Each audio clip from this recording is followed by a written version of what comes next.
I forgot I put like a Twitter button on my hotbar to go to Twitter because I've never not gone to Twitter through Google Chrome. I mean, I even pressed it and I immediately am like, ugh. And I'm like about to exit off to just go into a Google Chrome now. Amazing.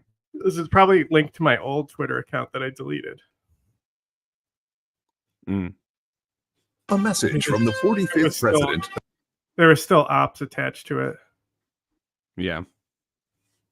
Because you don't even need to like change, like you don't, half the time you can just rebrand your profile and start adding people and you'll immediately be in that community.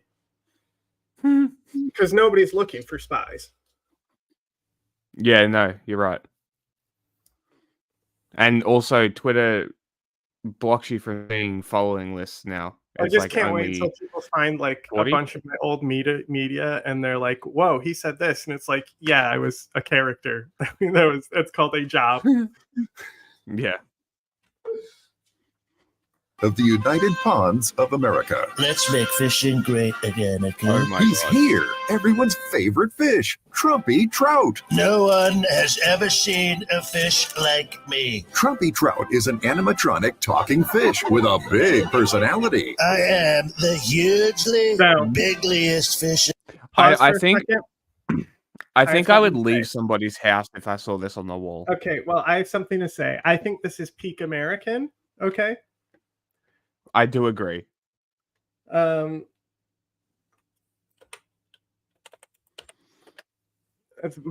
thought this shirt was my clean shirt, but I realized, oh, I shaved my head in it. And that's because in my upstairs hamper that like I don't use.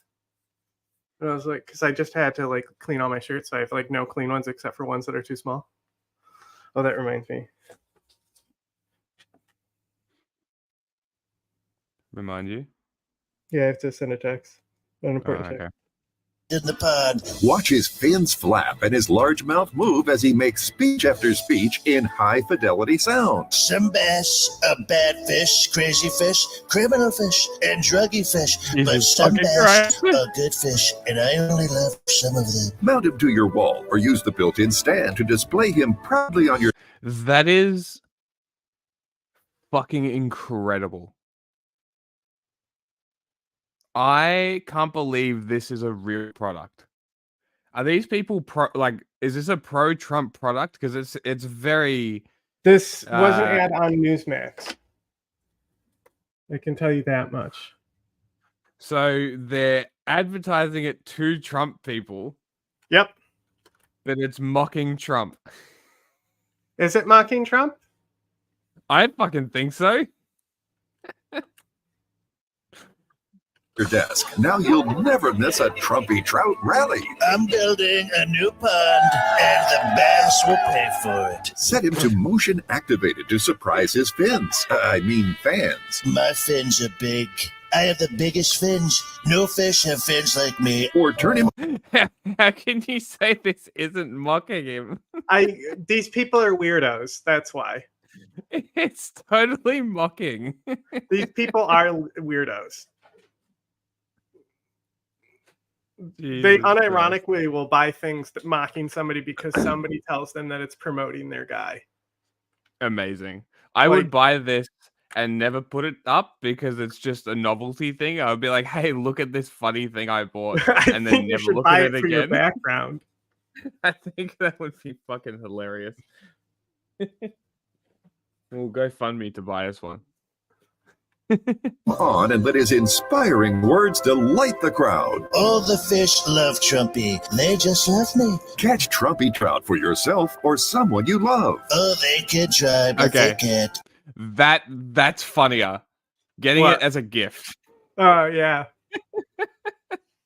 Especially for a Trump supporter, too, because they'll think that. Oh, yeah, that would be beautiful. That would be beautiful.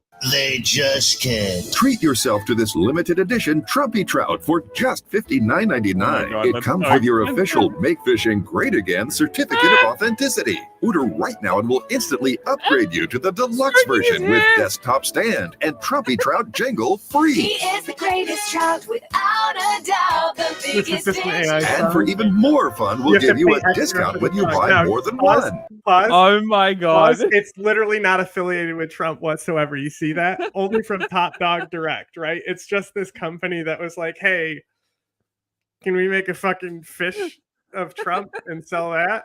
And they're like, okay, this is literally a scam.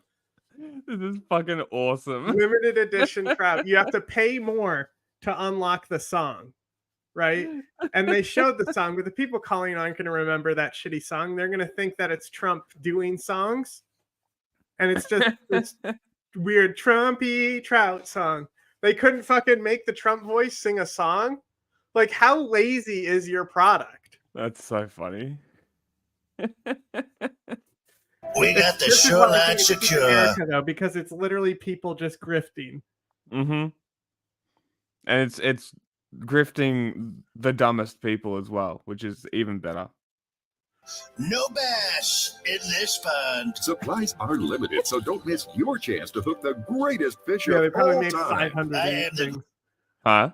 They probably made 500 of these things. Mm-hmm. And it's literally like probably the most expensive part is the like fish part, not even the animatronics. Yes. Greatest trout. And there is no doubt. This is a limited edition collectible from Top Dog Direct. Order now at TrumpyTrout.com. That's TrumpyTrout.com. It's literally not as good as Billy Bass. Like Billy Bass is literally worse than it. You know what I'm saying? Yeah. Billy Bass has more features. It moves its head and its tail, its eyes and its mouth. True. No chocolate. Chocolate bad. No. Oh my god. No, appealing towards people's better sensibilities past the point. I would totally make a line Have of you lollies, seen the though. new Meat Canyon video? Mm-mm. Okay. Animated one? Yeah. No, I haven't. Okay, we should watch that because it has to do with something that we talk about a lot. Okay. We'll do I'll it now. send it. Bring I'll up send now. it to you.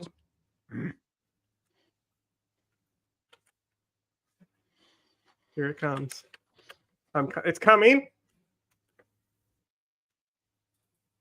Costco guys. Of course we go shopping. Do you know who this? Do you know what this Chicken is, eggs. Ethan? Do you know what Costco guys are? Vaguely. You've seen these annoying TikToks, right? Vaguely, yes. I think maybe once. They're all over. Guys, of course we have to try the new double chunk chocolate cookie. That was great, Dad. I love Costco. I'm gonna try and work here when I'm older. Get an even better discount. You know we live for the discount, son. The gyno is great. Huh? The gyno on the dad is I great. gotta show you something new Costco has. It's way Oh in the no. back. Oh Sure. no. What is it? You'll find out, son. Oh wow! I've never been back here before. Oh. Oh no!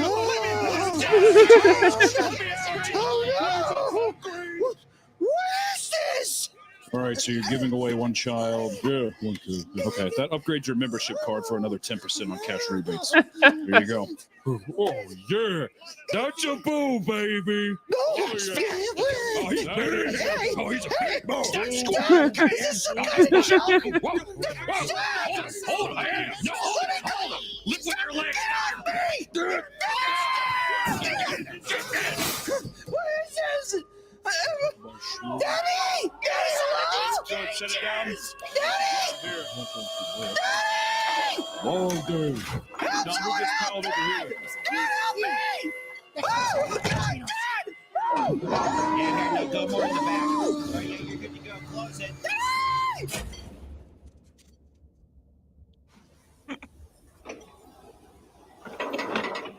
Veo a algunos hombres. Creo que nos están apuntando.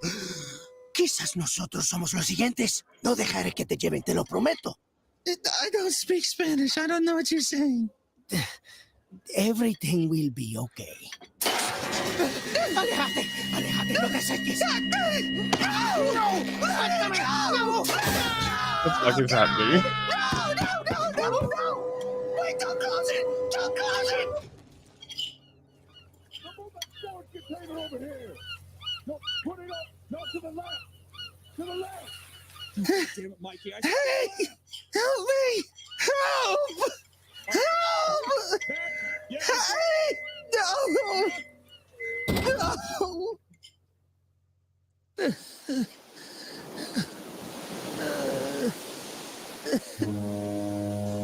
Why are they so intense? What the fuck is happening? What do you mean? What is going on? What do you mean intense? So unnecessary. Oh Tuhan, lihatlah dia, babi kecil ini terlihat seperti sudah mati. Dia akan baik-baik saja. Kita akan melatihnya dengan baik. Oh my god, is that bananas? No, it's chocolate. Oh my god.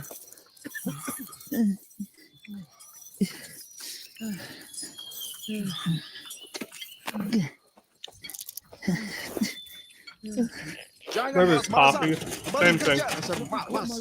Sini kacangnya. Let me call my wife, please. I have to use the restroom. Sekarang cepat. Kita harus penuhi kuota. Hei Ahmad, kamu harus ke sini. Ini sangat lucu. Lihat seberapa besar kue ini. Oh, kuenya besar banget ya. Oh my god, it's the same guy. Lihat, gimana tuh sama dia? Ya ampun, ada apa dengan yang kecil Lucu itu? banget ini Kenapa orang. dia terlihat seperti itu?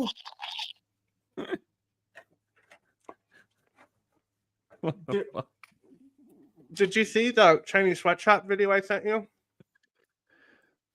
When? On Instagram. When? Like a few hours ago. No, probably not. No, I probably didn't. Like doing a bit of a ruckus. It's kind of I went to New York. So why Kirkland specifically the subject of that video? Like what are they being implicated in with the chocolate? Well, how do you think they get the deals? What deals? What are you talking about? Kirkland is Costco's brand. Yeah, I know, but like I don't know the context. Oh, Like, I is mean, this- it's just like is it- all like, is there chocolate is something- connected to slave labor. All No, chocolate. no, is coffee I as know well. that, but why? So- But why Kirkland specifically? Is it like, is there something that they've done specifically, I don't know. I don't think or is so. it just because Costco is an easy target and the Costco people are weird? Well, he's just making fun of the Costco guy and his kid. 'cause Yeah, they're yeah. fucking weird. Okay. I was just double checking. Wasn't sure if there was like deeper context or anything. As a Canadian to do foreign election interference with a bunch Okay. of far This leftists. this to defeat video it Israel, has and no part of that it has music, but if I play 2 seconds of the music, people will all know the music in their head Mm-hmm. and be able to be like, "Oh, it's that song." Okay. So.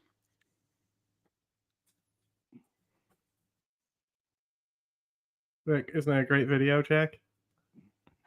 On Nice. brand for today. Yeah, pretty much. That song. Everyone knows that song.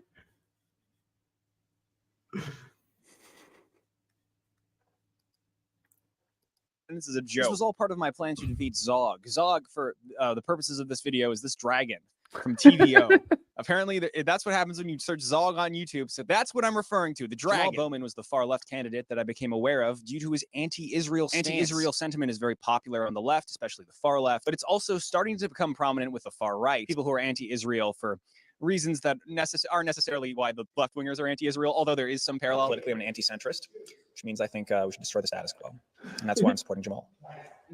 I like to hear it. Far left versus centrist. Smelly, stinky, dirty centrist. I like to hear it. So I started looking more into Jamal Bowman, and I was liking what I was seeing. I mean, he pulled a fire alarm to get out of voting. That was incredibly base. He was subscribed to all these different crazy conspiracy theories. He was into UFOs. He wrote poetry about 9/11. Here's a sample. Allegedly, 2 other planes, the Pentagon, Pennsylvania, hijacked by terrorists. Minimal damage done. Minimal debris found. That's the poem. We blamed Osama, went to war in Iraq, captured Saddam, killed him. Bin Laden is Afghan, so we went to war there too. Basically, what I'm saying here is that he was our guy. This is clearly our guy. AIPAC, a Zionist organization, poured tens of millions of dollars into his opponent. That's what we call a Zog. So basically, the dragon poured a lot of money into his opponent. Jamal Bowman's position on Israel and Palestine is a huge draw for why you decide to get involved here. Tell me a little bit more about that. Well, I think that they're a force for the status quo in many ways. Healthier? What do you mean? Bad. You go on I meds don't or like that. something? I think that the way things are need to change, and their influence should be stopped. Right. So what about Jamal Bowman? Mm-hmm. Like, what part of that does he give for? Well, he's one of the few people who is willing to take a stance right on that, and you can see that he's been canvassed incredibly hard against by a lot of money coming from somewhere. So Zog was clearly afraid of Jamal Bowman's anti-honky, anti-Zog stance. To be clear, these are stances that I schizophrenically projected upon Jamal Bowman. I don't actually know if he believes it. I didn't do any research about him before I went to Canvas 4. Rogan drew this picture of him, and that was good enough for me. So Jamal was way behind in this race due to the Israeli money and no other reasons. If a politician that I like ever loses, it's because of Israel and nothing else. What did give me pause was the many accusations of anti-Semitism against Jamal Bowman. I mean, as an anti-Semitic Zionist, I was thinking, is this guy anti-Semitic enough? What's the most recent political video? Anti-Semitic Zionist. That's so funny. Anti-Zionism is not anti-Semitism. And I did it from the perspective of an anti-Semitic Zionist. I like that a lot, actually. Because it's a funny concept. Yeah, go to Israel. Right. Leave. Right. But if he really was anti-Semitic, then explain this: Jews for Jamal with 80 followers. Yeah, this guy's clearly fine. I also saw this tweet from AOC, basically saying the exact same thing Nick Fuentes was saying about Jamal Bowman. And I was like, okay, I have to do this now. This graph that they're both talking about and agreeing is bad. It shows the amount of Israeli money pouring into this election. And foreign election interference is terrible. That's why I, as a Canadian, went and did foreign election There's all interference. kinds of people who think that there's bad things happening there. And, if those people can all agree that there's bad things happening there, maybe we can talk about it and push things forward. Right. In that way, yeah. And guess what? AOC and Nick Fuentes teamed up and actually destroyed the center. No, just kidding. That this exchange happened. That was pretty funny. Also, he's jacked. Look at him. Look, he's jacked. He can bench like 400 pounds. There was enough crazy going on that I was down. So that's what I was going into this with. Jamal Bowman for a crackerless America. Tough on Zog, tough on crime. I don't actually think he would be tough on crime, though. I don't know. I didn't do any research. Went because my mentor, JJ, told me to go, as well as my other mentor, Josh. They both told me I should go. They said to learn about how politics actually works instead of schizophrenically pausing in my green room. I like to imagine I'm just insane in here, just bouncing around. I will go anywhere if I'm flown out and put up. You can quote me on that. You fly me out and put me up, I'll do anything. I don't care. Good to know. Honestly, I'll do anything. If someone asks me, I'm high and agreeable. I also don't know if it was illegal because it was foreign election interference, but I did get away with it. You are Canadian. I am Canadian. I'm doing foreign election interference. Foreign election interference. So obviously, this little dragon over here has been meddling in our elections for way too long. And by our, I do mean America. I don't know why I'm saying our. I'm not American. Foreign election interference. That's what I was here for. But you know who shouldn't do foreign election interference? Israel. Okay. Did you say APAC? No. That's not what I said. No. Yeah, I guess you're gonna own it. We all know what we're talking about here, huh? Certain groups of people. Israel. And I made some posts to gather up some support for Jamal. I gathered around 15 to 30 people were interested, maybe like 10 of them actually. Jamal had been denounced by the status quo elites for being too far left, so I obviously went wearing a Hillary Clinton hat who explicitly denounced. Look, I'm looking at your hat. That's funny. For the first time. It's a Hillary Clinton hat. We have a crossover voter here who, if he could vote, he's a Hillary Clinton supporter. Oh, I've got some fraud plans. Right, there you go. I'm voting for Hillary. Well, there we go. Writing in Hillary. Yeah. There you go. I'm still with her. Yeah. This tweet that I made was very clearly implying horseshoe theory purposes because Fuentes was in it, but then Progressive Victory retweeted it. So that's an anti-centrist W in my opinion. I got there. We didn't introduce ourselves. I don't need to, but because it's my stream. I mean, not because I'm self-centered. I'm Drake. Hi. Where can we find you? Drake. Yeah, that's why it's got nothing to do with actually, like it literally has nothing to do with Israel. It's about money and politics. The problem is PAX itself, right? The APAC is just one of the bigger ones with far more money put behind it because obviously it's Israel's hard power. Or is it soft power? I would say it's hard power because they're getting bombs and shit from it. And they're getting influence within the American state. So I would classify it as like pretty much hard power there. I don't know. What do you think?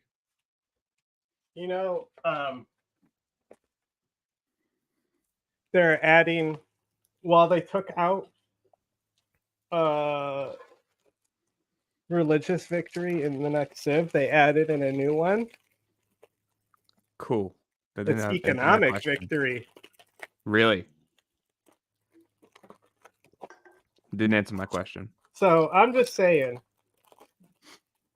I was gonna make a joke saying if you can win with it in Civ, it's hard power, but you can also win cultural victories, which is really actually soft power. So. Yeah. So I don't know. I reckon because it translates to physical weapons and ability to project power, I would say it's hard power. And for that sole reason, it should be not allowed within your politics. Or Australian politics. Or any politics, really. Why the fuck can foreign influence push candidates that vote against the interest of the people that they're supposed to represent? That seems undemocratic. And for that single purpose, you should ban PACs and money from politics. I don't know. I don't think this is a controversial opinion. There is zero. I like the bit when he was logic. pointing to his nose. Yes, I am getting the same vibes. This video seems a bit pointed. Is that a nose We did reference? some door knocking. We did some canvassing. We did some live streaming, some videos, as you know, influencers gathering together tend to do. Would you date a conservative? Yes. Why? Well, it depends how hot they are. No, that sounds like a bad idea. Rough question for me because I don't date because I'm married. Would I date a conservative? Yeah, I guess. If they're hot, you would date them and take them seriously. Yes, like colorblind, but for politics. What if they keep like debating with you? I'm a big fan of debates, so I might enjoy that actually. Might actually be a turn on. We're I weird. don't like you getting in debates, you know? It's bad. Okay. I'd be pushing them to be more conservative, let's say. I just want them to exist on an extreme. Why? Because it's more exciting. Oh, this picture got tweeted. Disaster. What is this? What is this caption? I know this is a bad time to be seen in any context with Vosh, right? But let me just unequivocally address the allegations here, okay? AI-generated porn is not okay. AI-generated porn steals money from real porn artists. It's stealing money from real human predators. One thing I will say though is he did bring out like 200 people to canvass for a political candidate. That's Jack, real. did you hear Not that? crushed, but you know that's real. What? I didn't like this. Which Did you hear part? what he said? The cut in? No, I missed it. Go back. You have to hear what he said right there. No. Money from real human. Unequivocally address the allegations here, okay? AI-generated porn is not okay. AI-generated porn steals money from real porn artists. It's stealing money from real human predators. One thing I will say though is he did bring out like 200 people to canvass for a political candidate. That's real. Got crushed, but you know that's real. I didn't like this though. I didn't like this at all. The vast majority of people complaining about this from the left because that was the first wave of people who were like noticing this picture. They were like, electoralism. Basically, the idea is that Jamal Bowman, despite being the most pro-Palestine candidate, is not pro-Palestine enough. And that electoralism is not the way to achieve your political goals. And the actual way to do it is to firebomb a McDonald's and then not actually firebomb a McDonald's. As this picture circulated, eventually 4chan picked up on it. And then some people started to key in on what I was doing here. I endorse Jamal Bowman. We also did a Jubilee knockoff called Spectrum. That's that they posted funny. to their channel. And I was heavily censored. But I kind of expected that would happen because I was saying like insane shit. So I tried to be as ridiculous on camera as possible.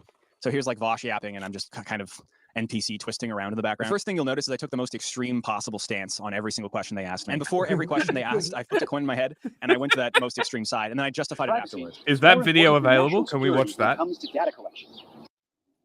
I bet you it's awful. I bet you it is. I reckon it'd be a fantastic watch. I'm gonna look it up. What was it called? Spectrum. I bet it's awful. Just like the rest of the Progressive Victory content from that day was. Uh-huh.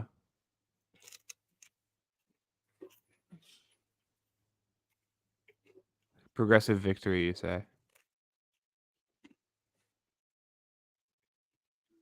Beautiful. Found it. To Let's go. drink out of paper straws while Taylor Swift is taking a private jet to get a cheeseburger or something. Unambiguous win. Wait. Is that Alyssa? Who? What? Chat, is that Alyssa? I don't know who that is. Chat, if you know. She's an Assadist. Oh. Hold on. Wait. Okay. Let's go. Fight jet to get a cheeseburger or something. Complete unambiguous win to the far right. Anybody want to disagree with me? Fight. Welcome to Progressive Victory's Spectrum, where we'll finally find out, do all progressives think the same? I will be reading a series of controversial statements designed to divide the left and cause it to eat itself. And the contestants here will move to the left if they agree, and to the right if they disagree. Are we ready to play? Yeah. All right, let's do it. Number 1, police are working class. I mean, this is a technicality thing. This is an asterisk thing, right? Obviously, police work for their paychecks, and that is definitionally working class. It's more a matter of, to an extent, I think that what class you're in is kind of defined by your interests. You look the world around, police are almost always on the other side of any working class movement. This is a very interesting because they question, have a though. different set of class interests. They're kind of a subcategory, really. So they work for the paycheck, sure, but historically, you know, they tend to be motivated by a very different set of interests than, you know, the No union way. workers that are Okay, sent so I to, can tell you harass. it's not Alyssa. Because I was like, oh, hey, she hasn't posted in a while. Because like I was like, I've never seen her with her hair up like that. And I was like, it could be her, right? Yeah, So yeah. if you remember, she was jumped by Proud Boys. Oh, her. Okay, yes. Right? Bro. She hasn't posted since June. I was like, that's odd, huh? Hmm. What was her last post? It's June. I didn't look. It was just on June 11th. Was found guilty of riot and second-degree disorderly content. She was. Yeah, so she used mace to save herself from being jumped. Unbelievable. So she got After charged. Antifa members lit American Wow. flag on fire, a violent conversation ensued before two groups of the police. Nearly 100 people in the park were engaged in violent activities, including shoving, punching, pepper spray, and setting off smoke bombs and fireworks. At one point, a family that included 2 young children that was not part of either group was trapped and could not safely exit the park. Fortunately, police were able to exit them with a Marine patrol boat. She was identified with video evidence by spraying bear mace at a Proud Boy affiliate. Unbelievable. So what? She's in jail. Yeah. That's fucking insane.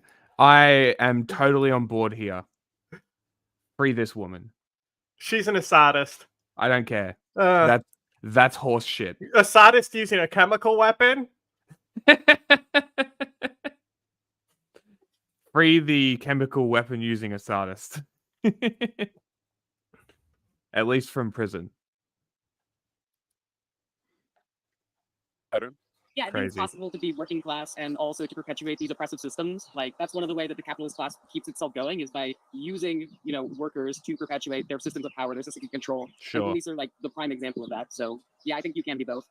So I do agree with some of your sentiments. The reason why I land on disagree is because, for example, I'm from the Bay Area, and the Bay Area. There you go. cops Now that are I see her overtime side hundreds of profile, thousands of clearly dollars. not. Like, I'm talking 600, 700, 800. Clearly not someone from the Middle East. And for me, it's like, yeah, working class. I just saw doesn't dark include eyebrows, the dark hair being up and curly, and I said, who could this possibly be? This person is annoying. Who do I know that's annoying?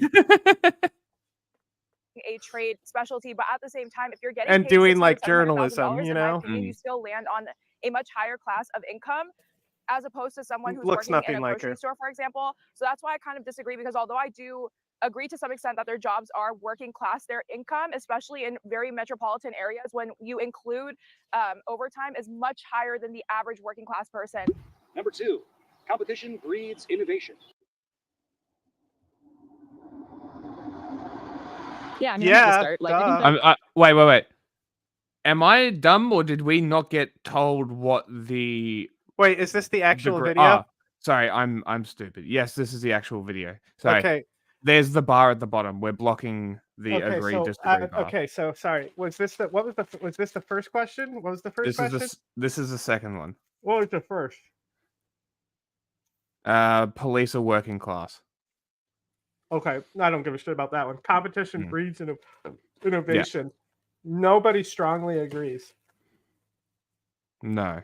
And Dreg went all the way to the disagree side because that's the dumbest side, of course. It's precisely the problem that anti-competition is what breeds a lack of innovation. Like when we see these monopolies, these oligopolies that completely control markets, there's no desire to innovate. And I mean, we can even think about this question on kind of like the abstract. Like when something Okay, gets so competitive, hang there's a on. lot more people So that are you trying to- agree that competition doesn't exist there, and that's why there's no innovation? Yeah, I think that's an argument for the markets, yes.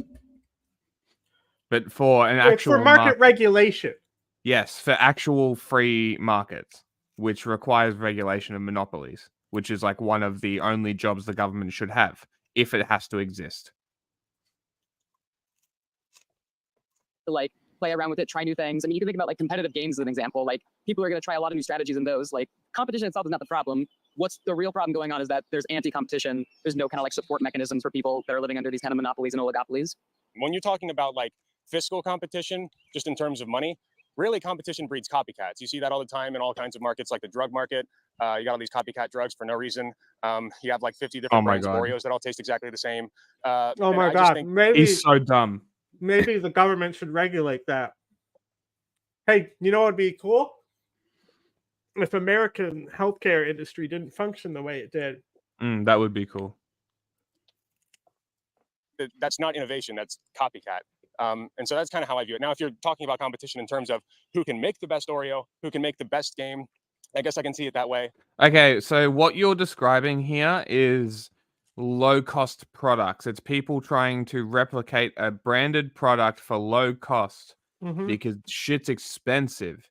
That's capitalism, not competition. What are you talking about? Competition would be I agree with this so much.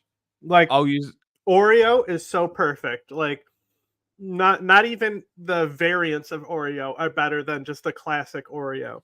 Like I can give people double stuff if you want more cream, but I think it combos better with less cream. I don't like Oreos.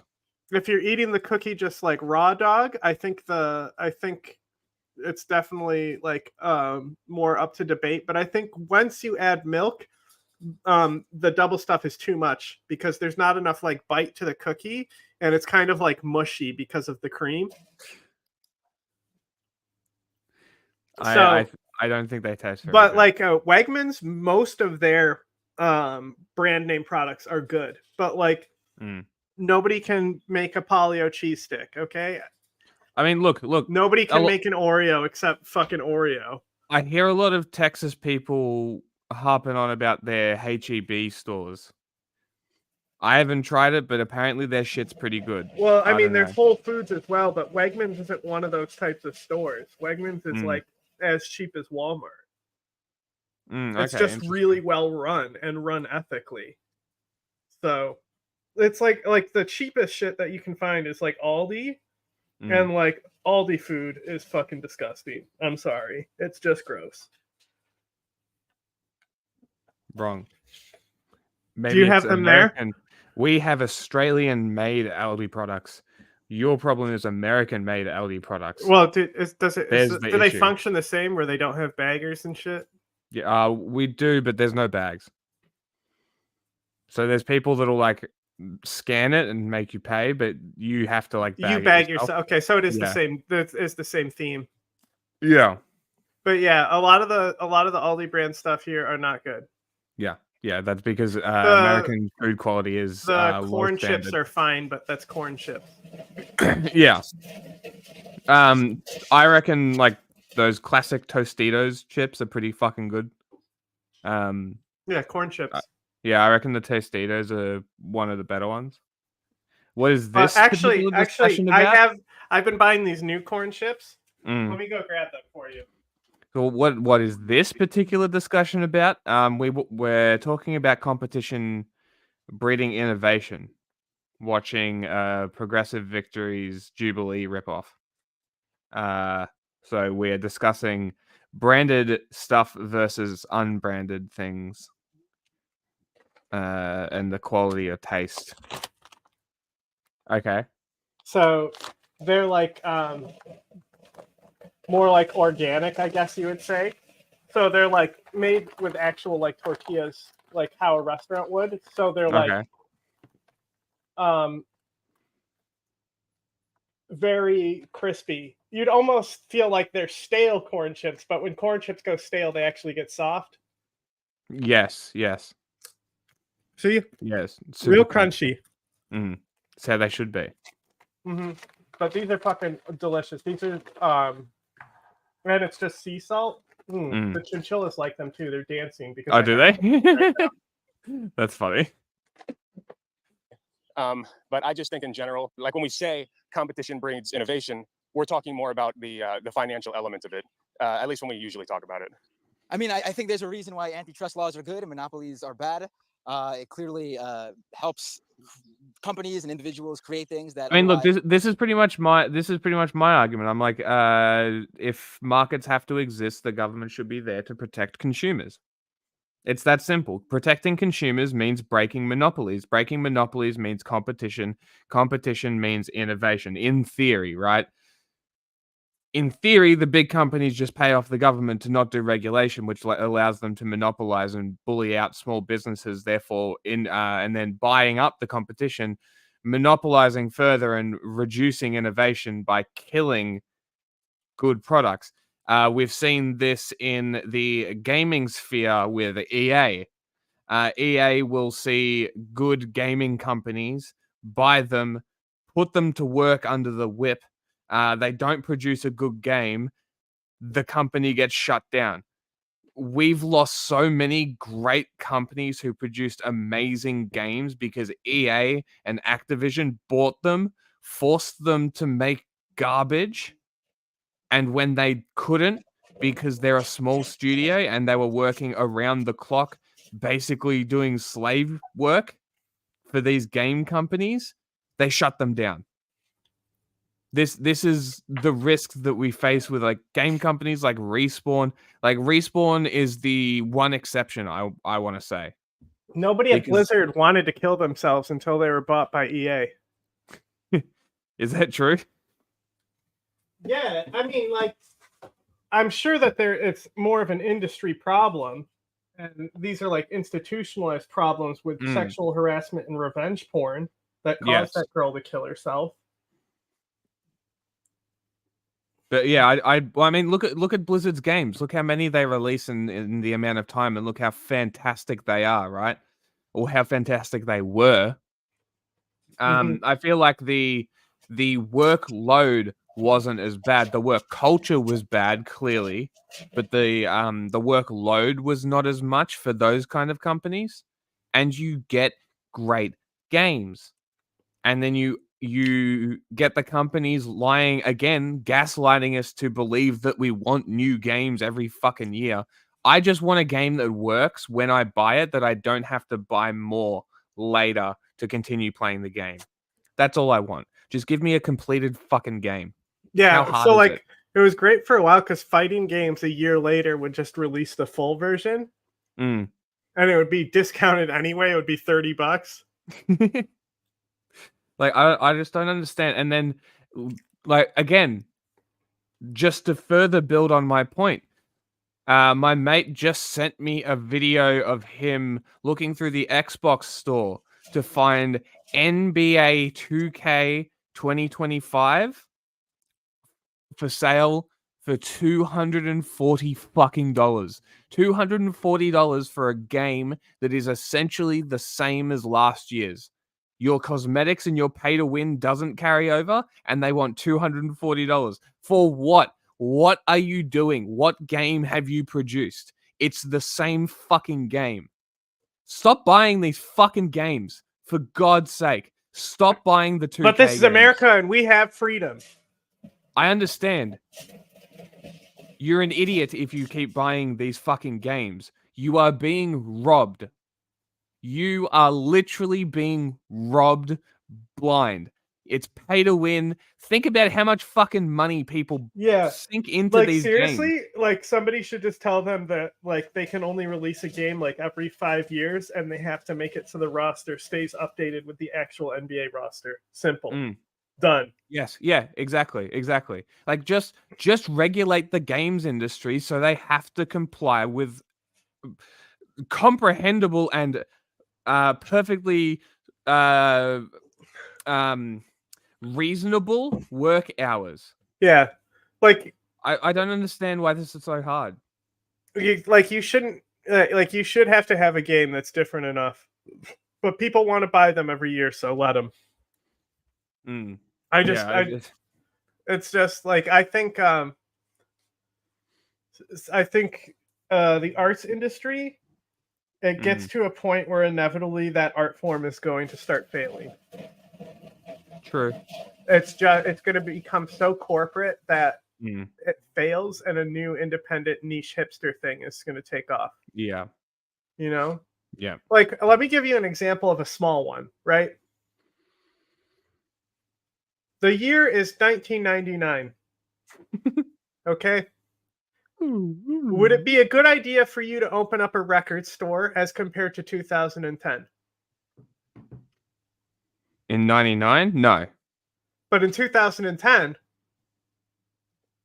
It would be a opening good up a idea. vinyl record store is a good idea.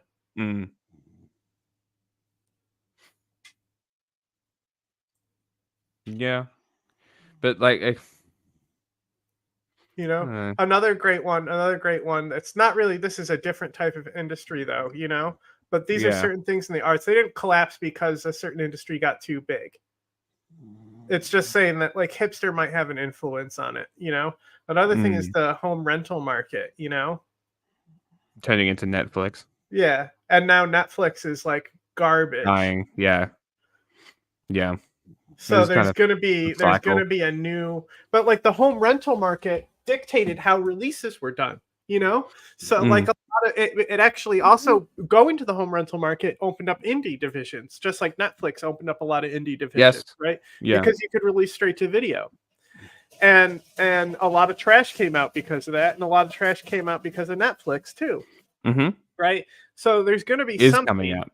There's going to be something that starts replacing streaming. It's inevitable. And if I'd say in the next 10 years, we're going to see that niche thing that nobody is really into, and it's not really taking money from streaming.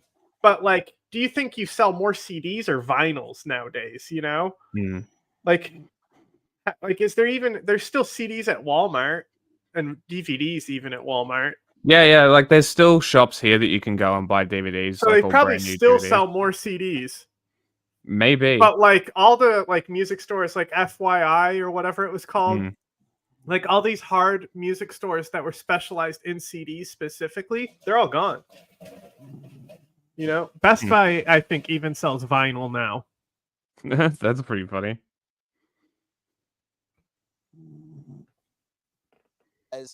Might not have been possible. Bring back Laserdisc. Even when the situation is quote unquote copycats. That's how you get like Laserdisc was sweet because it's like vinyl. Because you know how vinyl has all the extra goodies. Vinyl, what? How vinyl records they'll have extra stuff in them, like little stickers and stuff like that, like freebies and stuff in vinyls. No. It's more than just a CD. Like CDs, they used to have a whole booklet, just like how games used to have an instruction manual, because that was like for the rental market. And you needed them sometimes to even play the game back in the day. Yes.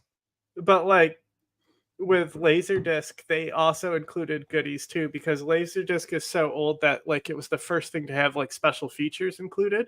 Okay. And then also there's other stuff that would come with like the disc itself, like goodies, like, you know, a poster, you know, original art prints or stuff like that, like art from the film, concept art type stuff. And they would be like, like when you open it, it's like a display, you know, like it's like almost like buying a box set, how they like have a display. I think I think I have one of those for the first Harry Potter movies. Well, Laserdisc is like it's the size of a vinyl, and you actually have to flip them. Oh, what the fuck! But you know, there was reverse side DVDs too, where what was cool is one side they do one side widescreen, one side full screen. Remember full screen DVDs? That's a thing. No, I don't. I only remember the boxed and the widescreen. Box is 4:3. Yeah. So that was old TV standards, right? So like people hated widescreen at first because they didn't have widescreen, right? What do you mean? Channel what? Channel points. I don't know. I guess is that a Twitch thing? Is that a Twitch thing? I don't know. For the high score, get the most channel points. Yeah. Anyway, do that. Anyway, enough about how innovation happens when markets get too big, oftentimes, or too consolidated. America's future. Is it good that America's the lone global superpower? Jesus fucking Christ! All right. Number 4. It is good that America is the lone global superpower right now. That one girl ran to the left. I'm over here because I remember World War I and World War II, and Europe sucks, and I'm glad that they're not like in charge of the world anymore. So that's good. Yeah, But you know, I fuck think that the Europe. best part of American history was whenever the USSR challenged the US in a lot of different ways. We went to the moon back then, and then the USSR fell apart, and now we don't want to do anything. So I don't think it's great that we're the only thing, but like, you know, it's better back than the World War I days. I want to bounce off that and just say that I think militarily, multipolarity is actually quite ruinous. I mean, basically every conflict over the past century has derived in some form from like two powers duking it out by proxy. Like depending on how far back you stretch the definition of the word proxy, this is like the Middle East with Iran, right? Vietnam, Korea with us and China and the Soviet Union. Like constantly, this is how it goes down. I think economically, multipolarity is amazing. Like the more economic investment you have between two cultures, societies, countries, empires, the less likely they are to invade. The fact that we are so economically intertwined with China, for example, probably the reason why Taiwan hasn't gotten invaded yet, or why we haven't been more openly aggressive. Reasonable analysis here. Like reasonable. No, I think I would like to see. It's not going to happen, but I would like to see somebody actually challenge America and do something more ethical to make America push to improve its ethics. It's ethics, yes, yeah, but unfortunately, that's not going to happen. It could with Europe, but I don't think that I think that the EU might actually be a strength with the European army. You know, like Germany sidelining things constantly might make it more ethical and less imperialistic.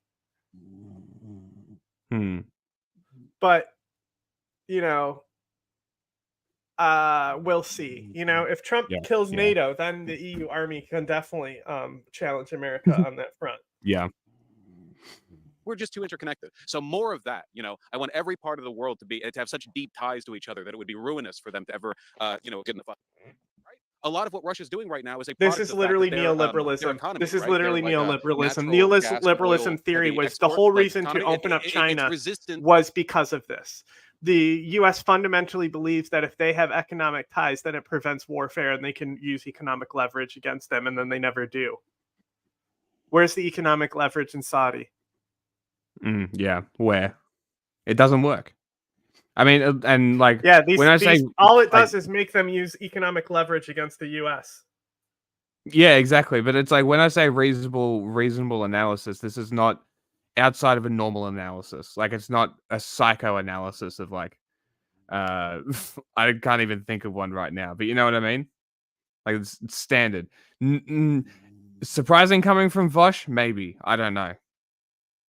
He's been a bit weird recently on his takes. He's been a bit. I heard strange. he fucks horses. Yeah, me too. To that, like you fuck horses? Great, get along. Okay, I think America's fucking the world up royally. I think when we look at, especially historically, like different continents like South America, throwing so much shade at Vosh right now. Asia, she hates him. The Middle East right now in particular, we are very selfish. We're basically the police. If we bully anyone that doesn't listen to us, we sanction them, we kill them, we murder them. And wait, no, I don't think us hang on. We sanction people who don't listen to us? Saudi Arabia, honey. Sex is only for children. Like, what are you talking about? What are you? Where do we bully Israel? When do they listen to us? Look, look. You see what her necklace is? She's Persian. Ah, yes, she is. It's the same necklace as Pega. I mean, we're looking at what's happening in Palestine and Gaza right now. Like, what I would never in good faith be able to say that we are a good global superpower or that we are responsible. Is she the bad kind of Persian or the good kind of Persian? And domestically, I mean, how do you feel about Assad? Billions of dollars in countries. What are we doing for our own people? Our own veterans are in the street dying. So, am I going to sit here and say we're really good at being the global superpower? Absolutely not. No, I don't agree with that. Not to be a skull scientist, but she does not have a Persian nose. That's why I thought she was Latina until I saw the necklace. Because she said she was from New York City, so I was like, oh, she's Latina. Yeah, I mean, Ariana covered it. I mean, which just goes to show you, race is bullshit. As the superpower has bullied its way to getting what it wants.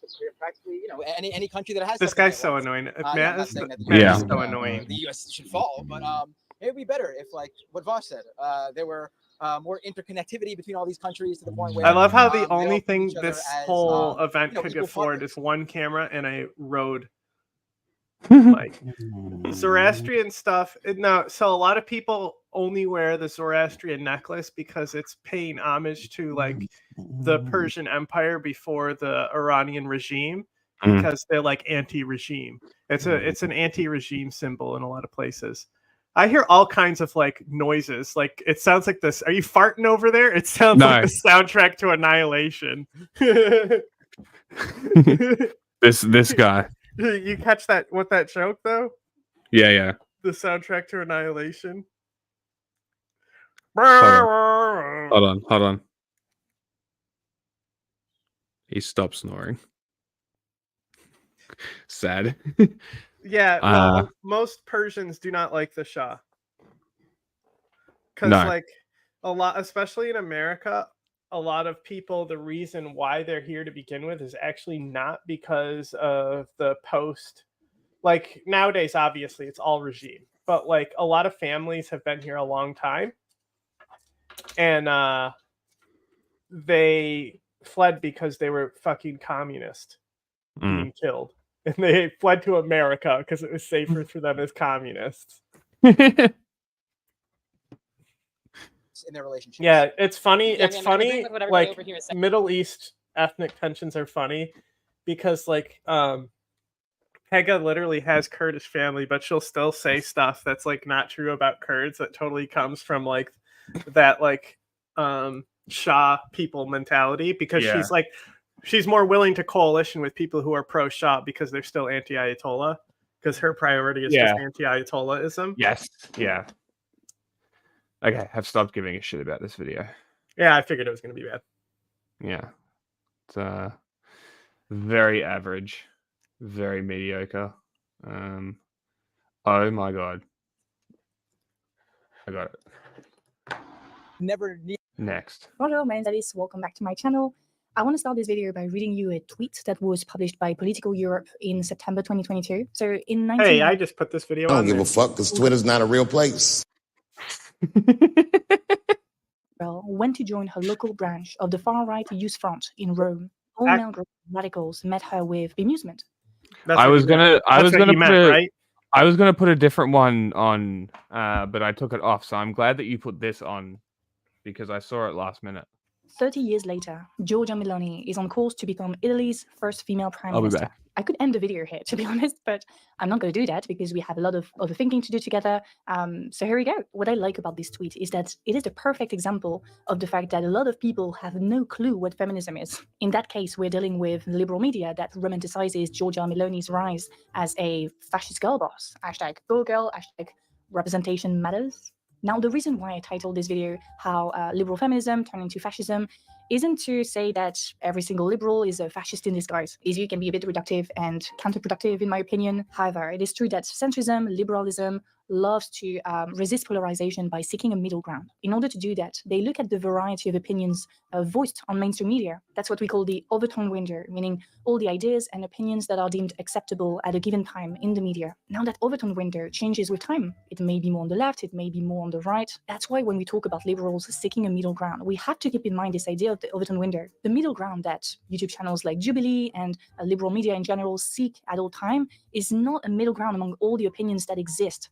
It's a middle ground among all the opinions within the frame of that overtone window. If the overtone window is more on the right, then the middle ground will also be more on the right and vice versa. That's why many scholars, commentators argue that there is no such thing as centrism. Centrism is always relative to the state. There's also nothing as left and right.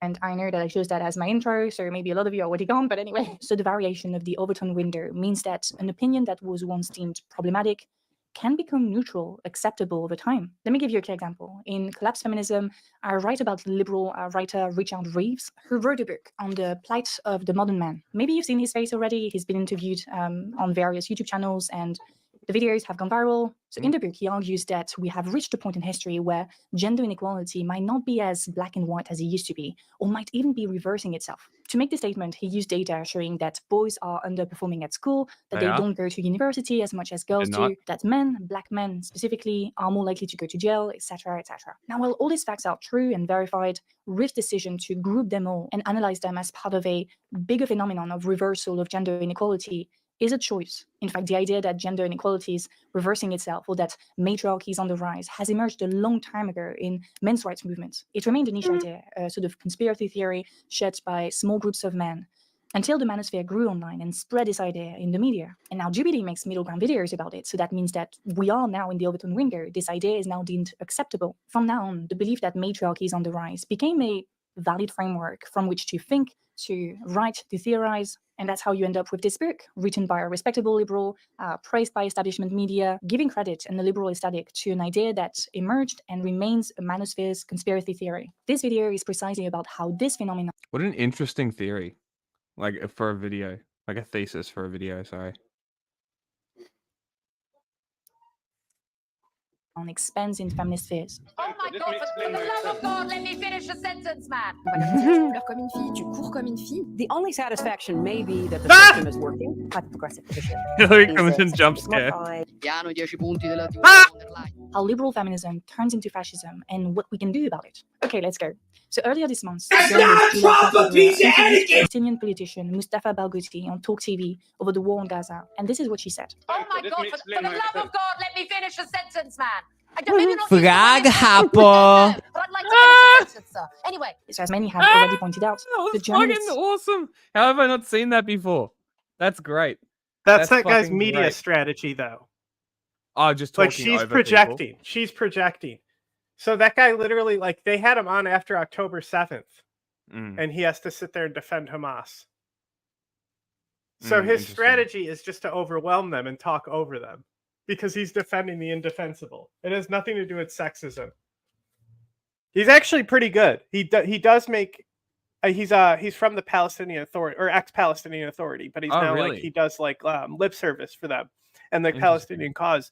But he's very combative in these interviews like that, and he's able to shut people down and twist them in knots. So she's mad because he's doing it well, because he knows how to do it. That's the whole point of that guy. Interesting. She's now doing the, this is like I saw a thumbnail earlier, and you already know what type of video it is. Okay. So it was like, I think it was Daily Wire. Yeah. And the caption, it's got, it's not Chris Hemsworth, Chris Pratt, right? And a girl, and she's mad on the thumbnail. And it's like, she's mad she's not being paid as much as Chris Pratt, right? So like, yes. Like, I do not give a fuck. But that's the, like, that type of thing where it's like, you're not paying me because I'm a woman type thing. Yeah. The projection that video is making is like one of the things that seems to be more of a reality in that specific scenario, arguing with that guy who's a representative of the Palestinian Authority. Yes. Yeah. Behavior is completely inappropriate. She utilizes feminism for racist purposes because she claims that Barghouti won't let her speak because she's a woman. If you watch the full interview, you see that Barghouti struggles to put just one sentence together because he's interrupted all the time. This final attack, an attack on his character, is racist because it is based on the assumption that all Arab men, including Mustafa, are misogynist. In fact, Mustafa didn't say anything sexist. He's not known for his sexism. So this assumption is solely based on racist biases. Julia assumes that all Arab men are misogynist, that it is in their essence. Actually, the idea of essence, essentialism, is going to be a common thread throughout this video because a lot of the people we are going to talk about kind of share this idea. Just to make it clear, essentialism is the belief that I called it. Just because I knew one of the people in that situation, I knew that what she was doing was total horseshit. Interesting.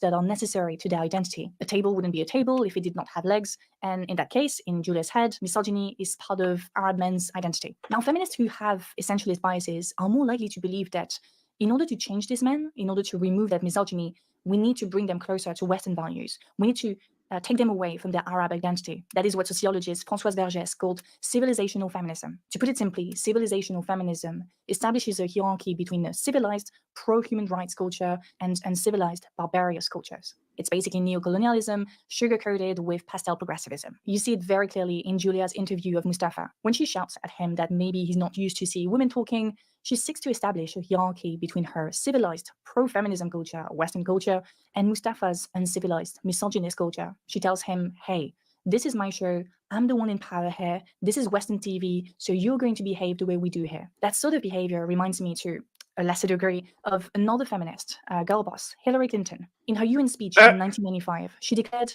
human rights are women's rights, and women's rights are human rights. Clinton has long been seen as a feminist icon, especially during the 2016 election against Trump. Many saw the election as a culture war moment, opposing masculine values of dominance and self-reliance, so Trump, to feminine values of care and selflessness, Clinton. Now, Hillary Clinton... Care and selflessness are two words I would never associate with Hillary Clinton. Ever. Clinton is an advocate for women's rights. I won't deny that. But the way her feminine values are used to sort of these people's names are downplay violent green. acts is problematic to me. Here is a little list of all the bad things that she's done. And This is they're able to counterculture use the happening right now. custom So she emote, voted which for is the just Iraq two War. She said she regretted it in exclamation points. 2016, but she also backed the humanitarian war in Afghanistan. She What is the greenlit custom killer drones emote? in Pakistan, Yemen, and It's Somalia. that green exclamation point. It's the only one in there. It's the default. Oh.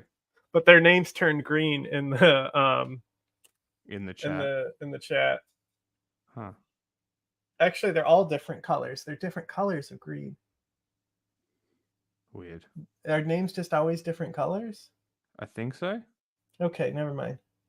But they can use that. I'm pretty sure that's a paid emote. I have no idea. I haven't had a minute to look at it. Yeah, she's what- always supported Israel's war on Palestine. I'll do it all. I'll do it all tomorrow. How do we make them? I think it's just JPEGs. I think it's just transparent JPEGs. Vectors?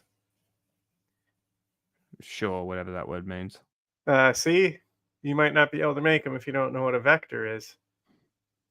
I don't know anything about this stuff. A vector is like more... Oh, look, it's even saying the graphic software that I use is how you have to make them. Okay. Oh, it says you can make them with Capwing. Great. Perfect then. She facilitated a lot of defense contracts with many countries around the world, and she supported coup makers in Honduras. So that is what sociologists call visible violence. You see it. It kills people. It destroys infrastructures. But Clinton is also a fervent advocate of neoliberalism, a system that produces a lot of structural violence in the form of deprivation of basic human rights like access to housing, food, job, healthcare, etc., etc. So I wouldn't say that Hillary Clinton is pushing for those feminine values, whatever that means. Because she is a woman, we refuse to see Clinton's act as violent. Because she's a woman, that violence is coded as peacemaking or being pro-human rights. Now, this is going to be interesting. Sociologist disagree. Colleen Gardy looked at the way girls I have who a commit specific crimes theory were about Hillary treated- Clinton. Mm-hmm. She's overcompensating. So it's because Bill? No, because she's a woman. So we saw this in like women in politics. They have to be like bloodthirsty and cutthroat To get anywhere, yeah. and that's in America because of the society we have cultivated. So I Yes. think that her response isn't feminist at all. It's still a response to a masculine. patriarchy, though. Mm. Yes, but her response is in and of itself masculine. Yes, it's overcompensating to be more brutal. It shows that she's insecure. Yeah. Yes, actually, yeah. You know, and that's why I think like Elizabeth Warren, as cringe as she is, she's far better not than insecure. Hillary. Mm. You know, like I'd vote for Elizabeth Warren way before I'd vote for Hillary. Like I think, you know, Elizabeth Warren is a good person, actually. Very rare will I say that about politicians. You know? I'm Native American.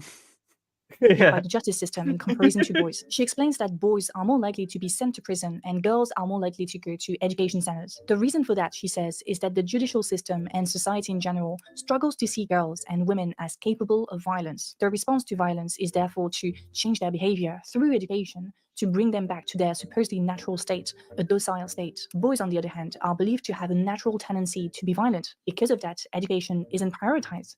Punishment, on the other hand, is often presented as the only answer to tame those natural violent impulses.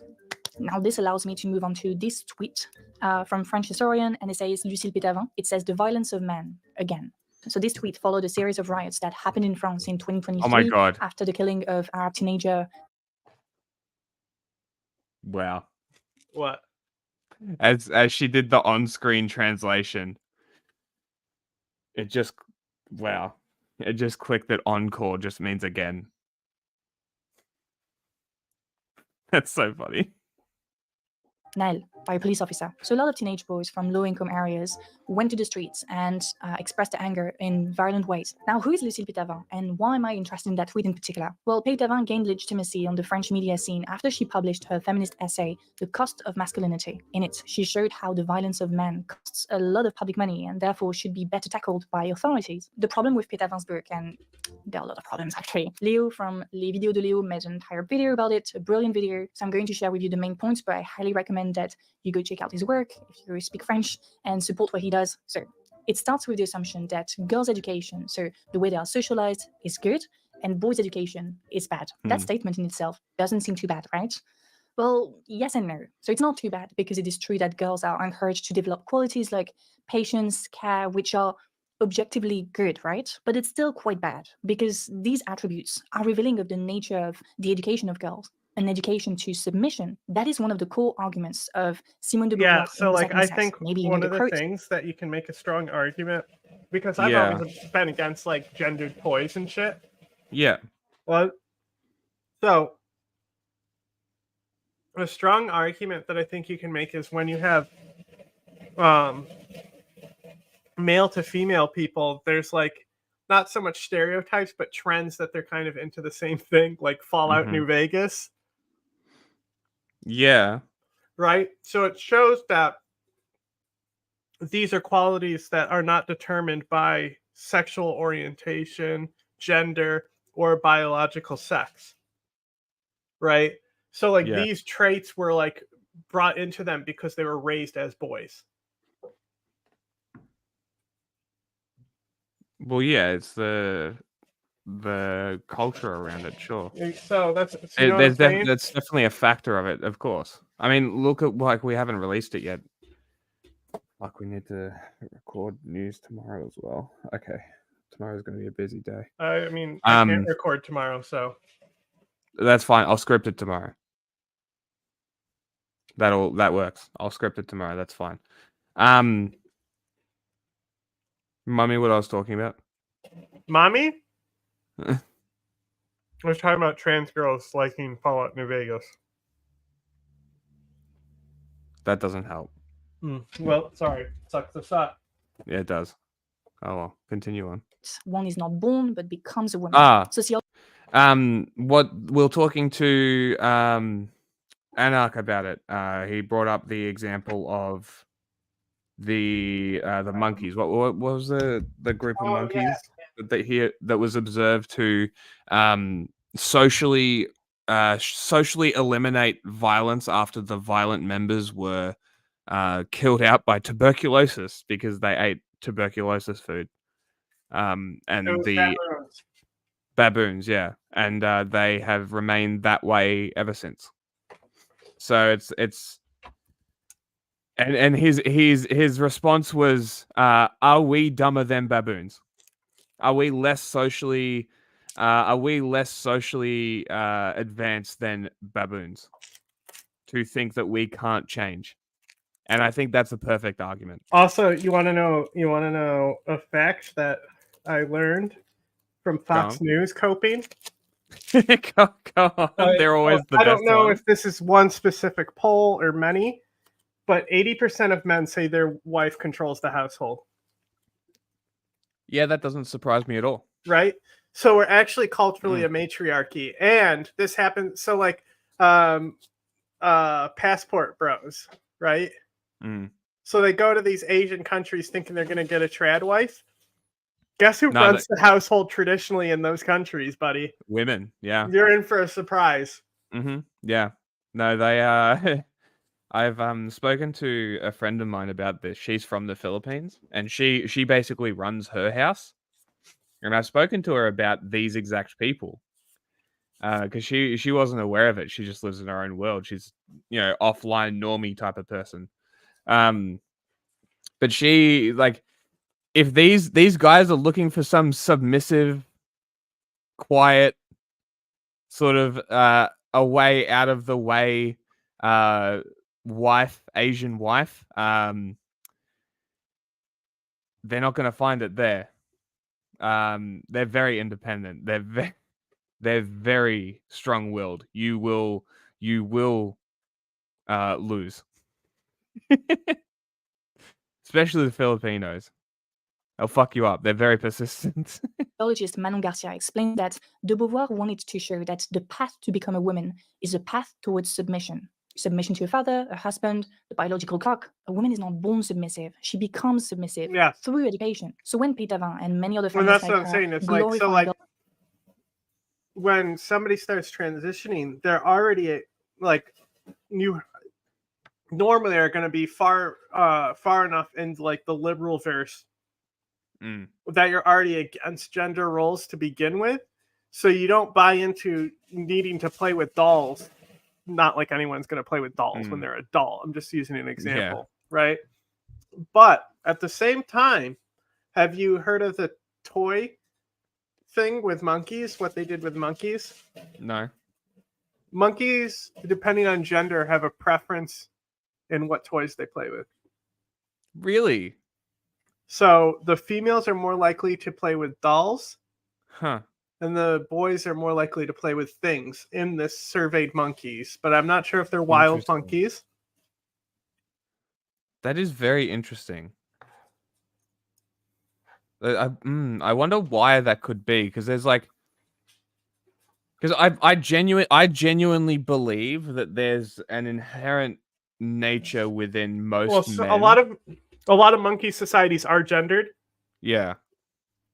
So like, if they're adult monkeys and they're guys, they've probably already been pushed away from, because the men will kill the babies to get the women to mate in a lot of different species. Yes, yeah. So they've probably already been pushed away because of that. And that might be like more of their dissociation with maybe things that like look like people, like dolls and stuff. Who knows? I don't know. I still think that there's like an inherent nature that most guys are inherently drawn to do stuff with things as opposed to with people, and that women are more inclined to be more personable. Yeah, I think that's all brought in from our society, though. It could be. It genuinely could be. But I say, like, I think the whole reason the woman runs the household in Asia is because it's associated with child raising. Possibly. And it's like the men don't raise thing. the child, you know? Yeah, it's definitely not a respect thing. It's definitely not it's definitely not a girl boss thing. It's definitely a you don't work kind of thing. I'd have to look what monkeys were done in the toy study and like how it was done, but and I mean talking about Japan, I mean Korea, I think China might be the same, but I'm not 100%. But Korea and Japan, see, okay, so there's the divide controversial is studies growing because of this. Because women want more autonomy, they want to be doing stuff. They want to be. They want careers. They don't want to be homemakers, really. Especially in these Asian countries where it's, and especially in Japan where it's post-fascism, right? There's still that patriarchal culture that they're fighting with. Add in the warlord culture before that, the isolationism, how ingrained that must be inside Japanese culture. It's going to require a massive cultural shift that needs to happen quickly. Study from February 2023. As interest in evaluating sex differences in non-human animals grows, the finding that male and female monkeys have toy preferences that differ and parallel those documented in human children has garnered significant attention and is leveraged as an argument in favor of biological contribution for human sex differences. To date, however, Only 2 studies have investigated sex differences in monkeys' toy preferences, both documenting that males prefer toys to be considered masculine things, such as vehicles, and females prefer toys considered to be feminine, such as dolls. Monkeys in these studies were tested in their social groups, making it hard to determine if the sex differences reported reflect actual individual preferences or as a result from social dynamics at the time of testing. So this paper is called "Monkeys Do Not Show Sex Differences in Toy Preferences Through Their Individual Choices." So Very, very interesting. like I said, it probably has conditions on why that happened. Yes, and because it's so ingrained, and again, it goes back to what I was saying about Japan and why they particularly have these sort of because I whenever someone says the stereotypical like Asian wife thing, it's like submissive thing. I'm like they're talking about that anime Japan childlike passport thing, bros. That's what they right? think is going to be there. Yeah, so Girls that's who just say "new" and then pee on the floor. yes, that's exactly right. That's what I picture when they say that shit. I picture a guy jacking it to lolicon. Yes. Yeah. That's exactly right. If these guys were actually cool, they'd just be Dave Cat. Chat, do we remember who Dave Cat is? Do we need to play the video? What video? Huh? What video? I think it's the girls one, right? Nope. That's No? again, like last time, that's Joe Cat. Whatever. Dave Cat don't is know a much different person. I don't know who that is then. Distracting. What they glorify is Back an to the education French to girl. submission. Look, it's They not consciously distracting. No, back to the French demand girl. Dave Cat with is all way the more attitude of based than submissiveness. people On the who are topic of passport insecurity and crime bros, is a okay? recurring theme in Peter Vansberg. She establishes that male violence, a product of toxic masculinity, is very costly. It physically hurts people that need to be taken care of. It destroys infrastructures that need to be rebuilt. And in her TED Talk, she explains that half of the population, women, have a solution to this problem. See the assumption that women are essentially good, women are not capable of We violence. want her to come on the show. Don't be mean. I was already mean in the first video. We're talking about how French sucks and brought us nationalism and shit. She'd be a great guest to have on. We also haven't had a specifically female guest to talk about women's issues since the second episode, so I think it's time. So I think she would be a good one. Go spam her with messages on Instagram. Comment on her shit.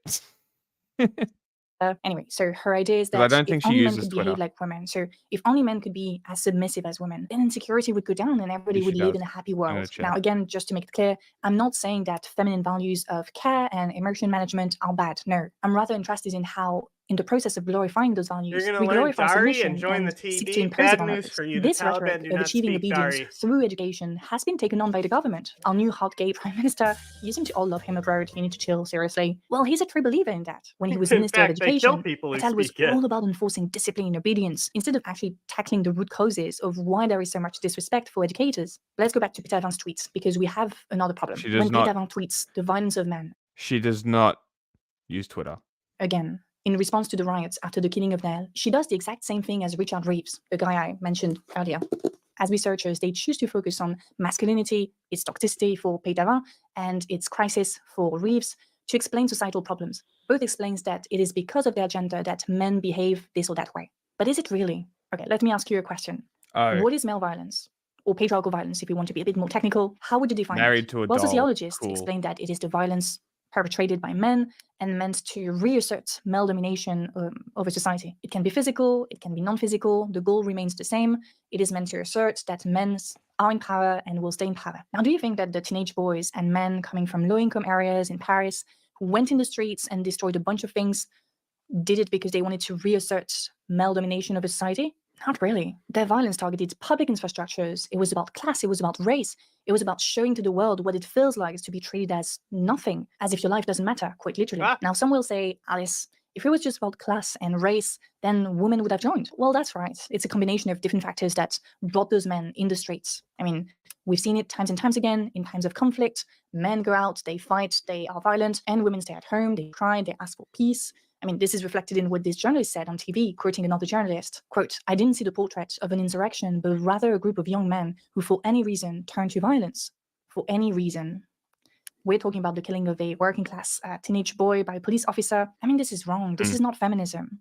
You see, the big issue with that sort of feminism, bourgeois feminism, is that it does not see class. Even if they pretend to. 30-second penalty. Are always drawn back to their own biases as she said the word. Civilized women who stay quiet, We gotta- docile, and won't She's ask. French, though. And She because is of that, French, though. bourgeois feminism has It's a turned French word. She went into it again. She said Hold it on. twice. She is analyzing it. She's not using it as the way they She do. is French. And she so. is French. Chat, It's do we give her allowed a if you're pass? French. I think Chat, it's do we give allowed her a if you're pass? French. I don't know about that. I think it has to depend on context, and the context that we're hearing it in is an analytical. I think she's using it in the same context everyone else.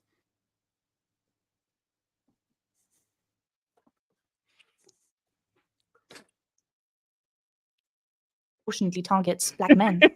She showed that the combination of 30 poor seconds. material Let it be conditions noted, plus let it lack be of noted, employment, Alice, health- when you don't watch this, because you never will, that I was the one who argued for you. We got to keep it even. You got to keep it even. It's got to got to be fair. and safe housing combined with bigotry meant that black men are overrepresented among persons accused of violent crimes relative to their representation in the US population. In fact, the exact same thing happened for Irish immigrants in England in the 20th century. As journalist Fintan O'Toole explains, some of the overrepresentation of Irish citizens in English crime statistics may have been down to prejudice, but most of it was undoubtedly a reflection of social reality. The main cause was obvious. Groups of young men lived together Poverty. in poor quality, overcrowded accommodation, and worked like dogs on building sites during the week. Going to the pub at the weekends and getting tongued up was their outlet. Understanding the complex ways in which the violence committed by men is exercised. Wait, you mean to but tell me that understanding the it's not Irish just aren't about drunk stereotypes? manhood is necessary if we really want to build a more peaceful, equal society. At the same time, it is crucial No. not to neglect women's Jack's the capacity one for being the violence. We cop. talked about Hillary Clinton, Meloni, and other girl bosses who use their identity as women to appear less violent. But on the other hand, there are also countless examples of feminist revolutionaries like Emma Goldman, the English and Irish suffragettes, including Christabel Pankhurst, Harriet Tubman, Lakshmi Bai, who resisted British rule. These women who stood up against oppressors were pro-violence. When something is unjust and has been unjust for a very long time, when a community or person has been consistently discriminated against, then I mean, of course, anger and violence will emerge. We cannot impose peace. We cannot tell people to just be docile and call it feminism. We have to build peace together. We have to understand the root causes of anger, violence, dehumanization that so many of us feel. And that might necessitate a little bit of violence in the form of protest, direct action, civil disobedience, which are still kind of cute when you compare to other things that happened in the past, like the enslaved people rebellion in Haiti, the suffragettes' bombs, or the beheading of French monarchs. I'm just saying, we're very cute these days. Now, this was supposed to be the end of the video, but then I realized that one layer was missing. I need to talk to you. People. That sure does. Classic French, am I right? Pro Haitian Revolution too. This is a good sign. Pro Revolution. I mean, pro state terror. I mean, I don't know if the Jacobins were not pro Haitian. Interesting. Revolution, because they didn't do anything about it. They couldn't, but they didn't do about it until like Napoleon came, and then France came back to Haiti. There, we've got some questions to ask. Please come on the show. We have questions. Robespierre based. About one last female public figure, a self-proclaimed common sense feminist who has done an incredible job at, one, making manosphere people listen to someone who call themselves a feminist without interrupting them every 10 seconds, and two, using intersectionality. Look for at her conservative using purposes. the computer as like. Now, this person is called Louise Perry. She has appeared on various podcasts, from Peterson's Daughter and Dad to Chris Williamson's, but also Ali Abdal's. Louise Perry is the author of The Case Against the Sexual Revolution, A New Guide to Sex in the 21st Century, and she's really good at cultivating her ambiguity. By that I mean that many see her as a feminist. The fact that she supports several pro-family welfare measures, including the improvement of maternity leave, is proof of that. And even in the podcast episode with Michaela Peterson, she shared how cool it was that the conservative conference she was going to very soon would provide childcare, like feminist organizations used to do during their own conferences. Now, this is an interesting point of connection between a pro-family, supposedly right-wing, and pro-social, supposedly left-wing political agenda that we need to be careful about. Because what Perry does is that she creates an intersection between class struggle, so having access to social benefits, on the one hand, and feminism, having access to maternity benefits, on the other hand, to encourage the preservation of the nuclear family. So I feel like things are pretty clear now. Throughout this video, we looked at the many ways bourgeois feminism can turn into authoritarianism. It does so when it refuses to look at complex social dynamics, class or race, and replace it with essentialist assumptions. It does that as well because it... So I'm still going to argue that she's not using it in the same context as the other people who use it. Because she's talking about basically Western feminism. She's talking about elitist. Yeah. Like we're talking corporate feminism. Okay, so now who's the good cop? So you're playing both the good cop and bad cop now? I'm just talking. Oh, because you don't want to give her a third offense because then it's permanent ban. Three strikes you're out rule. It relies on the individual as part of the family and therefore put the responsibility on them or their parents to change their negative behavior, not caring a tiny bit about how their material conditions might impact that negative behavior. And finally, it does that because it co-opts feminist language and measures left-wing language and glass ceiling feminism. That's fucking perfect. Like just the yeah. measures to push for a return to the nuclear family. Anyway, I hope you enjoyed this video. As always, the conversation continues in the comment section.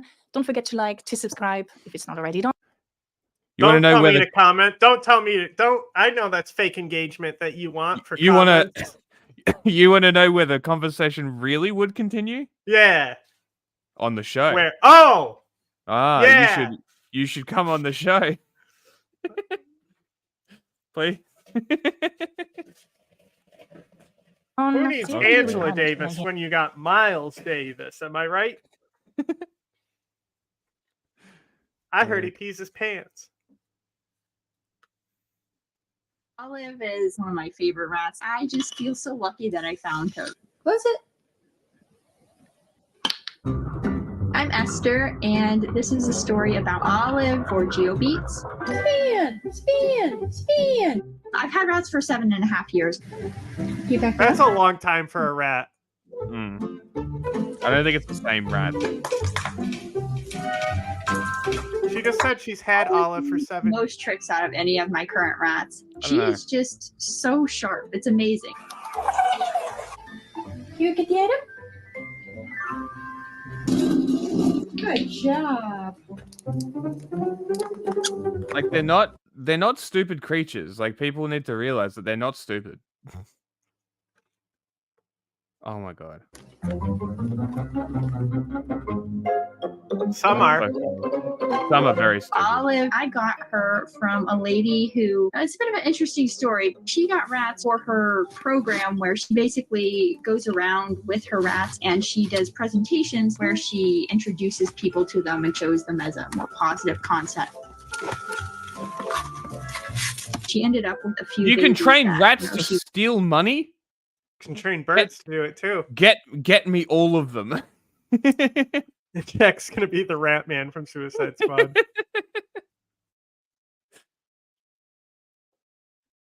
Wasn't going to be able to keep, so I ended up asking her if I could take any of the babies off her hands. Good job. So that was Olive and her sister Donut, and later on I would also bring in their sister Pickle.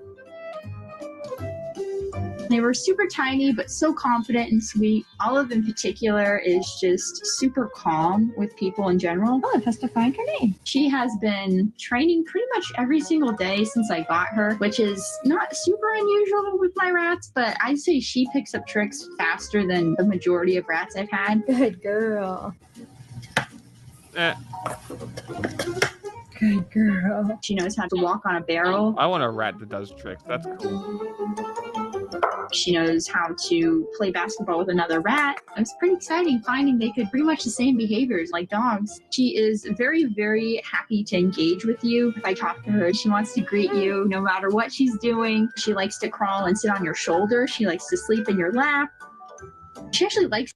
Used to have rats. They are great pets, but they almost always die of cancer. Yeah. They don't live very long.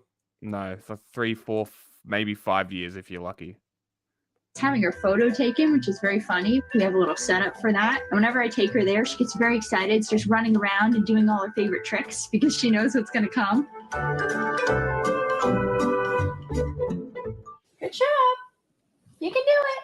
Bring it in. Bring it in. Olive is, she's my little baby. I am so close to Olive. What a great little story. Rats, unfortunately, live pretty short lives. 2 years. There you go. Olive is currently over a year and a half. I love everything about her. I told you that she's had rats for 7 years, but this is not the same one. Okay. Okay. That's what I thought she said, yeah. Okay. Mm. Damn straight. Smoke all those ciggies. Darts for rats. Like, I don't get the hate for rats though. They're fucking adorable.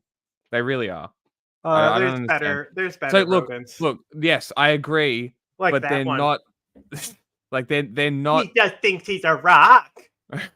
But rats are not like bad animals. It's just because they have this stereotype from obviously the plague, right?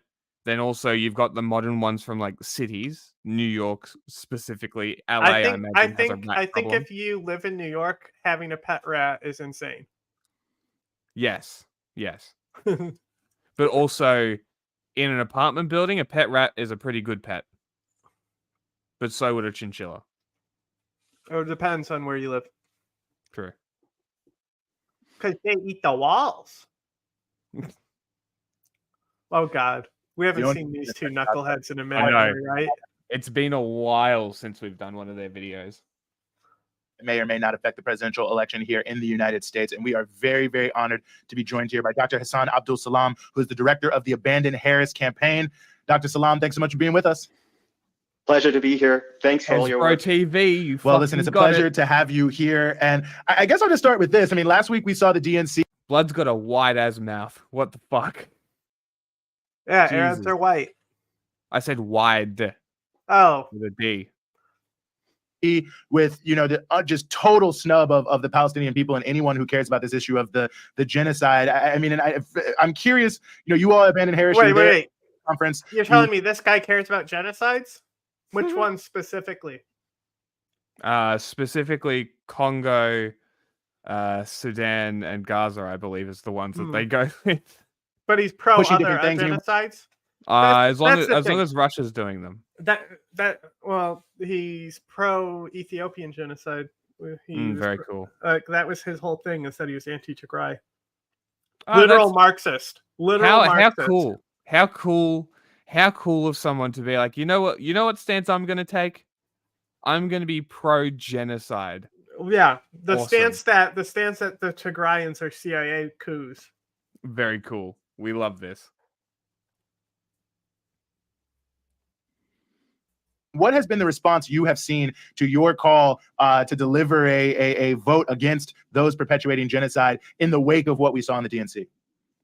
Among communities of conscience, it's very clear that the sense is of elation, relief, that there's at least a voice and opportunity for all of us to take action at this critical moment where our country is engaging in one of the most vicious human rights violations. Are you asking about these people? The genocide. These people are literally this Hezbollah. Administration and the bombings. That's what we call him, Hezbollah TV. The guy on the left literally founded PSL.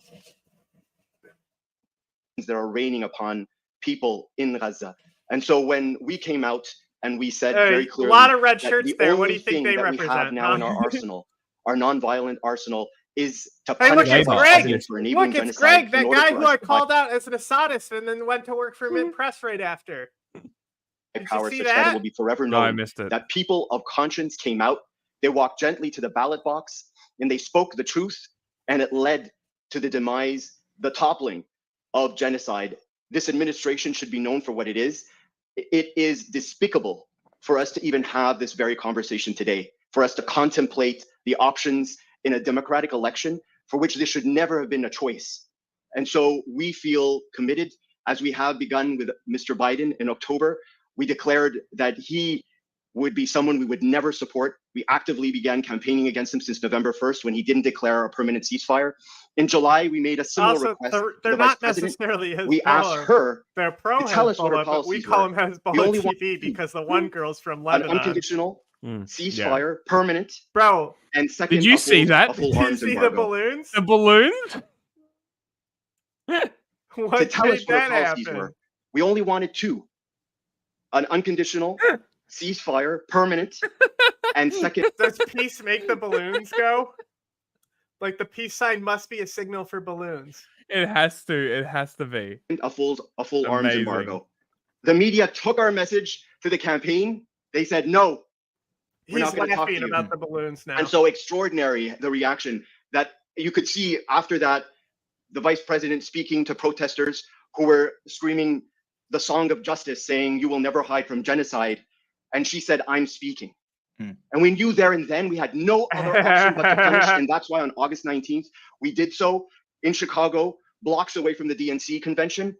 Because the real question, Madam Vice President, is when will the people of Gaza speak? I'm sure she's When will listening. people of conscience oppress all around the world because of us? Their voices are completely silenced. When you had a moment to hear from young people, them talking on behalf of the voiceless, you shut them down because you felt that you had to continue with your speech that day. But for day after day, attack after attack, silence from this administration. Silence Not in the untrue. face of Well, people no, who are you shouting. think about it. You think about it. Of course, they're pro-Trump because Trump being in power is going to make the radical left way more appealing. Yeah. Yes. That Yes. they claim to be, even though they're not. Look They at just Jimmy want to Dore. complain. As you when did you say it? I just clipped something that you were like, they just want to complain. They're perpetual complainers. They just want to critique power. It's a ContraPoints quote. They Oh, don't is it? want power. They just want to critique power. Endlessly critique power. Yeah. Yeah. It's a good quote. And dying to be heard. And so even if we're the only ones and our people And another understand great that might quote be the is case, the only movement, the not firebombing a Walmart one. Yes. the only organization that abandons Harris, we will do it regardless of consequence. And we will win and we will defeat this administration because in the swing states, we believe we can actually ensure that this Yeah, you know it's more important getting Trump in because Trump will be way better for Gaza.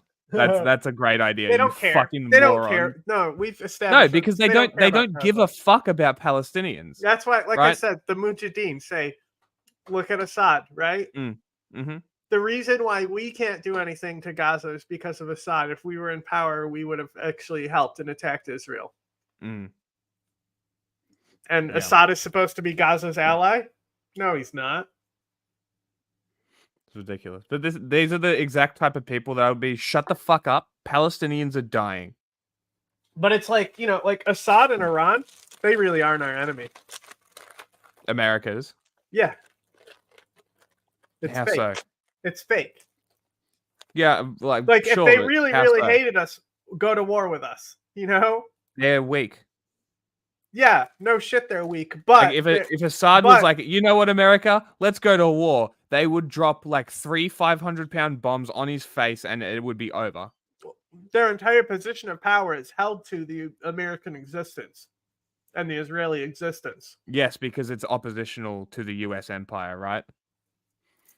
That they perpetuate. It's the same as like what I say about capitalism and communism, that they perpetuate each other and Well, keep it's each just other like so afloat. like the obvious answer to why every communist country failed. Mm. Do you know the obvious answer? Is it from that video? Because That they it were was set up to fail?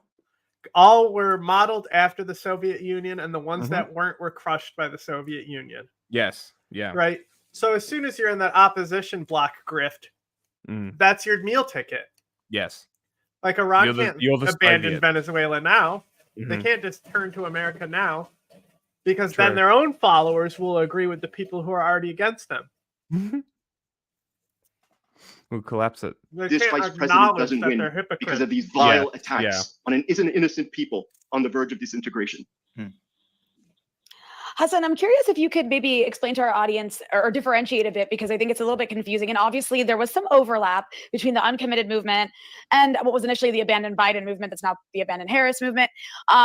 But now that overlap, I guess, is kind of over after what happened at the Democratic Convention, or maybe even before that. So can you explain to our audience what is the difference between the uncommitted movement and then the idea of abandoned Harris? So the critical difference that I would say between both is that we believe our leverage comes from punishing, ensuring the defeat of those who have violated the rights, the civil that's rights kind of a of good innocent point. people. But like I've Whereas said, uncommitted, if Palestine is liberated, Iran loses a great ally and a great thing that's projected them a lot of power. Palestinian suffering only benefits Iran. Yes. What has Iran lost in this conflict? What has Iran lost in general? Besides, like, some sanctions got put against them, their economy went down. That's the average person who's suffering, not the regime. What has the regime lost? They've only gained. believes in the continued negotiation, reconciliation with those in power. We've made it clear from the beginning, and that has been a difference that we've seen from October, from November. Even though we called on people to vote uncommitted in the primary, abandoned Biden called on people to vote uncommitted, we are not uncommitted in the sense that we believe very essential Okay. that the message. I think he's just going to be repeating at this point. Happy to move on? Yeah, that's about how most of their content is, Yeah. especially with guests. Mm-hmm. That one Libya one is funny, though. I don't think we ever released it. Donald No, Trump gave maybe not. what might be his worst interview ever to a guy named Sean Ryan, who describes himself as a former Navy Oh my SEAL God. and former CIA. Sean I have Ryan. never seen anything like this. And listen, I'm with you.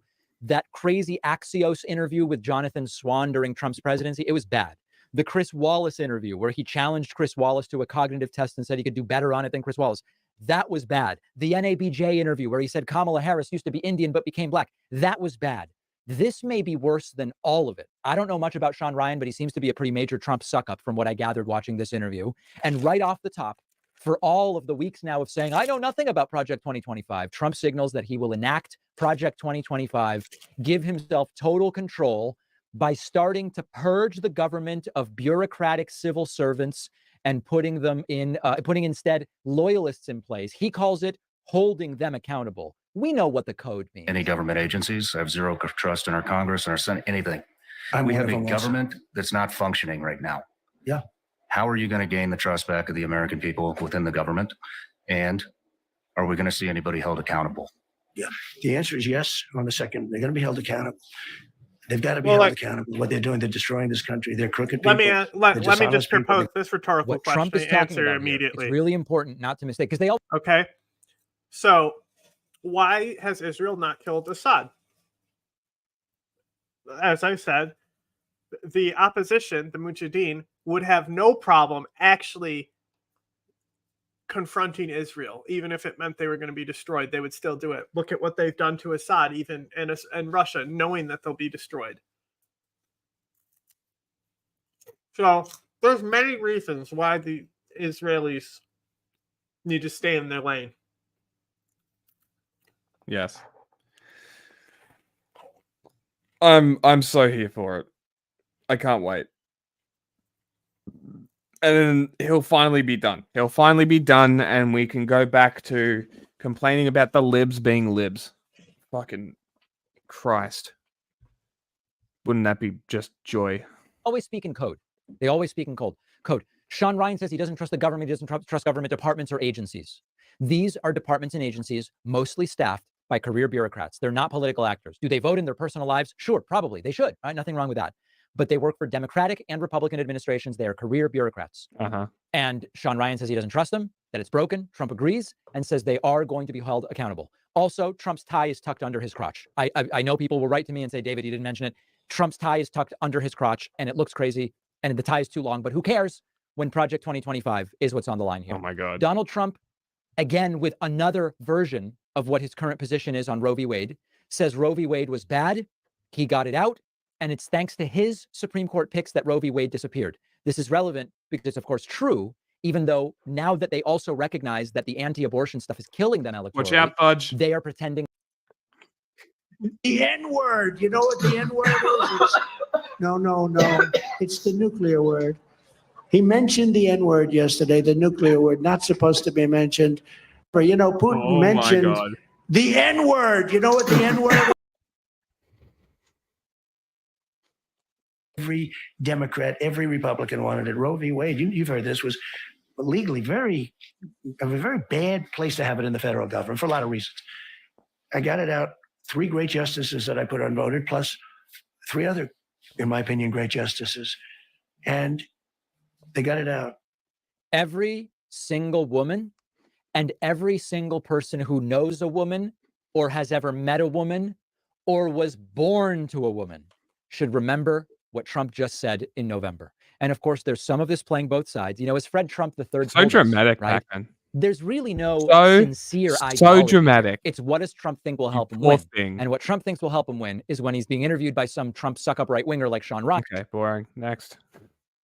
Yeah, Trump's media Hello and welcome arrangements back lately to have the been second so part weird. of my question and answer video. Yeah, they really have been.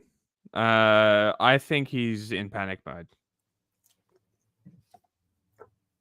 If you haven't seen part 1, I've included a link Al-qeada. above and in the description below. What did Once you just again, say to I me, want to thank motherfucker? everyone who supports the channel by subscribing, watching, sharing, liking, and leaving comments. But my special thanks again go to the channel members for their regular support. It makes a huge These difference. Q&As And if that you'd he like to does support the channel, are his best videos. They're so good. Oh, really? Oh, it's chapped it out. Fuck yeah. So like one that he did totally changed my perspective on so many things. He Okay. talks about, it's what he talks about, like, do you need a fucking currency to be an independent state? Interesting. You know? And he's saying, like, I'd argue that you don't. And like talking about like how the UN is expired and stuff. Like that's where I got a lot of those takes on the UN from, is from this guy. Interesting. Okay. please do also consider signing up. I put a link above and in the See, description he below. would be a great person to interview meantime- as well. Ah, we And would talk for hours. Just on, well, we would just let him talk, you know? We'd have basic questions on autonomous states and just continue asking him questions, basically. Yeah, I would just be asking all the questions I've ever want to ask. Tell me, teach me. Like, that would be cool. Here's this week's first question. Raza Hassan asks, do you think that creating an independent Palestinian state Oh, great is question possible? for this guy. It's yes, just about. I'm going to put socks on. I'll be it's back. extremely difficult to see how, as things stand, you would create a Palestinian state. I mean, of course, you know, recognizing that most of the world already recognizes an independent Palestinian state. You know, we've seen this, even more and more European Union members do. But in real terms, and this is what I think you're getting at, can we see that? So look, you know, the principles of statehood, you know, the standard principles are, you know, a state has a defined territory, a settled population, the ability to enter into relations with other states, and governance. So, or effective governance, I think, is the really important point. We know that it's got a settled population. We know that it's got an ability to enter into relations with other states. Does it have an effective independent governance at the moment? It's very questionable because a lot of its ability to act is obviously limited by Israel. And of course, you've got a defined territory. Does it have a defined territory that it can exercise control over? So we know what the defined territory of a Palestinian state should be. I mean, you know, this is 1967 borders, but in reality, through Israeli settlement in the West Bank, that is very, very difficult to envisage. That how do you create a logical, viable Palestinian state there? And I think that this is a huge, huge problem, and a problem that's going to have to be answered, I think, when we get to the end of the war in Gaza.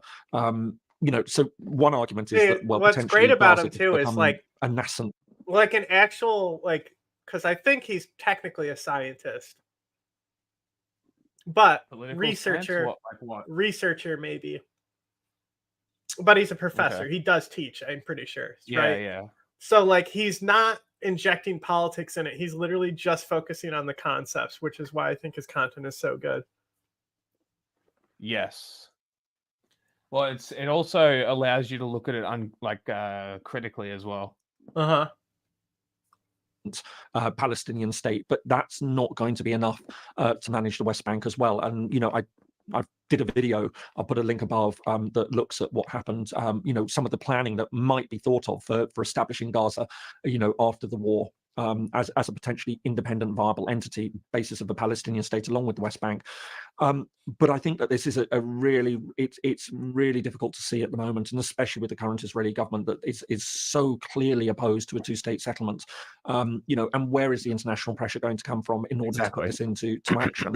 But again, I think that unless it happens, we're just going to see a continuation of much of the violence we're seeing at the moment. And I think, and I use this very advisedly, that if Israel wants to continue to exercise the control it has over the West Bank, and remembering, of course, that there was this landmark International Court of Justice ruling just a few weeks ago, which actually clearly said that Israel had violated international law by effectively it has annexed large parts of the West Bank, contrary to UN Security Council resolutions, contrary to international law. But where is the pressure going to come from Israel to step back and withdraw those? It's just very, very difficult to see.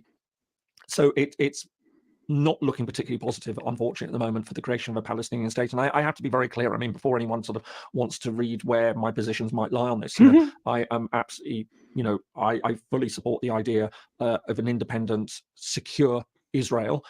But I also fundamentally believe in an independent, secure Palestinian state as well, and that the two living side by side. It's not an easy relationship. It's not going to be one that, the legacy of the past is going to be easy to overcome. But I'm absolutely convinced that, what we have to see is the basis for a two-state solution that has been laid out, put into action according to the borders, the 1967 borders.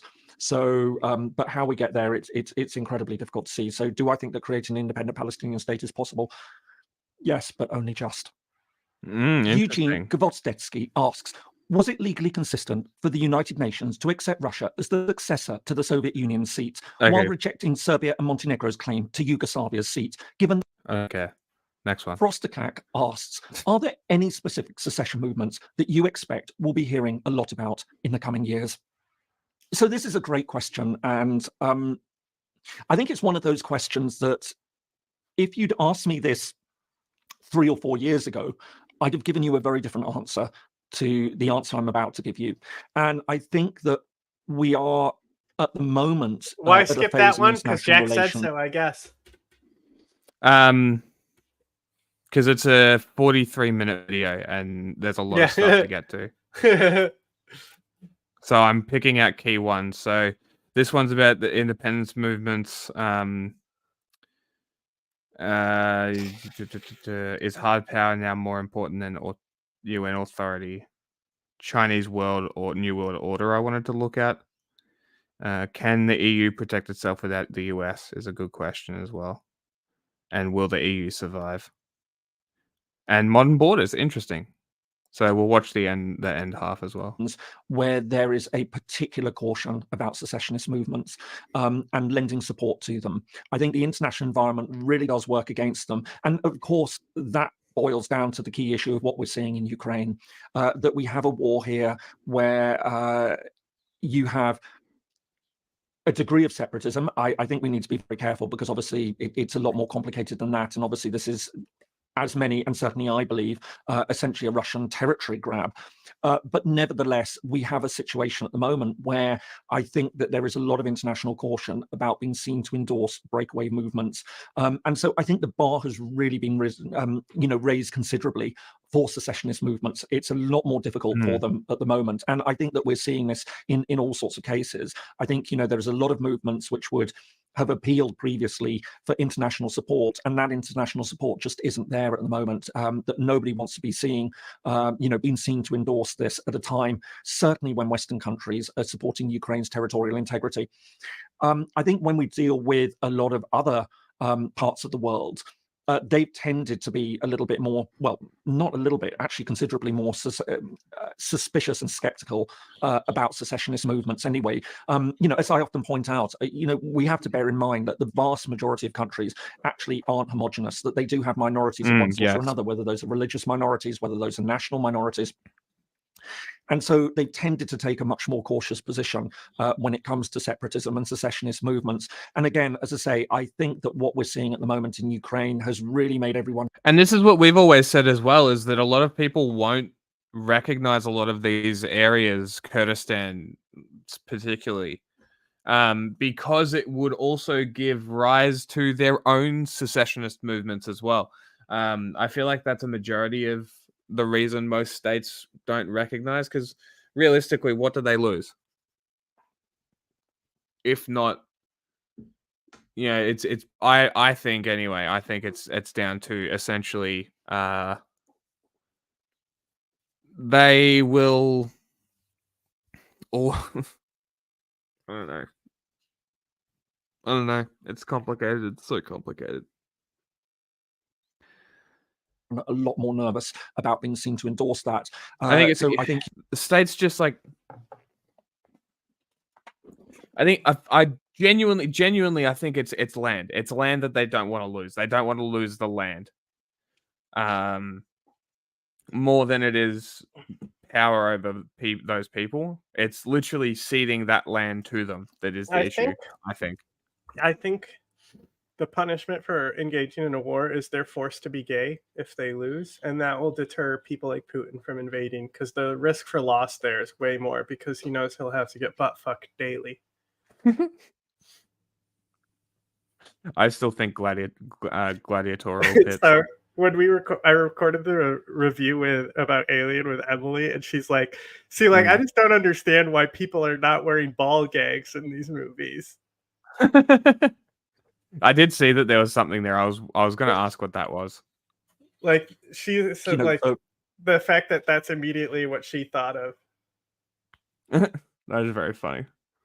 How is the mouth fuck scene from the? Oh, there's multiple. The face hugger. There's multiple. No Yeah. shit. Awesome. Honestly, I think the main theme of the movie is like reproduction. So there's a lot of dick and vagina stuff in there. Interesting. Like it's strongly that the main theme. It's like the soft theme is what does it mean to be human, which is always with the android. That's kind of why the android's there. But this is the first one where the android is the main character, and it's like really about the android and not about the like other people around him. Interesting. So and also the fact that the android's black, it's like that like I was saying, it's like you had to cast it specifically the way it was casted. Like you couldn't have a white android there and have the same metaphors of oppression and like racism, because they're racist because he's an android, not because he's a black android. You know, and I'm sure many would argue, why would they make a black android in Blade Runner, or not Blade Runner, Alien? The rest have been white and modeled after like the company founder or something. I'm more and more interested to see it. Yeah, it's very interesting. Definitely strongly themed about reproduction. I mean, it's surprising that they haven't done one like that yet, considering how the aliens come to be. It is very surprising. The movements that are trying to push for independence at the moment, Emily thought that was a dick coming out of her and out of one of the characters in the chest bursting scene. She's like, "What a big She's gray never dick." seen Alien? That was the point of taking her to see Romulus. Amazing. Do you think it's if better? You actually needed to see any of the others, and I agree that you do not. You do not need to see any other Alien movies to see it. Do you think it would be better to see this one or the original for someone who hasn't seen it? Well, the original is just better. So what I said, she was like, "Did you like it?" And I'd say it's probably now that I'd say I didn't necessarily like it. I just now think there's 3 good Alien movies. particularly difficult to get the traction that they need. So to come back to your But it's specific fine. question It about has, are there any particular it has secessionist really, really movements? good pacing. Phenomenal Okay. pacing. So it doesn't Right. feel its length. It feels very short because of how good the pacing is. Mm-hmm. And like even because we had just talked about it, so like going into it, I'm like, okay, how much of this plot in the beginning do I care about? Like if I was to watch this again. And really, the opening plot stuff is only, I mean, there's that whole opening scene that I don't know any heads or tails from, but maybe 15 minutes before it's like tension building. Okay, interesting. Sort of like the original, but the original builds tension from the go. Like, yeah, there's definitely tension from the go, but it's more Mm. introducing the main character, the android, who is exactly like James Griffin. So you're gonna Interesting. watch this, and all you're gonna think of is Analytica Camillus on there. That they I'm like so excited. the same mannerisms, the same style of speaking. The I'm only so thing is excited. they don't smile the same. Okay, interesting. I'm very excited. That I expect to see and hearing a lot about in the coming years. I think we are at a stage at the moment where there isn't a lot. I don't think there's a lot of interest in being seen to endorse these or support them, and it's just a sort of sense that I have that it's a particularly difficult time, as I say, for a lot of these movements to get the traction, to get the support that they might want. And I think a lot of countries will certainly be treating it with a lot of caution at the moment. So as I say, there are different territories that are clearly pushing for independence, where it isn't completely dead as an idea. You've got those movements in established democracies, for example. So I think we'll still hear talk about independence for Scotland. There might be a degree of it for places like Catalonia, for Flanders, but I'm not expecting that we're going to see Not only are flurry the of baby independence movements xenomorphs succeed. Not just dicks. They find the like because do they find the baby's skin in the original one? The that it shedding? shed? Yeah. No. Well, you said shedding, so where do they show shedding in other ones? In the originals. When the guy's looking for the cat, He does finds find the the shed? shedding. Yes, Okay. he finds the shedding and then it So kills that's him. what I'm talking about. Yeah. That specifically looks like a fucking like used condom. Yes, it does. Yes, it really does. That they have in actual fact. I mean, as I'm very fond of saying, I think there's only one truly successful independence movement since 1945 where a territory has unilaterally broken away and gone on and become a full member of the United Nations, and that was Bangladesh. This one has a gimmick. Oh? It's zero gravity gimmick. Really? Interesting. So like, for example, we haven't had 0G outside of the ship bits, right? It's the whole thing takes place on a ship. So no, like the airlock parts is the only place that they would have 0G things. So here's just a scenario you imagine, right? Mm. You use weapons on the aliens if the blood isn't going to eat through the floor because it's 0G. So I said it again. So like if you shoot them, they would have bled through the Nostromo. Yes. And vacuumed everyone out of the ship. So can you use blood, or can you use their blood and shoot them if it's 0G? No, because it would coagulate and ball in zero gravity like liquid does. So theoretically, it would be more dangerous because there would be droplets of acid everywhere if they're shooting the alien or it's bleeding. Yeah. But then the gimmick is would blood even come out if you were bleeding in space? Would it even come out of the wound? Well, they use like the exploding bullets for the pulse rifle. Ah, okay. But like that's actually an interesting question. If you were bleeding, would you bleed in space, or would they have surface tension? It has a dumb timer called the gravity purge, where it turns on gravity every 5 minutes for a few seconds because it keeps the ship from ripping itself apart. Yeah, okay. So that's the gimmick. So every 5 minutes they drop to the ground. Yeah. And then the alien's chasing them. And then the gravity turns off again. That's funny. Yeah, they also introduce ice as a weapon instead of fire and electricity on this one.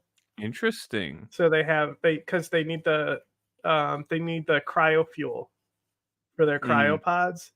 So they can use the cryofuel as like a flamethrower, but it shoots ice instead with the tanks on their back. Interesting. Yeah, interesting. In And 1971, that's another the closest Chekhov's gun other that's that we've got to introduced that is very Kosovo. early. But even now, 15 years after it declared independence, it's still not a member of the United Nations. So enough, I 'cause think you're ruining it was always a very high Nah, bar. But actually, as I I say, haven't I think ruined with anything everything because that's there's going on in really Ukraine at the there's moment, really not much to ruin. it's become even tougher for a lot of these groups that are trying to get independence. Achia Chowdhury asks, does the African Union have a bright, united future like the European Union? Stop asking interesting fucking questions. I want to scan. Fuck. Yes, it does. Yes, the answer is yes. Nearly Epic asks, do you have any suggestions as to what the alternative global order that China is proposing would look like? This is... What about South Sudan? It sucks. It's a shit show, yeah. There's no solid power there. So much like Sudan, it's split between two factions. And the ruling faction is the Dinka, and the man pees his pants in public. Is that the really old guy? Yeah, the guy who got his hat from George Bush. Yes. Right? The cowboy hat. Yeah. And the guy who opposes him was trained by Green Berets. Cool. So he was in the war to, liberate South Sudan. So it's just two of the major tribes fighting each other, basically, at this point. Mm-hmm. Oh, yeah, about successful independent movements. Yeah, sure. But I'd argue that there's other ones that aren't recognized states that are still successful, like Somaliland. Nobody's taking Somaliland. It's never going to happen. Yeah. But yeah. Something that I think, looking at the world order at the moment, and there is all the discussion about China effectively becoming the main challenger to the United States, to the West. And I think there is a real question about if that is going to see a change in the international system, what would it look like? Because I don't think we've got a clear idea.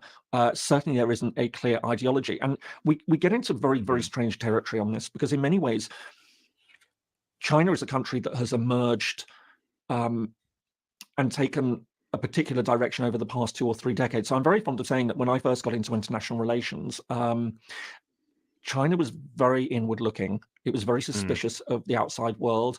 It was far more concerned about the outside world wanting to know what it was doing internally than it was interested in wanting to understand the outside world. And that has radically changed. So China now engages much more actively in all sorts of ways. We've seen the way that it invests, and often very controversially, in other countries. China now takes part in UN peacekeeping operations, for example.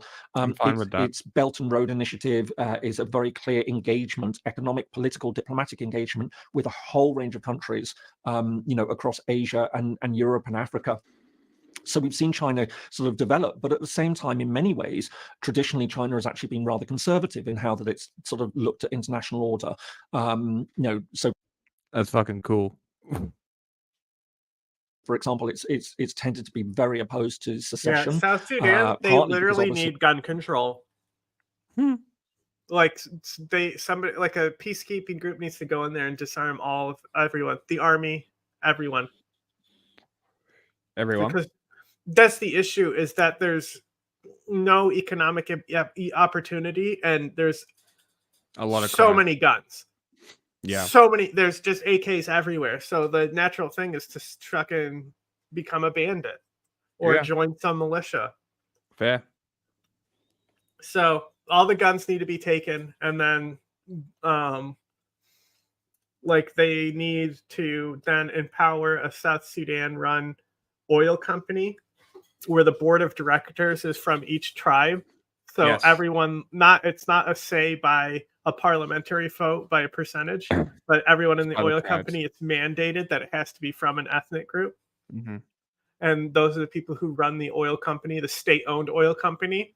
And so it's mandated in the Constitution that's written there that it has to be on the board. It has to have a representative from each tribe. It's not a bad idea, I think. It will definitely enrich the state, that's for sure. And by the state, I mean the people, especially if it's done that way. Well, it's not that radical because, like, the whole Eastern African Pact, like, one of the things that they want to do with South Sudan is they want to basically run the oil lines from Sudan through Kenya. Yeah, and yeah, create with new the horn. pipelines. Yeah, so they create pipelines because it's just like Iraq and Kuwait, it's the same oil field. Sudan's oil rich. Why should South Sudan be oil poor?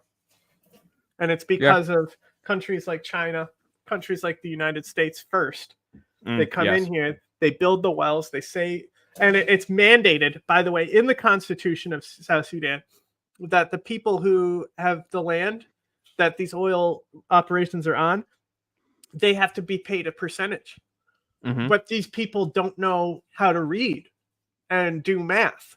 So they're given whatever the state wants to give them, whatever the company wants to give them, which is often like only like a few like point percentages instead of the actual money that they're entitled to. So all those people who have shorted these villagers for so long need to pay up as well. They broke the law. They broke the law of the fucking state that they operated in. They should be punished for it. There's a lot of things that could easily fix South Sudan, but that's not the Nobody type wants of, to do it that's because they're not the getting type rich. of world it is. We don't have like world police to go in and fix shit, you know? Yeah. That's the deal with governments. America! Fuck yeah. It's question of Taiwan. There's no way to do it that has without made force. sure that it's tended to work against secessionist movements and hasn't got that sort of history of supporting them that we might have seen from at other times. So it's a really, really interesting Speaking of question which, as to what China did you is see that proposing, new diamond? and what it would look like. A new diamond? Yeah, that they dug up. No. What is it? I'll pull it up. Just a diamond? Can't say that I've got a clear answer for what we're talking about. I think one of the things, though, that has been rather worrying is the way that China has responded to the war in Ukraine and siding with Russia. I think that this has raised a lot of questions about what China, how deeply embedded its views, for example, on territorial change are. So I think that's been something which has raised all sorts of questions that in times past you might have expected China to either say, look, this isn't our fight, we're just not Wait until you interested, see this fucking or else have rock, been bro. rather more critical of It's a what Russia is 30-second doing. video, But, the I first think one. we can see that China does see The Russia second as a one is useful ally, 2.5 at least minutes for if the we want to moment, know more. in various ways, that this is sort of challenging the West, and I think it's probably hedging its bets and seeing where it can go. But I think certainly in terms of if its power continues to rise, what sort of world that we're looking at in the second half of the 21st century as a result of it, I think I don't know. This is is a kind really, of really great a question. nothing I just answer. don't think that we've got a clear picture at the moment. But of course, I'd We love to should hear skip other to the views on next this. part. So please, in the comments below, do let me know what He's you're probably thinking. already done with it, Protect but- itself Yes. without the help of the United States. What are the trends Yes. for the future? It can. Marco, Next. thank you very much for this great question, because I think this is something that obviously has. Great. John Pabomba asks, do you think the EU can survive in the long run, given the huge differences in its members' geopolitical and economical interests? Yes. Next. Yes, I do. Beautiful. I think that we love this answers. Borders. Channel member Timor64 asks, are internationally recognized borders in the post-1945 system changeable by prosecuting a successful war? If after the current war, Ukraine This is keeps a part great of Russia question. and Russia keeps part of Ukraine, will this upend the international system? So this is a really, really interesting question, because in essence, no. International law works on the basis that you can't conquer territory. That's a very 19th century view, that you march in, you take the territory of a neighboring state. Well, we control it. It's in our hands. That's that. There is now in the UN Charter the idea of the respect for the territorial integrity of member states, and so this is a fundamental part of international law. And it's actually held up remarkably well. There are very, very few examples where territory has been annexed. But you then run into the problem of state sovereignty, and countries are allowed to determine their own borders. So essentially what you get here is Could a country voluntarily choose to give up part of its territory? Yes. Could it do that as part of a peace agreement? Yes. But would that not be seen as some form of coercion into having to accept that? And I think this is the really big question. What happens if Ukraine for any reason sues for peace, and then Russia just says, all right, we're going to keep this territory? If Ukraine willingly gives it up, has it willingly given it up? I mean, it's a really, really interesting and quite a complex point that I'm not sure that we've got a clear-cut, certainly political answer. The lawyers might take a slightly different view on it, but from a politics position, you get into difficult territory. And I think that this is why there is this sort of sense that Russia needs to be defeated. It needs to be forced from Ukraine's territory, because if it does get into that situation where it prosecutes a successful war and manages then to keep hold of that territory, then it's going to sort of be raising some very, very uncomfortable questions. Now, I mean, what you could see and what could certainly happen is that Russia de facto controls it. So although Russia would argue that it's annexed it, that isn't recognized by the rest of the world and everything like that. We've already seen that. We've seen a number of examples where that sort of happens, that a country controls part of the territory but doesn't form, or even if it does formally claim it, the rest of the world says, well, that hasn't been agreed to, so we don't recognize that control. But I think in the case of Ukraine, this is something that would raise real questions. I don't think at the moment we are going to see anything like that. I think Ukraine's position is that this is still its sovereign territory, and it's more likely that we're going to end up in a frozen conflict, which could be perpetual. It could last a very, very long time, and we've seen that with other frozen conflicts. I mean, consider Transnistria. We could look at Abkhazia. We could look at South Ossetia in Georgia. So I think that that's a more likely scenario.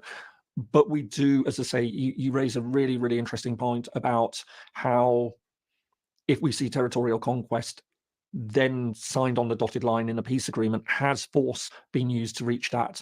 And what does that say about the international system? I think that it would be very, very troubling and would set a very dangerous precedent. But, again, look, this is something that it would be really interesting to hear people's thoughts in the comments on how they see this. Unfortunately, I think that's it for this video. Yes, it is. Very good. Very, very good. Democracy might be mathematically Wait, go to the impossible. Diamond. I said so. The first video is 30 seconds. The second one's 2:30. If you want to know more, both. You have to have both. You have to have both hands to hold the diamond. What?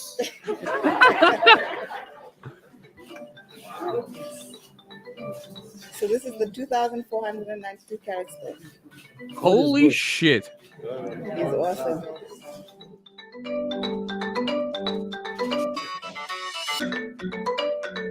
Nice.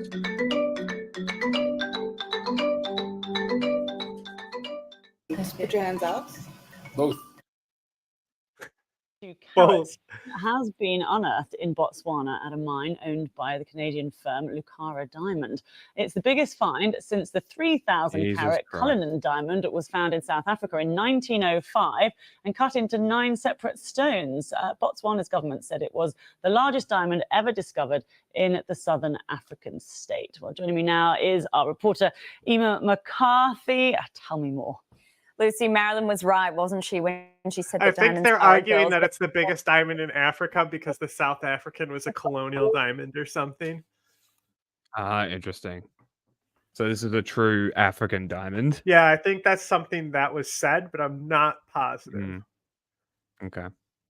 Well, as you said, the second largest diamond ever found, a whopping 2,492 carats. Now, I know that sounds enormous, but to visualize it, I've brought a little prop in with me. It's about the size of a cup or a can of soft drink or soda, so it's pretty substantial. I thought you would bring me a cup of tea. No, sadly not. It is No. empty. But can you imagine a diamond of that size? And they found that, as you said, in Botswana, about 300 miles north of the capital, Gaborone. So an enormous discovery. It's the biggest find since the Cullinan diamond in 1905. Way back then, that, of course, was 3,106 carats, most of which now has all been cut up, and you can find it in the crown jewels at the Tower of London. Of course you can. Chopped it up. I mean, you can understand it because that's not going to fit on your finger, is it? Absolutely not. While it would be Oh lovely, my I don't think God. it would be very comfortable on your finger this is- or around your I neck. bet those windmills will keep them cool-ass journalism. Fucking hate this. I bet those windmills will keep them cool. Is it not that type of fucking journalism? Yes. That's exactly what it is. Hey, I got a funny clip. Mm. 1 second. Okay, You're also a university. we're gonna come back to that. I need to do this. Okay, what are you getting? Are you sending me instead of screen sharing again? No, I'm screen sharing it. I just have to sit through an ad real quick.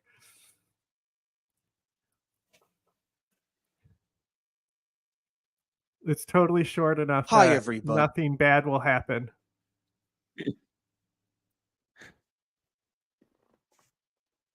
Hey, Fry, think fast. Get it? It's chlorine. It's funny because it's poisonous. University lecturer. I am. And am I right in thinking that you've written a PhD on breakdancing? I have, yes. Yeah, so Jack actually was even my question. Jackie here. He was put on silence because there was potential that we were able to get her, but I think she's extended her holiday because she doesn't want to go back and be hit with all the media drama that's waiting for her in Australia, right? Yeah, I think so. Yeah. So there's still potential. It just depends if she goes back to teaching or not. If she goes back to teaching, I'll be able to get in contact with her, but we'll see. Have questions. Hi, my name is Sydney. Welcome back to hell. And as per usual, before we launch in, today's video is sponsored by Fume, our officially limited edition. No, hang on. Can we talk about this product real quick? Okay, go on. Have you seen what this is, Fume? Box. You know I'm what this so product excited is? now.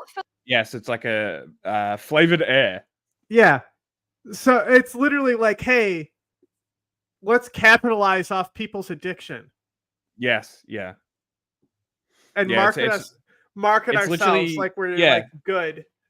But it's literally not advocating to stop smoking. It's like, just use this.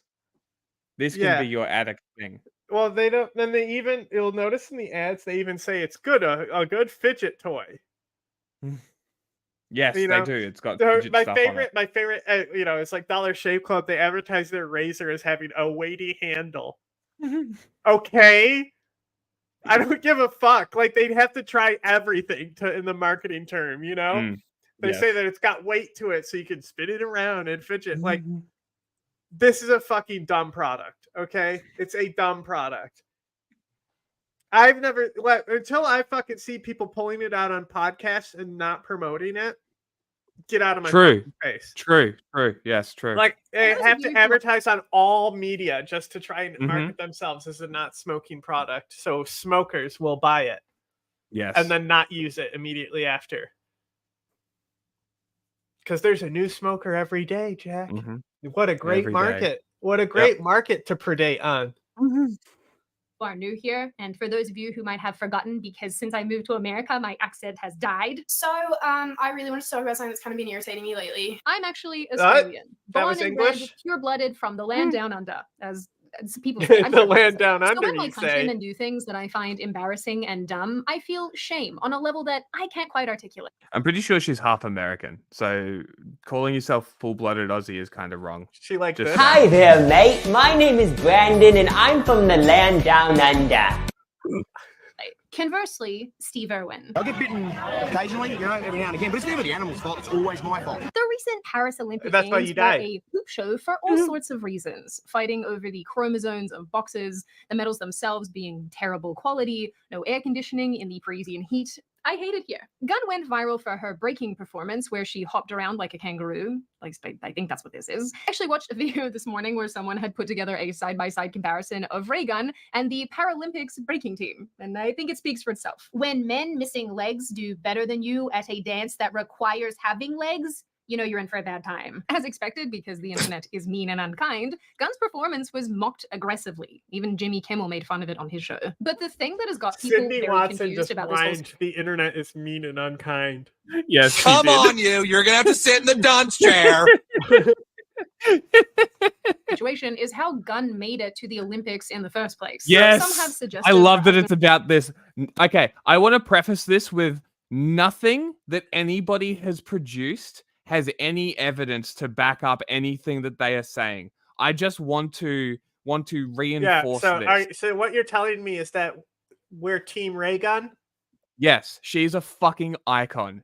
And if it does turn out that she did it on purpose and she crashed the Olympics just to shit on the I want to say, because she seems very commie, right?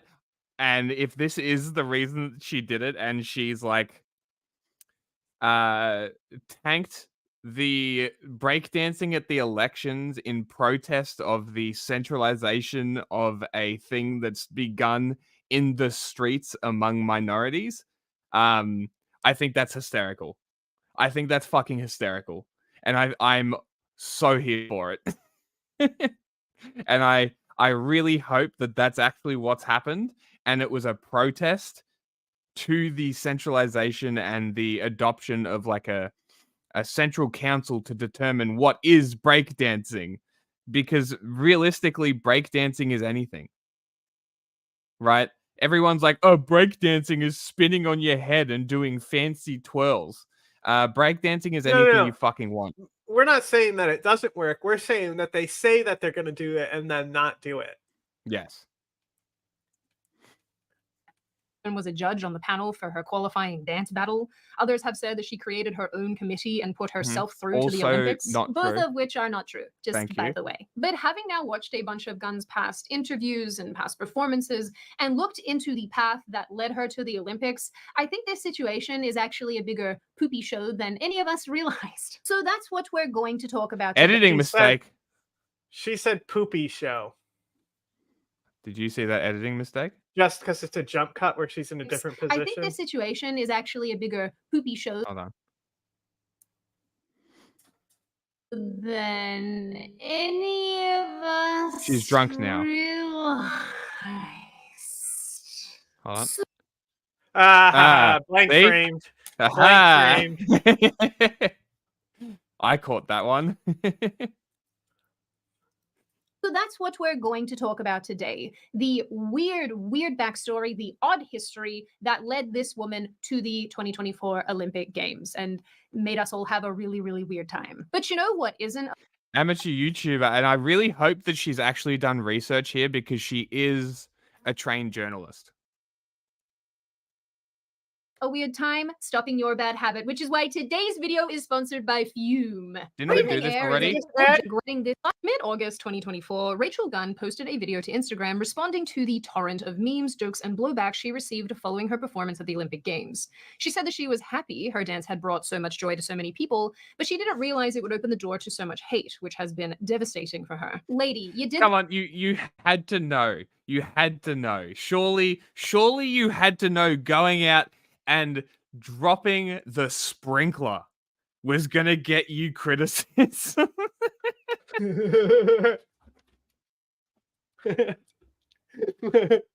Like, this is She's what I'm saying. inspired by her surroundings. This is what I'm saying. I can't believe. Have you seen Moist Critical do her dance?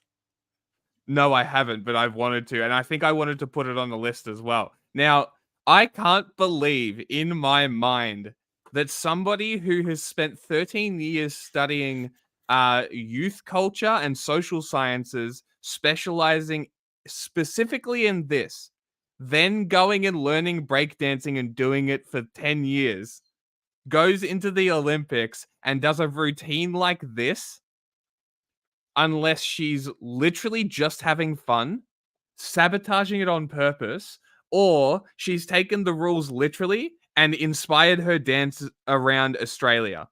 Sprinkler, kangaroos, all the shit that she was doing, right? It's picture perfect. And on top of that, I found out you didn't need to actually wear the tracksuit. So she voluntarily chose to wear the green and gold tracksuit while doing this, which also kind of makes me think and reinforces my theory that it was a fuck you, specifically wearing the Australian colors while doing it, which just makes me, if true, love it even more.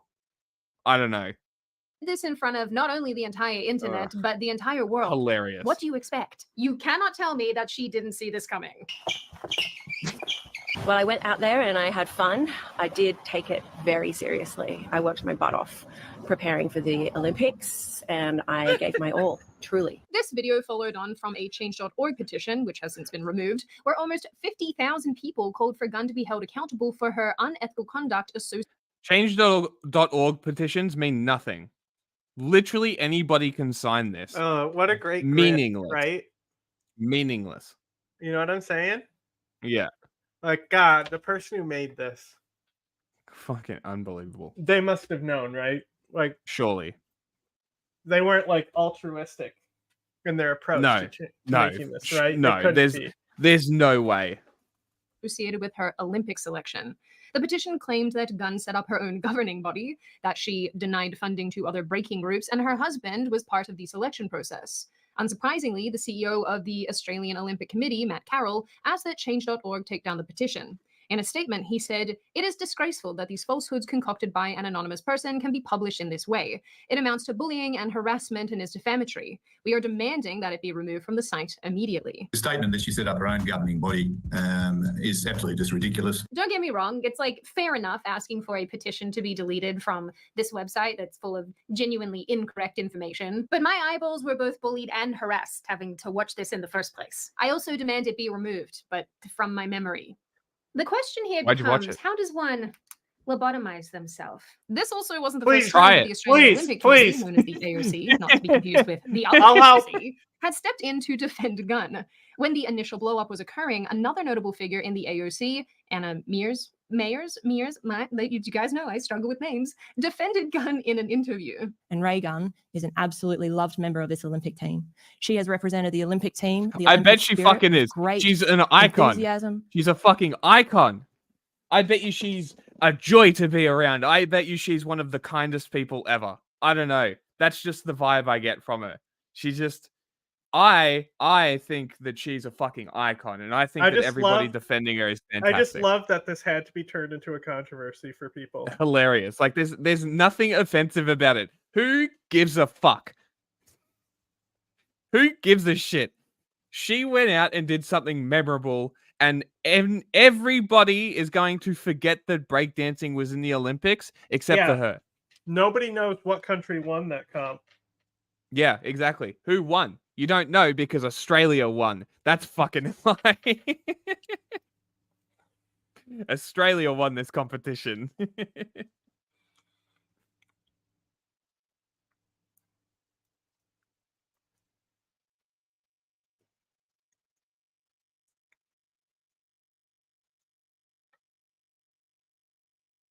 Anything?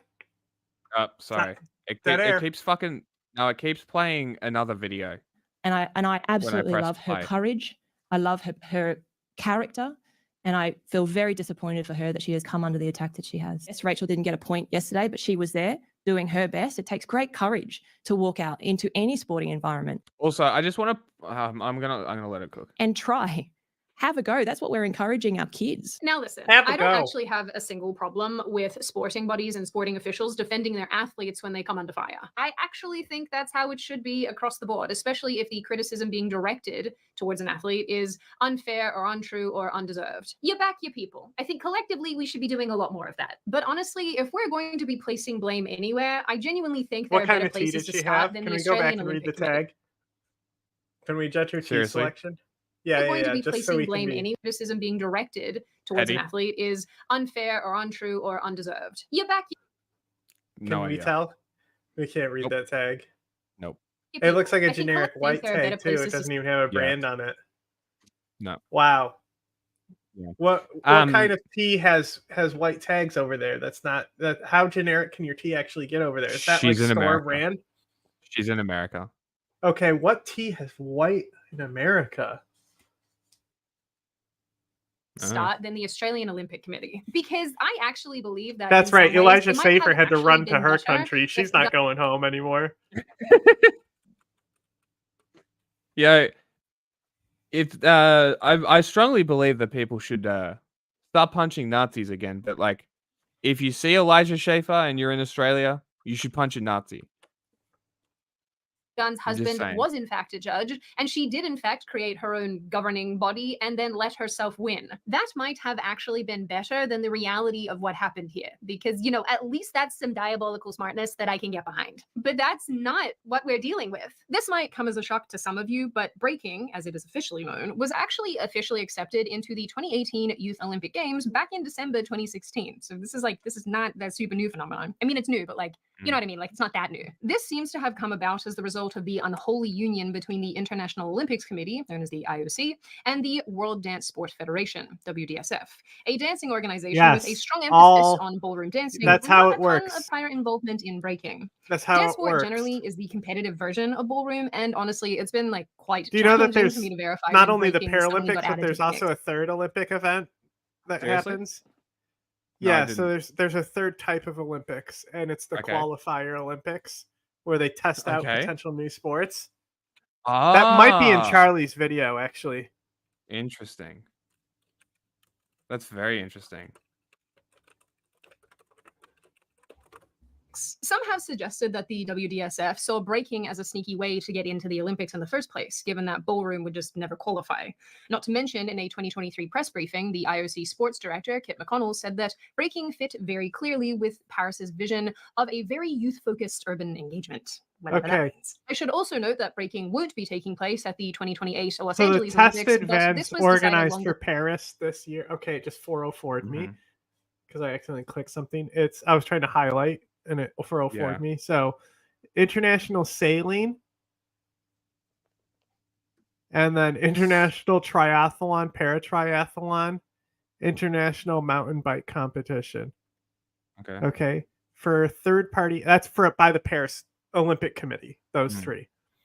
Third party entities, French Junior Golf Championships, rowing under 19, open water swimming, the WSL Tahali Pro, Archery What? World Cup Stage 4, Canoe Kayak, Canoe Slalom World Cup. Okay. Okay, optional ones. I don't know what optional exactly means. Table tennis, handball, weightlifting, transition to tennis, from tennis to boxing, fencing, taekwondo, para-taekwondo, hockey. See some, but I've seen one where it's like really, really experimental stuff. That's even like that might be during the games too. Before our friend RayGun's stepped onto the dance floor. Much as it would have been hilarious if she had just single-handedly killed off the event. But you know, who's to say? Maybe it'll show up somewhere at some other Olympics. Actually, now that I'm thinking about it, I bet you anything it'll end up at the next Australian one. Like some super nerd... Yeah, probably. Who gives a shit? It's funny that you say the qualifier Olympics, because this is one of the points that I like to bring up. I'm not sure if I mentioned it on here or not. I've watched the Olympics pretty much every year that I can remember for as long as I can remember.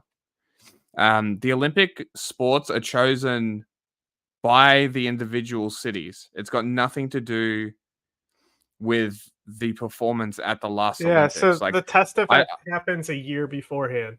Yeah, like I don't understand why this narrative came out about breakdancing losing its place at the Olympics when it was never going to be at Los Angeles regardless. Can we stop, please? Like, this is just a disinformation narrative. Revenge plot. So like, okay, so here's one. Here's a sport climbing and surfing first appeared in 2020 Tokyo. Sport like rock climbing. Yeah, but that's right. There was rock climbing in it's Tokyo, like obviously a course, you know. It was fucking cool as fuck. Have you seen any of the footage? It's awesome. It's really cool. Two-step. All right, we're gonna go back to the front now. Wow, your hips are really elastic. Hi, I'm Renata Bliss, and I'm your freestyle dance teacher. Yes. Why is my country like this? Anyway, all of this to say that because breaking had previously been a local cultural phenomenon dancing expression thing with no centralized ruling body, suddenly there was a need to develop a scoring system and a qualification process to even get to the Olympics. And for you dirty little naysayers out there, even Gunn herself said in one of her interviews that there is no official scoring system, point system that goes along with breaking. So Yes. do with that what you will. Bit of a fun fact for you. There are actually no points in breaking. If you want to see how the judges thought I compared to my opponents, you can actually see the comparison percentages across the 5 criteria on Olympics.com. All the results are there. So this is the other thing. What in Australia? This is the other thing, right? If you look at the gold medal match, the silver medalist got 0 points.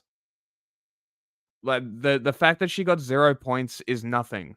And people are using, oh, she got 0 points. No, she got 0 points because the judges were looking for something. That's why I'm saying that if this was a protest to the centralization and normalization of a certain style of dance being the type of dancing that the Olympics is looking for, based as fuck.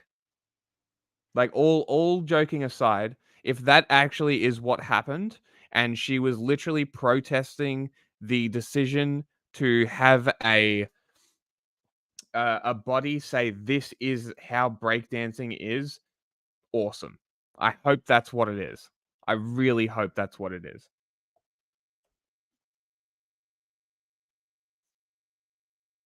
Oh my god. Why does it always do this? When it comes to all of this, given that Dance Force Australia, which was founded in 1998 and is a member of the WDSF, is ballroom and Latin focused, and Ozbreak, or Ozbreaking, formerly called the Australian Breaking Association, was only founded in 2019, 3 years after the WDSF forced its way into the Olympics. And I don't understand. What the fuck is the problem? I don't get it. What's the fucking problem?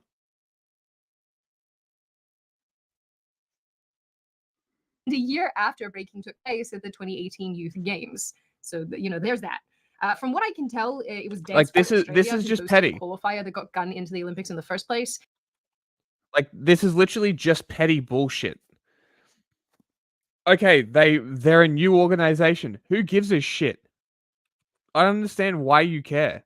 And I think this is also backed up by the fact that Dance Sport Australia put out a statement discussing shooting down some conspiracies and whatnot that had cropped up about this. So yeah, the whole thing. Okay, my is not conclusion super on clear. what tea Again, she's it's not fair enough. drinking, she either buys it from Etsy, from generic vendors, or it's biodegradable tea.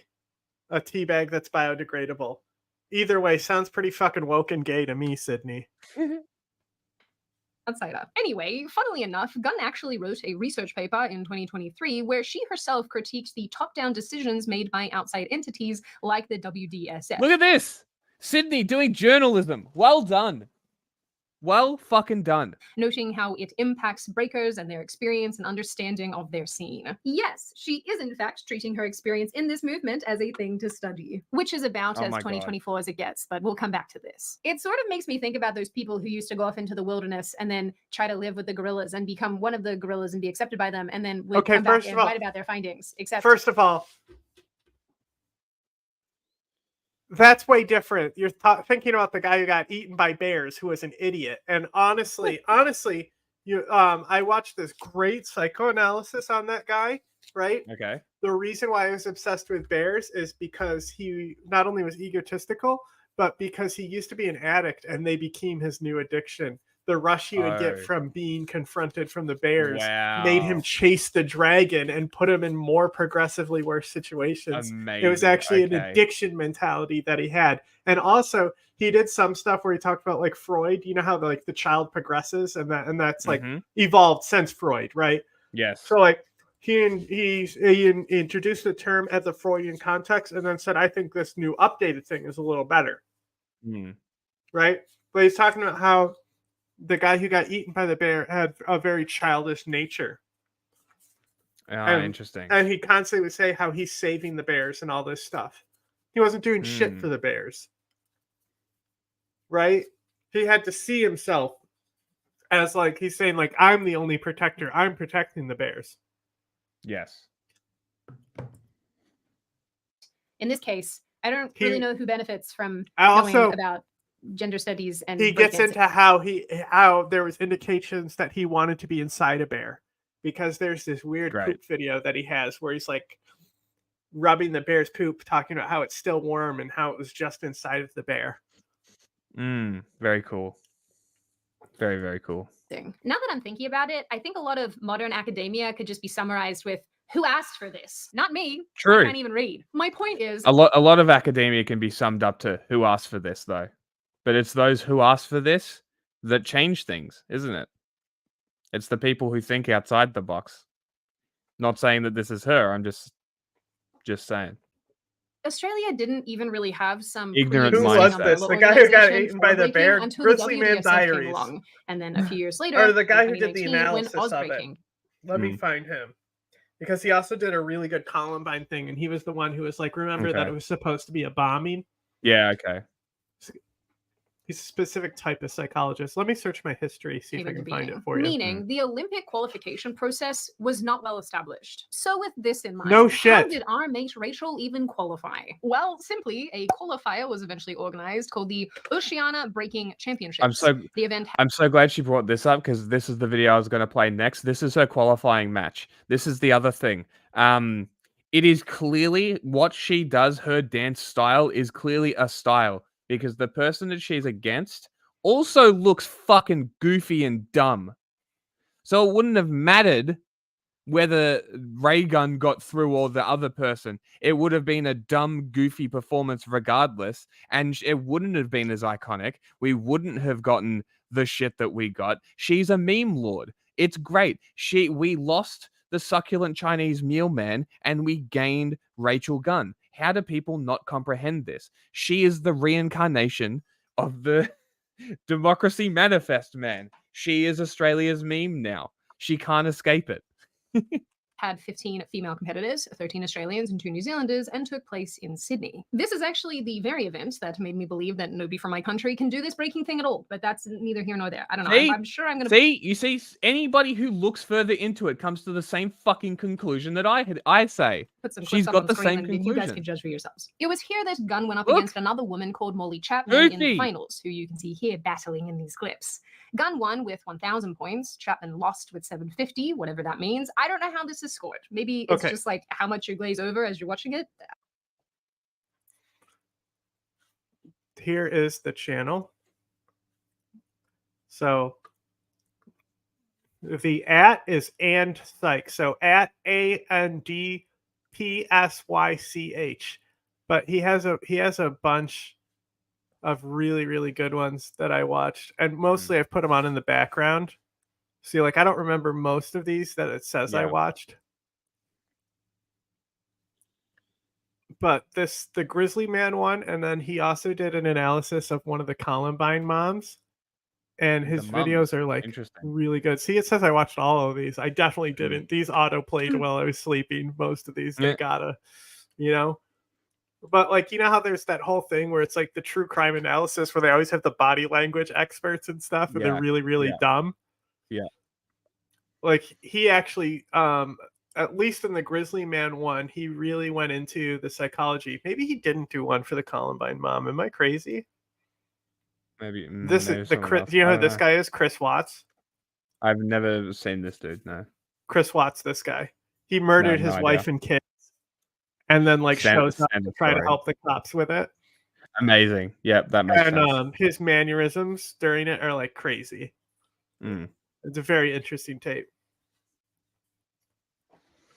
I don't know. Importantly, a bunch of international judges were flown in to weigh in on this qualifier. They were from countries like Korea, Germany, the US, New Zealand, and so on. So after securing the win, Gunn was through to the Olympics and ready for her debut. All of my slightly mean jokes aside. So you're telling me that she successfully qualified through a panel of international judges and got the spot legitimately, and that all of this is outrage and horseshit, and that she's actually an icon, and I'm correct? Thanks, Sydney. I'm glad we agree. And seriously, I think it's fair to say, and this is obviously coming from the point of a layman. Why is there now 15 more minutes of this video? The video's done, Sydney. What are you doing? The guy that I watched the Columbine video from, he has 2 videos, both from 10 months ago, One has 3.3 million views, and the other one is 351K. The fuck? It's a psyop. I think he must, but this might be his. Okay. So that's his second channel. So that must be videos that got banned or something. Yeah, maybe. But he has 2 channels on that, and it's the video about this Columbine shooter is Sue, my son shot up Columbine Klebold. And that one, it's not even a psychology video. It's more analyzing all the evidence that she was a terrible parent. A lot of these videos at this point. I don't think that Rachel Gunn is the country's best, no matter how much the AOC wants to tell us otherwise. She was simply... Who the fuck are you? Are you breakdancing? Are you a breakdancing expert, Sydney? Who the fuck are you to say? Clearly, the international judges thought that she won the competition. She showed up. Nobody else did. She won. Who gives a fuck? This is pathetic nationalism. This is pathetic nationalism. Like, who cares? That's really, really, that's what I want to emphasize here. Who fucking gives a fuck? Really? Why does this matter? I can't wait for like 5 minutes more before I skip this video, because this is just going to be no longer research. It's just going to be her talking shit and just spouting nonsense. I guarantee it. One of 15, only 15 candidates who somehow got selected for this random event that had been hand-fisted into the Paris Olympics so that the Paris organizers could feel cool and hip and urban, and the WDSF could maintain its relationship and future workings with the IOC. And I feel a little bad saying all of this, because I'm sure those of you who are involved in the breakdancing community, maybe you have a different viewpoint of this, but watching it as an Australian and as a layman, as a non-dance person, I'm just like, hi, call me Dream Crusher Sydney, because that's what I'm doing today. Maybe we should make a thing out of this. You guys can email me the phone numbers of your friends and family, and then I will call them and crush their dreams on your behalf. Hi, James. This is Sydney the Dream Crusher. Just wanted to phone and let you know that you won't be getting into medical school. Awful. Because Asian is considered white adjacent. Unlike professional athletes who train their entire lives for something like this, she almost sort of just like showed up and then plopped around for a little bit, and then eventually somehow won this almost randomly put together qualifier event. Sydney. The Olympics are professional amateur sports, you fucking idiot. No, they don't. Hey, what are you talking about? Let's go to Charlie's video. The Olympics is a literal 4-year event for all the professional amateurs to congregate and represent their teams in a representation of soft power. It's a nationalist competition, all for politics. The athletes don't fucking matter. Nobody cares. Let's go to Charlie's video.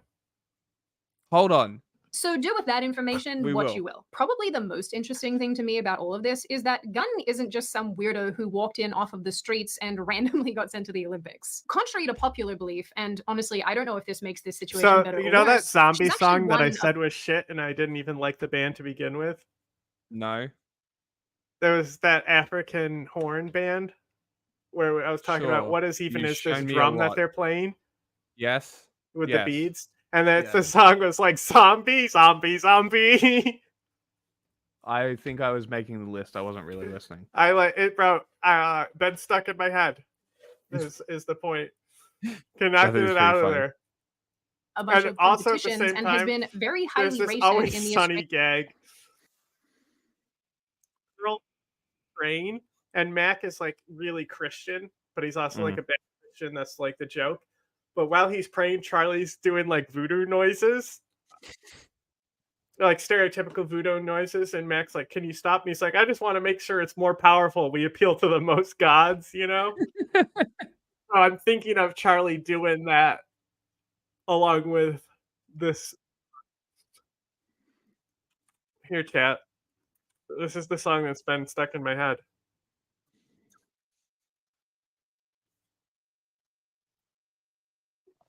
Australian breaking community. According to her page on the Olympics website, Gunn was named the top-ranked B-girl, I guess that means breaker girl, breaking girl, something to that effect, by Ausbreak, formerly known as the Australian Breaking Association, in 2020 and 2020. It's just so dumb. It's everything around the Olympics is so fucking stupid. Like, who cares? Just watch the fucking sports. Watch the people dance for you in their little Greek amphitheater and shut the fuck up. Who cares? Every single person who's complaining about this could not argue about it for more than 5 minutes. It's all emotion because it looked goofy and she's Australian and Australians are pathetic little sensitive pussies who get mad because she was representing the country. Who cares? Who cares? She also represented Australia at the WBSF World Championship breaking in Paris, France in 2021 and in Seoul, South Korea in 2022. She's also competed in a bunch of other tournaments and events, but she also... So you're telling me she's experienced in the sport, is Look, what you're she's got telling me. that dumb and that, suit on again. I know, and she didn't have to wear it. Icon. competed in Madrid in 2023. Although at the World Championships event in 2021, she placed 42nd of 78. And at an event in 2022, she placed 73 out of 114. I couldn't be bothered finding the last one from Madrid, but I'm sure it was similarly middle of the road. I actually got really curious here and looked up the two ladies who won the events in 2021 and 2022. And well, I mean, you know, I think it kind of speaks for itself when you put all of this side by side, which I hope. Keep your fucking my country's name out your fucking mouth.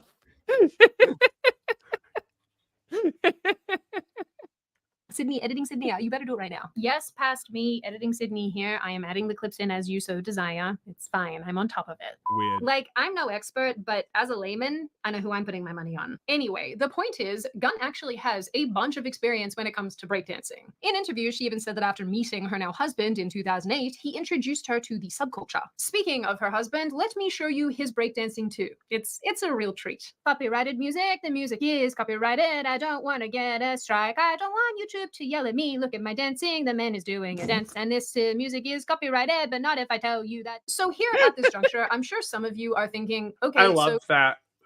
She did her best. She went to the Olympics and she tried really hard. Wouldn't it be great if Sydney wasn't a piece of shit? I know. She is a journalist. We could maybe poach her from a shitty right-wing grift. We'd have to pay her. Yeah, that's the only problem. You'd have to break the simulation. You'd have to figure out how to. You would think being essayed by Elijah Schaffer would change your mind, wouldn't you? I don't know. That's the sweet release of death. Yeah, evisceration by 1,000 branches of a mighty oak. Like, how many times does right-wing grifters, like how many Need instances to get essayed before they stop? Well, no, not even that. How many instances of right-wing grifters have been accused of SA? I will eat probably your quite a leftist few. ass like corn on the cob. I'm ready. Maybe crazy theory here. Maybe I'd rather they're be a not social very justice warrior than pro-women. a piece of fucking shit. Yeah, maybe. So questionable. And I actually think I have the answer, or at least a partial Hi, answer. do you want to know how to fix Having this? Now listened to a bunch of Stop. interviews with this woman, I think what's happened is that she has fully academiaed breakdancing. Music starts. She's gonna kill you for saying that. She's gonna personally hunt you down. Yeah. And then you can go Boom, bam, every time. Yes, that's hip hop. Your This hands is are the always great. like This is this. the perfect insert because no, you didn't even get to a point where she said that's what makes it hip hop. How do you do the insert joke wrong with an iconic clip like that? Now I need to go show people the clip because you fucked it up. Oh my god. It is admittedly a little challenging for me to articulate, but just bear with me. The best way that I can describe this is from the perspective of playing piano, given that I've played piano my whole life and consider myself reasonably musical, and I have never done dance and am not good at dancing at all. Some people are without a doubt drawn to piano because they have natural skill, because the instrument makes sense to them on some level that it doesn't make sense to other people. And so even in their unrefined, untrained state, they're still really good at it in a way, once again, that other people are not. There's this other group of people who actually crop up quite a lot when it comes to this instrument, who just don't have that. and are not that. And their way of learning the instrument comes down to analyzing it and assessing it and getting everything 100% of the time in this robotic, hyper-trained, unnatural kind of way. And don't get me wrong, you can be the latter and still be quite skilled and sometimes even more technically skilled than the first kind of person, the natural inclination kind of person. But sometimes that lack of inherent skill, and I am willing to bet that this applies way more to dancing than it does to piano playing. Is she just talking about how academic experts are not actually experts? Like they're academically experts, but in practicality they couldn't apply it?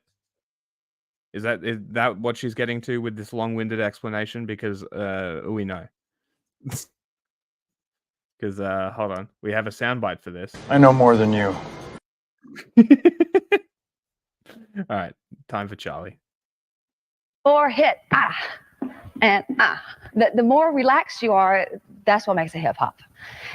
This is the first thing I want to say to you. You want to do hip hop? You got to stand like this.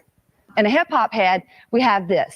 Boom, bam, every time. Or Your hands are always like this. Start out just hitting it.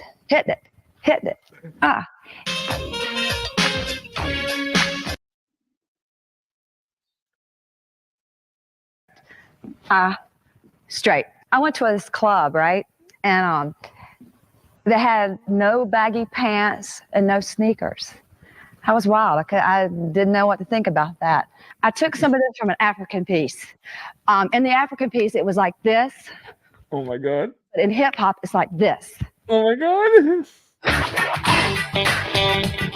I'm into points a lot, but they're not your average points. Goes out. Hip hop is an attitude. It's right here. It's how you feel. It's a style. So it can go out. Hit,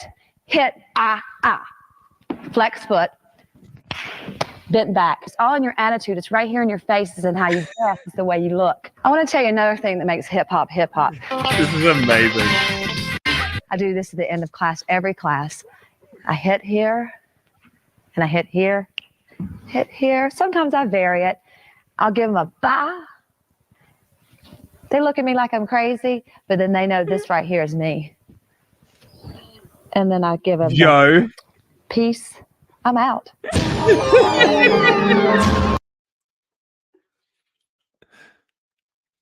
That's what makes it hip hop. Breakdancing is at the Olympics this year for the first time ever. And unfortunately, as they say, the star that burns brightest burns out quickest. It might also be the last time it's at the Olympics. Apparently, it's been confirmed that breaking won't be returning to the Olympics in 2028. And if this truly is its only time at the Olympics, what a way of going out. This is the swan song you could only dream of. There's an Australian breakdancer named... See what I mean? Everybody is missing the fact that it's got nothing to do with her, that it's the only time. Like, they're making it out like it's the only time because of her. Let him talk. RayGun, who has gone super viral. Even my dad was talking to me about her because her routine is something the likes of which human eyes weren't made to bear witness to. This is art that's so beautiful, I don't think the Lord was ready for our peepers to be able to process it. Now, RayGun's name is Rachel Gunn, and she earned her spot to compete at the Olympics this year, and she definitely did leave a lasting impression. If you've been around the channel for a while, you'll know I actually have a history of breakdancing. I actually studied to be a b-boy for quite a while in high school because I was under the impression that if I could be a good breakdancer, I could get laid. So I used to practice breakdancing for hours on end. And I even had my dad film me doing a headspin one time so I could send it to a girl so she'd think I was cool. So when my dad caught wind of this story, he sent it to me like, hey, bud, you remember breakdancing? Well, it's at the Olympics. Look at this. And he sent me the RayGun story. So RayGun is an Australian B-girl who performed a routine that is fascinating, to say the least. I would love to show you some footage of this, but the Olympics will not let me. This shit would get struck down so quick. If I even thought about including a video clip of her routine here, my computer would probably explode. They keep this footage on lockdown harder than Fort fucking Knox. So instead, I'm going to show you some pictures, and I'll do some of the moves, because for the first time in history, I feel like I can perform at an Olympic level when it comes to RayGun's routine. I'm so excited. Now, viewers have been comparing this to like a Napoleon Dynamite routine, but not nearly as inspired, and apparently she had the lowest... Charlie, I disagree. It was incredibly inspired. Look at all the inspiration from Australia she took. Huh? Napoleon Dynamite's dance was inspired too. Possible score, which was 0. I didn't watch this live, and I can only find a couple of re-uploads that haven't been taken down yet, so I can't see what... Again, the scoring of 0 is irrelevant. Yeah, he didn't performance. he didn't fucking research this. He's just making No, a I know. video I know. he needs to make a daily video. I know, but I'm just really reinforcing here because this was one of the main points against her is that she got 0 points. So did the silver medalist in the gold medal competition. Does that make them shit? Like, come on. It's so easy to discern. The scoring was, but according to the articles, she didn't record a single point from any of the judges. So I'll demonstrate some of the moves here to the best of my ability and try and capture the magic. So her signature move, the one that you're seeing everywhere, was her kangaroo pose. So what happened is she started with like, top rocking, like getting set, and then she did this at her opponent. So I've actually been practicing the routine for about an hour now, and I think I've got it down comfortably. Like, I think I've got it down pretty well, because these moves aren't foreign to me. These aren't new. I'm familiar with a lot of these maneuvers because the way she moves around in the breakdancing competition here is the same way I move around when I am dangerously drunk, just stumbling around like and crawling on the floor. So I'm going to do my best here. There is one move I won't be able to emulate because she does do a power move, which is a headstand. And I'm too old to be doing that. I'd probably snap my fucking neck. So time to turbocharge with some goof. Dude, she's 34. She's like... Wow, she looks old for 34, considering that's how old I am. Yeah. Juice. Or 36 maybe. One of the two. And get after it. Oh, Goof Juice is available. Gamersubs.gg/moist. Go ahead and pick that up. It's the best flavor of any beverage ever. God, I hope we get. I don't want to destroy everything in my room. Gamersubs. So one of the big moves that you'll see is after doing. I hope we get that sponsorship. Because I'd love to be sponsored by Gamersubs. That's true. They could sponsor us, and if any pre-workout companies want to sponsor us as well, that could also be worked out because gym. Also, I think I'm just going to do the gym news thing because Tanya's being lame. Especially if it makes me hard. The thing is, if you can write a gym news thing and she just records it, fine. She's not going to. She's not going to. She has no passion. She just That's won't. The thing. Tell her she has no passion. And she's a failure of journalism. Nag her. I have been. Can't really do the 6-step very fluidly anymore. We can weaponize that to go tell her. What? Everyone go to Tanya's post and say "Muscle Mommy News" when. Go hit her with some of those. This. Can you see me? She does. We'll organize it through the Discord. Harassment. Across the floor. She skates around like this for a little bit. I change camera angles so you don't miss any of the action. So keep in mind, she's not on carpet, so she is actually sliding while doing this and like pushing off. So she's getting some like propulsion, but she finishes here, and then it's here, and then she cranks back, then here again, then here, and then it's this after like a pseudo dozy do or like a JoJo Siwa dance move where she hits that, she drops, comes here, pushes off with this leg going across, collecting, and then she's going back down like this, and she starts scooting across the ground like that. I'm trying not to blow out my knee, so I look like a crab, but hers is just on her knees like that. And then from here, it goes big spin, huge spin. She's back here, and then it's the headstand. Fuck it, I'll try it. Let's see if I can remember how to do it. With some of that, just realized I was facing the wrong way for the headstand, and I want this as true to the routine as possible. So she's here, and then it's.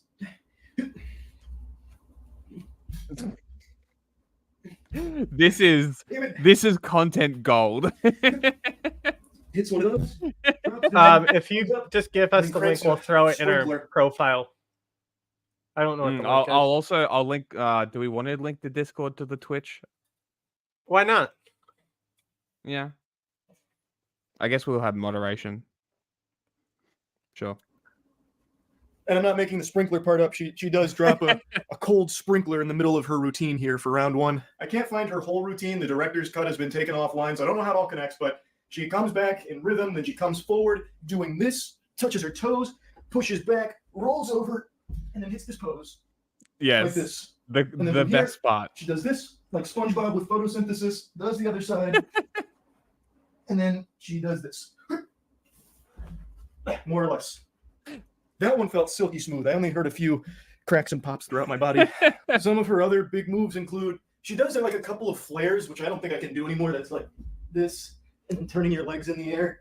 She does like 3 of those, and then she ends up doing like another weird thing where she catches her leg like this and does this. So she goes around the ring for a minute like this. And from this maneuver, she transitions out of it by landing here and going. And then she catches like this and then goes. And then pops herself back out. The shark, and, baby. you know, you get the idea. You get the idea. It's a breaking performance for the ages. I'm getting winded. See, even Charlie agrees. Iconic. That's the reason the title is the way that the title is. Whether you like it or not, icon. You can't argue with me. It's been a while since my body's moved in such unnatural gyrations. Absolutely amazing. All right, now we have a Brett Cooper one, which I don't even know we won't stay how on to- because it's going to be dog shit. But I just want to see her initial take on it, and then we'll move on. intro this episode, but we just have to talk about Olympic breakdancing, specifically the Australian breakdancer in the Olympics. It is just too good. The story is wild. I mean, I would have killed to have a show over the weekend to cover this because the memes and the lore behind all of this has just been like internet sublime. See, what we thought was just an embarrassing breakdancing performance for Australia is actually the perfect example of how woke white women and their PhDs ruin everything. And one might even say that Rachel Gunn, aka RayGun, was an Olympics DEI hire. Before we dive into this though, make sure that you like this video, subscribe to the comment section channel if you've not already. Are we and done? Of course, hit that notification bell so you never Yep, we're done. She's gonna add absolutely zero things of value to this discussion.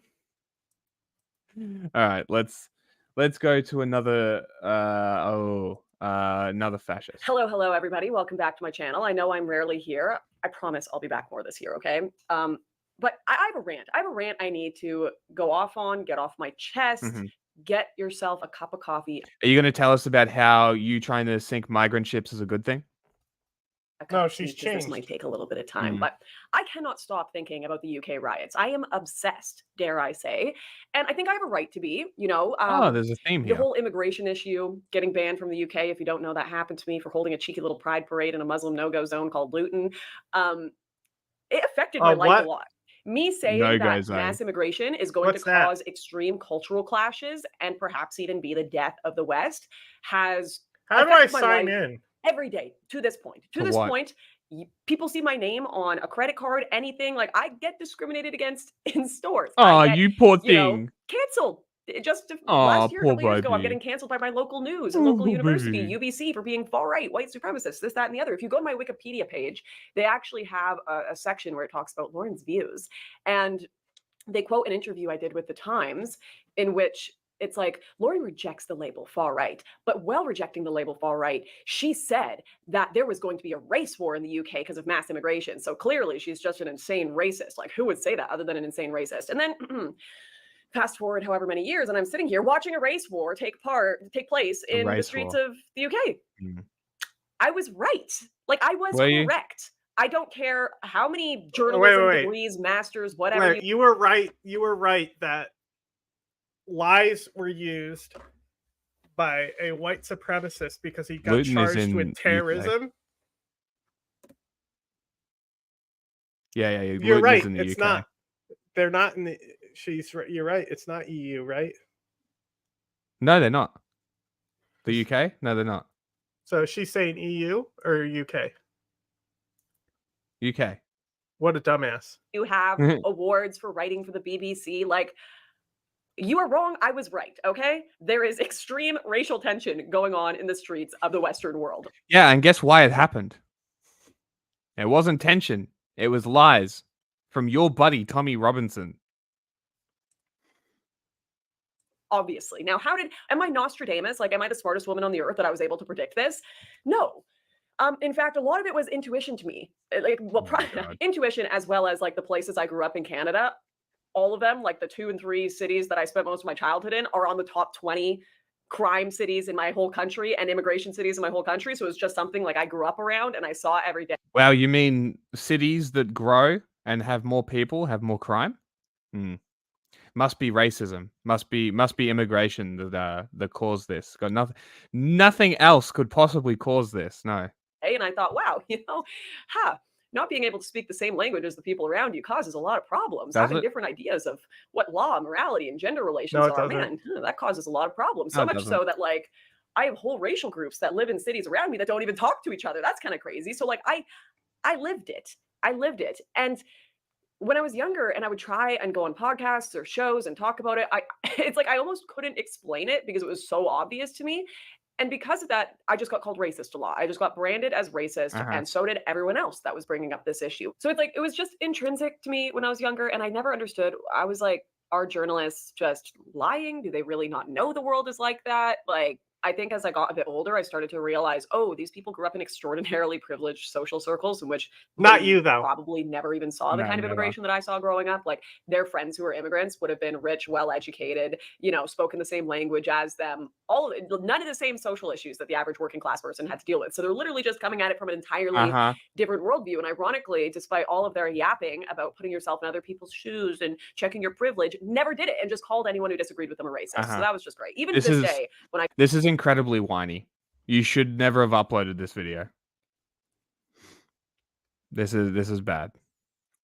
Let's skip forward like a bit. look at drug use or alcoholism after a marriage ends, or the type of person to get into crime. Like, did they have a broken family? So Broken family. Most of our societal issues come from individual social relationships. How do those broken families happen? Is it getting into abusive traditional relationships because of your ideology? I wonder. I mean, we'll look at it as like a point on a graph where it's like, oh, well, we've got X amount of drug users and that's a problem. We have X amount of homelessness and that's a problem. And then a lot of leftists, which is why I have a big problem with them, will say, well, we need to introduce a social program in order to fix this, you know, number of drug addicts or homeless people. And it's like, well, why don't we ask them more questions about why that happened in the first place instead of just constantly putting band-aids on gaping wounds? Why don't we look at, oh, did they have a successful nuclear family? Wow, look at that, leftist. You're trying to destroy the nuclear family. And that's like the one thing that's holding people together and is like a place that they can go back to for emotional support, financial support, these kind of things. So maybe we wouldn't need all these social, anyways, I could get into that. But my point is that social relationships falling apart is the collapse of society, individual social relationships. You can't talk about it in this like nebulous terminology. It doesn't get to the bottom of it. Now, what causes relationships to collapse? Usually a communication collapse. That's usually what does it when you can't get through to one another. You know, this is something that even the most liberal therapist will tell you. Yeah. Despite what Matt Walsh says, they can be correct sometimes. Communication, the foundation of successful relationships. And guess what? That communication. Not a great source should go there. Out towards a community as well, not just like your romantic partner. It's usually going to be a healthy community when the community can communicate as well, right? All right, still with you, Libs? Okay. So it is this inability to get through to one another, to agree on similar values and boundaries, morality differences. What is You're an idiot. Skip again. And not stand these people. And this is where it comes to why I think it's so difficult for the average person to explain why they can't stand mass immigration, and why sometimes it does just come out in like racial stuff, is because it is quite frankly just intuition that they are living on a day-to-day level where they can see the social fabric of their community falling to pieces. Like, they know when I communicate to a person from another culture, The logic they have isn't different here. intentions and interpretations of what is going on in that interaction. When I interact with them, they have different, you know, social allegiances. They're typically going to be hiring their sibling. You know what your fundamental problem is? You're too tied to fucking Western traditions. Maybe if you tried not giving a fuck about your stupid little land with borders, you would realize that it really doesn't fucking matter. And your little cultural things that you're holding so tightly also don't fucking matter. And that your violence and hatred towards other people based on these little things that don't matter won't matter in 100 years. And I wish you're somebody would just people's kick a lives- table leg out from underneath and her. you're making people's lives worse for something that ultimately won't matter in the wider picture of things and is irrelevant to even 3 weeks from now. So my advice to you is try being less of a cunt and listening to people. Also, Oh, that's the sweet release of death. Yeah, evisceration by 1,000 branches of a mighty oak. maybe not surrounding yourself with people like Tommy Robinson would be a good start. I'm not sure. You know, what do I know? It's Yeah, their consider cousins bringing he's a over people from terrorist their after home all. country.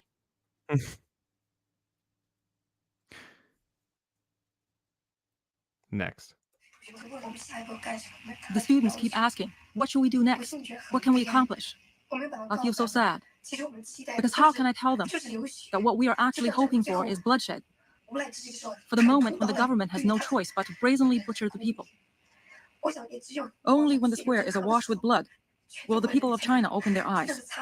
Only then will they really be united. Oh, is this the fake China thing? Okay, hang on. But how can hang I on. explain any of? Okay, so let's make predictions on what this video actually is. Okay. Okay. So I think, and this is really going out on a limb to give him a lot of credit. Okay. Mhm. So I think this is just going to be a misleading video that basically says that there was no killing inside the square and never brings up what happened Yes. outside the square. Yep. And then That's if what he, I was thinking as well. so I think that's the most likely. If he does acknowledge it, it will be a fake out right in the beginning where he said, okay, it did happen, but it didn't happen inside the square. Yeah. And we're talking about how imperialism makes it seem like it's something that didn't happen. And the rest of it will just be about how there was no violence inside the square. Maybe. I saw the cable. I saw the WikiLeaks cable, like somewhere in the thumbnail or something. Yeah. He's definitely going to blame the US and call it a color revolution at some point. This to my fellow students. Who cares? And what is truly He's gonna justify the state terror and he's gonna blame the students. But like no, like who cares if it was a color revolution? Who cares if the US is behind the revolution?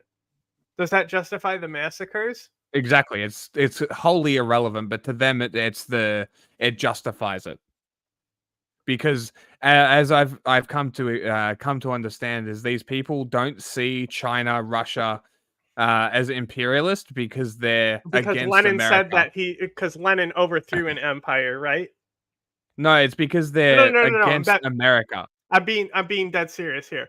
This is their rationale. Lenin overthrew the imperial Russia, right?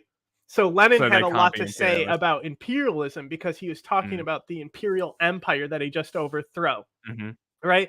So it's actually something that's very much in the context of Leninism, of this anti-imperialism.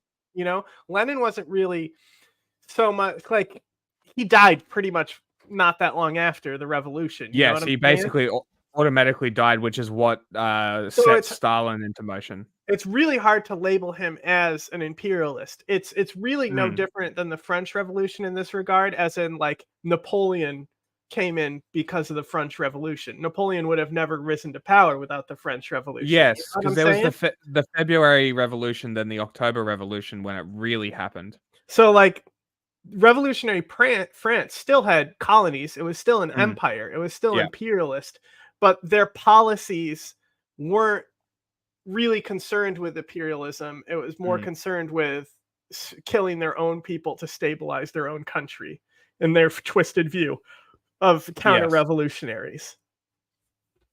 So it's imperialistic on territories that were already under the empire. But the other thing is, like, I think it's fair to say Lenin was an imperialist. He didn't get the opportunity to. I think what I would say, I think it's fair to argue that he's not, though. Yeah, no, 100%, because there is no action that he made that was imperialist. The Soviet Union was imperialist under Stalin. Like the expansion of the Soviet Union post World War II is imperialism. Like it or not, it's imperialism. You can cope and explain it away however you want. The Soviet Union's territory and the Union in and of itself, with Russia at their head, imperialism. Sad is that some students and some famous, well-connected people are working hard to help the That's funny. Also, Black Redguard had a great Bolshevik post. Really? Yeah, it was. Also, Stalin is notorious for like annexing non-ethnic Russians to other areas, like Central Asia, for example. You want to talk about imperialism? Let's talk about how Central Asia is mostly Russian-speaking. Yeah, that doesn't happen from non-imperialism. To prevent it from taking such measures. This is Chai Ling, the self-declared supreme leader of the Tiananmen Square protests. We'll get back to her soon. How about this, then? Tank Man is usually presented to Western audiences as some regular brave guy standing up to a ruthless authoritarian regime.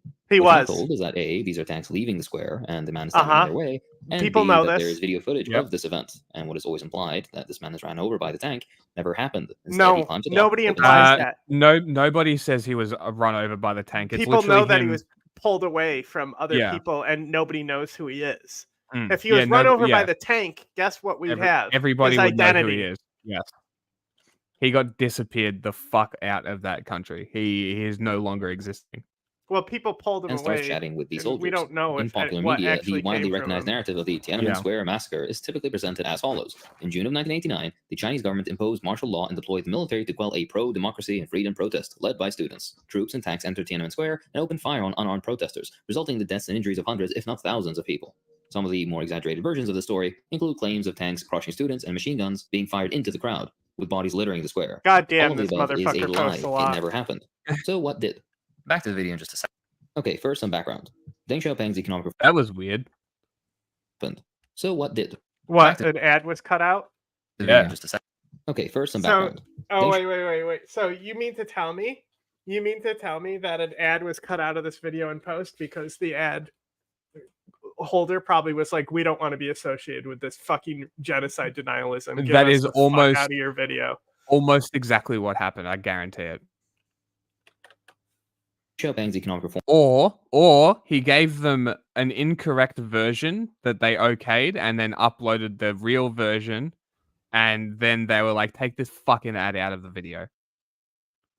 Reforms in the late 70s shook up China's economy by introducing free market reforms, creating large gaps between the rich and poor, unsurprisingly, True. and bringing with it some very blatant forms of corruption. These And now all you people claim that that is exactly what raised them out of poverty. You use the same fucking statistic that you just quoted for wealth disparity to claim that they rose people out of poverty. Isn't that funny? I love how we can use two different statistics to say two different things. This is great. reforms likewise scaled back welfare programs and relaxed price controls. This massively benefited Chinese farmers, of which there are a lot, and led to increased crop yield and spending by them, which, predictably in a market economy, caused inflation, mostly affecting urban dwellers. Students and urbanites expressed a certain sense of superiority, you could call it, over rural citizens, and were not happy to see peasants and farmers do better than them, even less so foreigners. Following cuts to tuition subsidies, students began protesting the presence of African exchange students. Like most foreign students, the Africans enjoyed greater standards of living in China, and some dated local women. Among the signs in the crowd that Maybe pay high he on Christmas didn't Eve, post this, or maybe he deleted it, or maybe I'm thinking of somebody else, but it was something like, hear about like a cool Bolshevik, and why haven't I heard of this person? Goes to Google, died in the coup, or died in like 1937, or when they all did, or something. No, I did see that tweet actually. So it does exist. This is an interesting framing. Maybe that I he haven't spelt seen it before. wrong. He's literally framing it as the students are bad people, so you shouldn't be mad about it. Incredible. Okay, so it's they deserved it now. It didn't happen, and if it did, they deserved it. Yeah, that's what we're getting with. Also, if you're complaining about the racism of the students, should I bring up the ad of the black guy being washed and coming out Chinese? Like, or how about all the TikToks where Chinese people get African children to quote Chinese that they don't understand, where they're calling them monkeys and shit like that? Are we okay with this? Mandated, or not mandated, but like in association with the Chinese state? Like, are we okay with this? Are we fine with this, or is it only the students' racism that we're mad about here? I've been saying China's a racist ethno state for a hot minute now. Like, this is not new. China's racism is not new. East Asian racism is not new. Like, this is a well-known fact. 1988, were placards demanding greater democracy, alongside ones proclaiming death to the Black Devils. I don't think you've ever seen this in any of the commemorations. The political discussion of the era was very complex and spanned the entire political spectrum, of course. That's not surprising, China is a massive country. The liberal narrative, though, centers on Hu Yaobang, a popular reform leader who at that point had been a key advocate for political liberalization within the Chinese government. Well, His sudden okay, death on hey, April 15th, hang on. Here's what doesn't make sense, okay? Communists have to decide one way or the other. Is Denganism American imperialism? Was he American dog who opened up China to American interest? Or were the Americans backing the coup against him in Tiananmen Square? Which way is it? Yeah, make your mind up. sparked student protests, as many within that particular movement saw his demise as the end of a hope for Western-style liberal political reform. In the following days, the China Democratic Alliance, a U.S.-based organization which wanted the outright establishment of capitalism in China, Here we issued go. an open letter to Chinese university students, which was posted at many Beijing schools at the time, advising that the complete negation of the anti-liberalization movement of 1987 should be used as a breakthrough point. Wait, you mean those during a protest movement, an organization encouraged protests? Crazy. We're anti-protest now. Mm-hmm. Pro-state terror, anti-protest. You Got mean it. to tell me that the person said they were going to firebomb a Walmart and then did it? That would not be This is a simple communism call then, for regime because change they from a talked foreign about government, firebombing a Walmart and then course. did it. Of It's course. only communism if you talk about it and then don't do anything. Regardless, students of a particular class background began to gather in Tiananmen Square to Oh, warn wow. Hu Yaoan and Guess voice their what? frustrations with the government. Guess what? Lenin even said this. Okay. Who leads the protests? It's never the poor. It's the Lenin, students. what's very interesting with the French Revolution, which we'll eventually do a show on, right? Is that it mirrors this whole notion that the liberal college elites are going to make the kids revolutionary and revolt, right? Because the part of the reason that made the French Revolution possible is that these people were educating, some more The rural poorer people. Yeah, yes. And they became class conscious because of education. Where else did this happen? Everywhere in Russia. Specifically Russia and France. These are two specific things. Isn't it also that's funny that Lenin, the educated man, decided to make a vanguard party and speak for people? Because they were uneducated. Yeah, because they were uneducated, right? He propositioned himself as the hierarchical front man for the socialist revolution. My favorite of is the French Revolution, when the people are like, hey, you actually don't represent us. They're like, hey, we got a solution. We'll take another high-class dude and say he's your representative now. That was the best. Great. So good. And it was like an actor or something. I don't remember who. Literally, essentially the same thing as Lenin. At the end of the that day. guy was like extra bloodthirsty. Yeah. My favorite part about Lenin is that it wasn't so much an altruism thing. It was, they're all idiots. I'm smarter. I know more than you. Like how we joke with that. Well, that's I know why more this than whole you thing meme. with Soviets, or not Soviets, but the commies and stuff. They have this whole idea of we just need to educate people. But they're actually anti-education and anti-educated but they want to people. educate people on why their system is perfect and why you should give up everything inside your own system. Where it's like the philosophy that they're drawing on. This is what I say all the time with like Marx and stuff, that it's outdated, right? So like you need modern people who are writing philosophy for the modern times. And like even Richard Wolff is more credible than Lenin now. You know what I'm saying? Like Richard Wolff is a better guy to hear from and learn from than anything that you would read from Lenin. I mean, this is why I always say that by the way, if we show commies me saying that, they will lose their fucking mind. It's all right. This will be clipped. Don't but worry. Like his argument about like Mondragon being being for like how communist is not like. It's a good argument, and it's very surface level, and you need to learn more after that. But hey, Lenin is supposed to be the introduction that other people are telling you to fucking read, along with the fucking manifesto pamphlet. But this is why I always say when people talk about Marx and they keep using Marx, the man wrote this shit in the mid-1800s. Literally before we had anti-monopoly as like a government policy that existed. Like it's peak industrialization. It's for and, a different time. Imperial era. Because like you have to think like this is when Abraham Lincoln was around, my guy. You know what I'm saying? Like this is like Marx is outdated and shallow analysis that was great for the time, but is now not worth looking at. It's like you want to look at as Marx's far away work, from look at us Oshman. now as Marx was from the American Revolution. It's pretty much the same amount of distance. And to think that, I mean, technically there are a lot of ideas in the American Revolution that did still exist, like the Leviathan theory, but that was already brought upon. So like that's the thing is like there's parts And then there's parts of socialism and progressivism that integrated from Marx's ideas as well. Mm-hmm.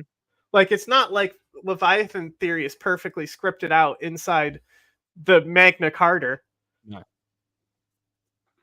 No, but it is just like there are better things to look at for a modern age, and like as I said, if you're wanting to read Marx, read Öcalan.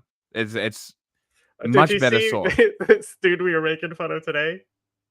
No, is this on Twitter? It's called X now. There's just some guy who said something about Öcalan, and I just said Lamau, and the dude lost his mind over it. Why? So like, it's not like I bothered reading the conversation. So this is the I thought this said doctor for a second, like it was like a PhD. So it says democratic confederalism is just soft Marxist Leninism, soft in every sense of the word, including how unradical its critique of capitalism is, I would assume. It's a social democracy comparable to Chavismo, which I assume is, I assume this is, I've never heard it expressed this way. Let me check Chavismo, because I would think that's like Bolivarianism. Sure. Yeah. So.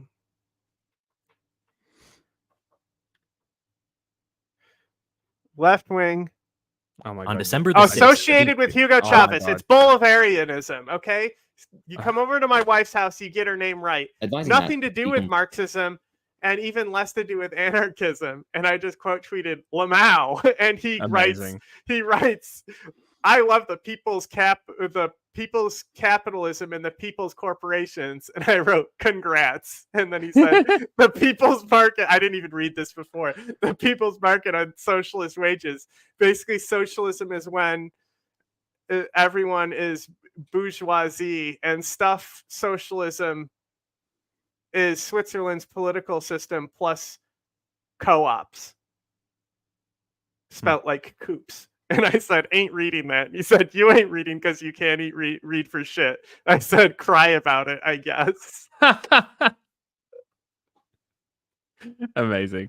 Like, I just like, it's soft this. It's soft that. Like, bro, shut the fuck up. Like, do you understand nobody wants to listen to you? Like, if I don't think they do. If I guarantee, okay, so if I walked up to somebody and I said something along the lines of socialism, mm-hmm. and I said, here, read the Communist Manifesto, and without any any introduction to political theory, they'd be like, no. But like, if I presented multiple Öcalan books to them, they would immediately be like, oh, I'll actually read this. This looks interesting. Yeah, true. Because it's also new as well. Nobody really knows about it. Like, the Communist Manifesto is easy to read, but like, the terms in it never took off. Yeah. Stop using them.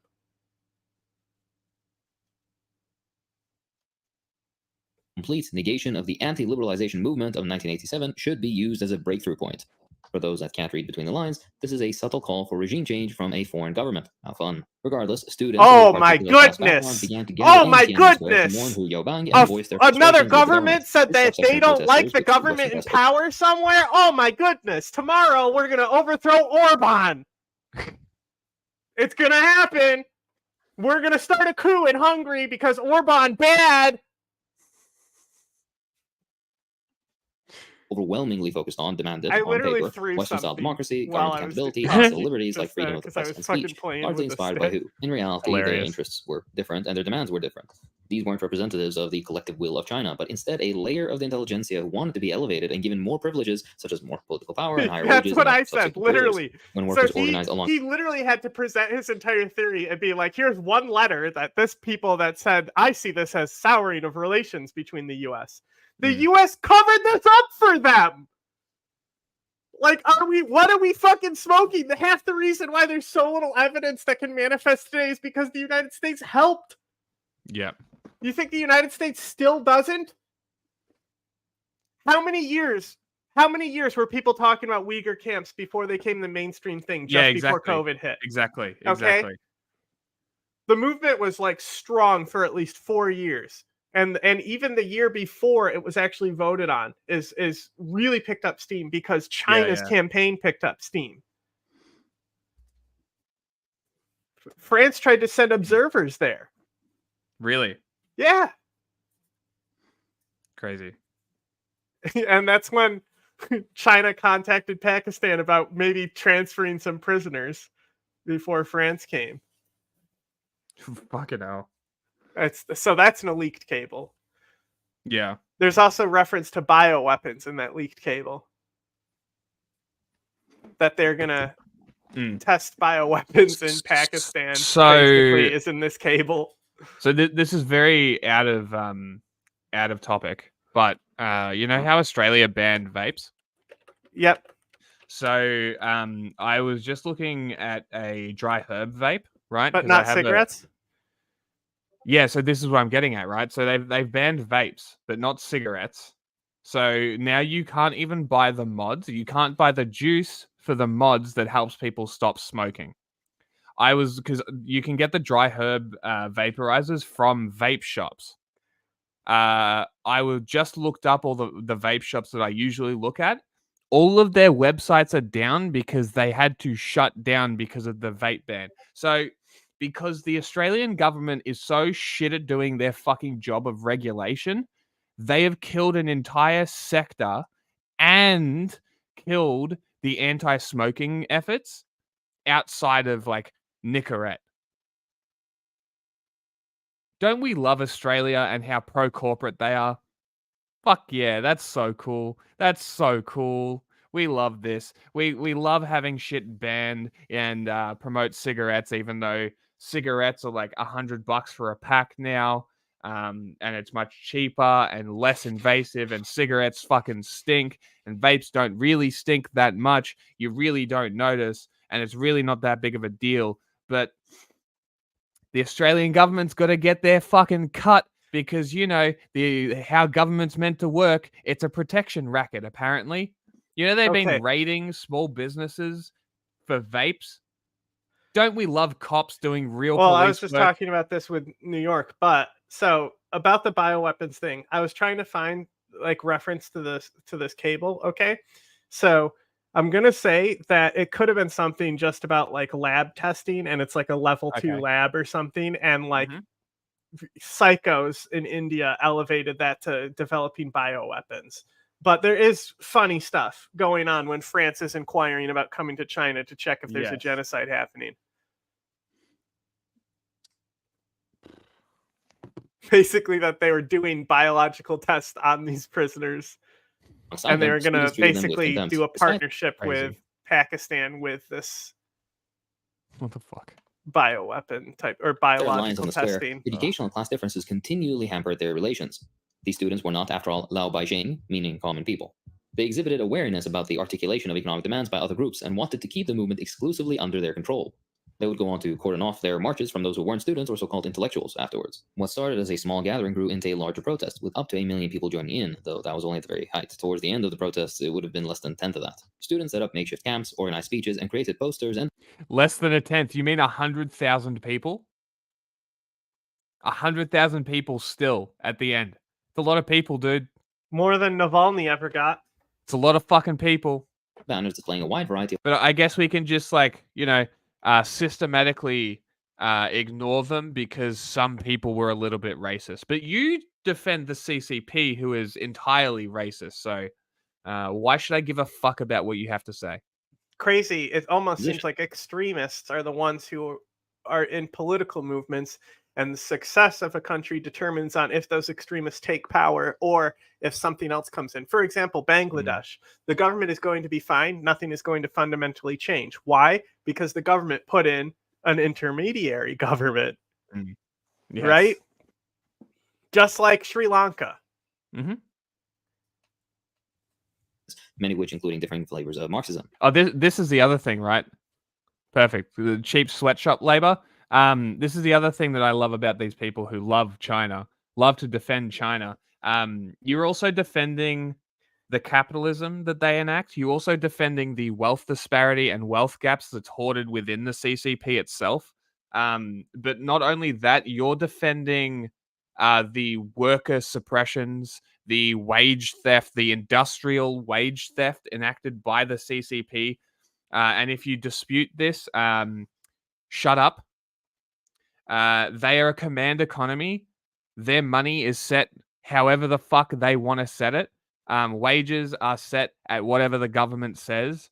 So yes, the Chinese government does suppress worker wages to continue to attract capital investment from outside. You are supporting capitalism by supporting China.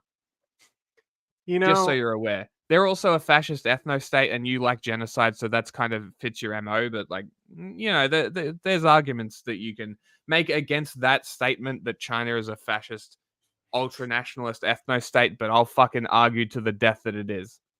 So here's the another thing, right? So this type of repression of protesters to the point of like massacres is stupid, because like I just said with Bangladesh, that was only 100 and it achieved government change, right? Yes. So there's outlying cases like Ukraine, right, which is the first successful revolution in how long? Like we can say maybe we can frame some of the Balkan conflicts as revolutions. Maybe 79 really is like the last revolution. Like that was a true revolution that changed like global society, just like how that's like as important to global society as like the French and American Revolution, and the Bolshevik one too. And collapse of the Soviet Union as well. Yeah, which wasn't a revolution. It was not a revolution traditionally, but it's a collapse. But now let's go with the so-called democracies of the world, right? The UK and the Tory party, anytime something's controversial, somebody can just resign, right? So if they wanted to appease the protesters, it would have been so easy to just resign and put another guy in, right? Yeah. So why can the person in China not think rationally to do something like that? Right? Like Iran even allowed people to like vote out the president who was responsible for the protest. Even they do it, right? Yeah. So like literally, like it would get China 10 points on the democracy index. You know what I'm saying? Like, why not? Why not appease them and do the cycle of authority? Why is China so uncomfortable with doing that? Like maybe it's got something to do with the fact that they have been that imperial emperor-based society for so long. Maybe that's what it is, and like. I know this is kind of stupid, but that imperial mandate bullshit that kind of goes on in China, that's like, that's the only way a royalty can change is if natural disasters happen kind of shit. I think the question should be asked, where are the protests in Saudi Arabia? How come we never hear those happening? That's probably because they get gunned down before it gets publicity. There's certain types of protests, but they're normally like a single person protesting something. Yeah. Like a single, and it's a woman who's in jail now, prison. Yes. About to be executed, and then she gets executed and nobody cares. Nope. So, but Saudi Arabia, it hasn't had anything like that with the change of power. Yeah. Like Iran at least can swap out the presidents and has done so to appease people.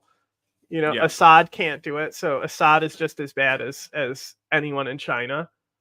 Like, yeah. How rare is it that actually doesn't happen? Like, exactly. Like even Russia at one point could be like, we changed the president, and Putin was still the president, but that was more of like, term limit law that he just made up anyway. What was the country we were just talking about where it was like Italy or Spain where they invented the law of like having a term? Oh, it was Maduro, I think, right?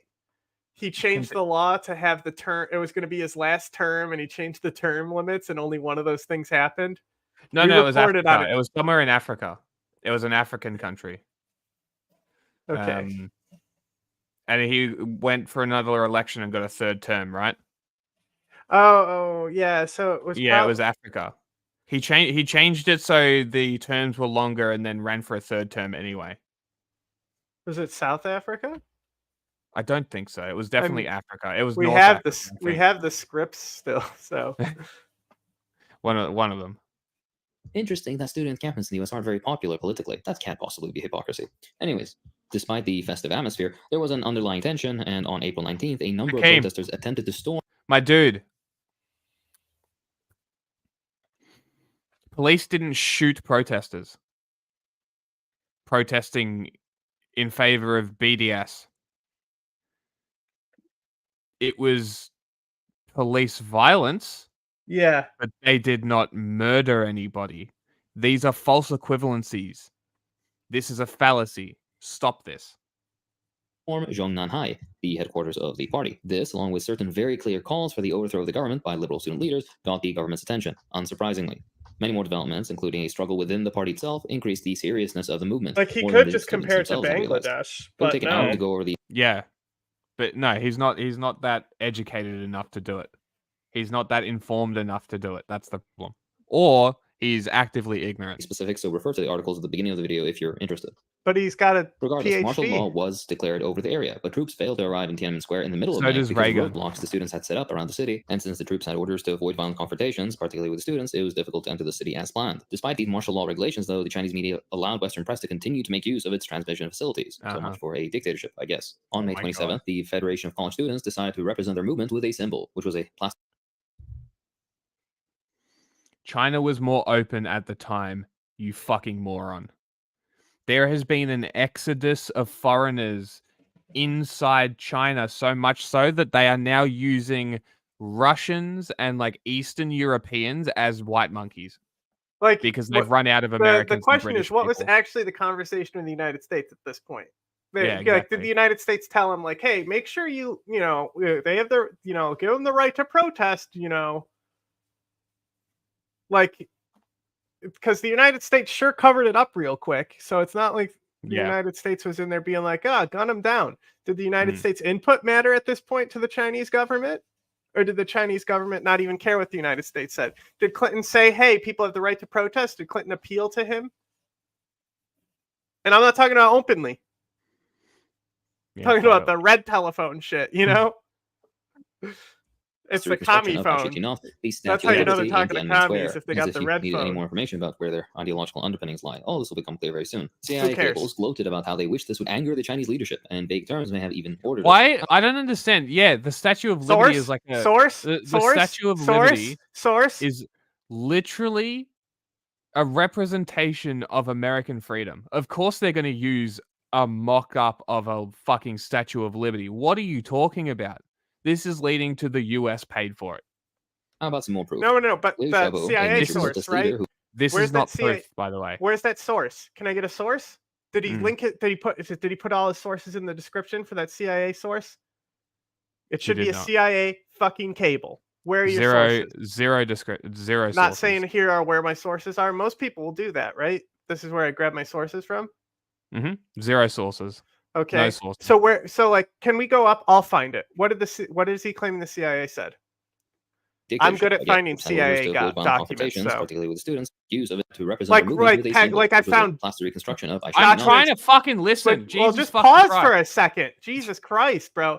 Like I found the fucking external link for sources. He does have it there, right?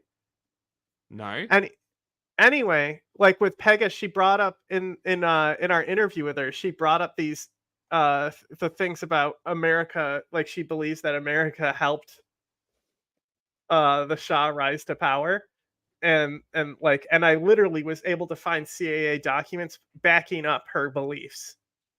It doesn't like necessarily show that like they're totally responsible, but it does show the US totally like allowed it to happen, like they could have intervened and prevented it, but it's really not their place anyway. And they didn't necessarily see as the overthrow being something that would disinterest their power.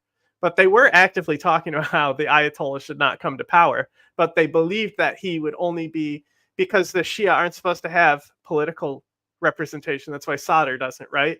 So they thought that the Ayatollah was going to put in someone else as his like emissary and puppet, and that was the person that they were going to be able to deal with. But none of that says that, hey, it's a good idea. It just says, hey, a revolution is totally going to happen, and maybe we can get this guy to work with us. Did you find externals? Yeah, all of the links are broken. Okay. Except for the New York Times. Well, we can go up. I'll get the source. Now we can hit play, and I'll find out. No, I'm literally telling you the links that he has are yeah. broken links. I'll find it through Google. Just scroll up and start playing again.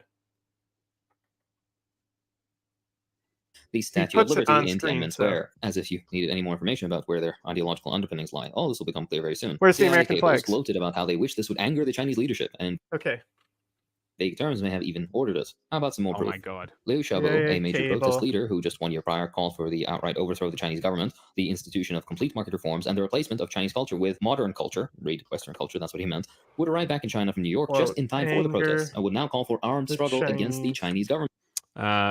I just want to kind of prove my point here.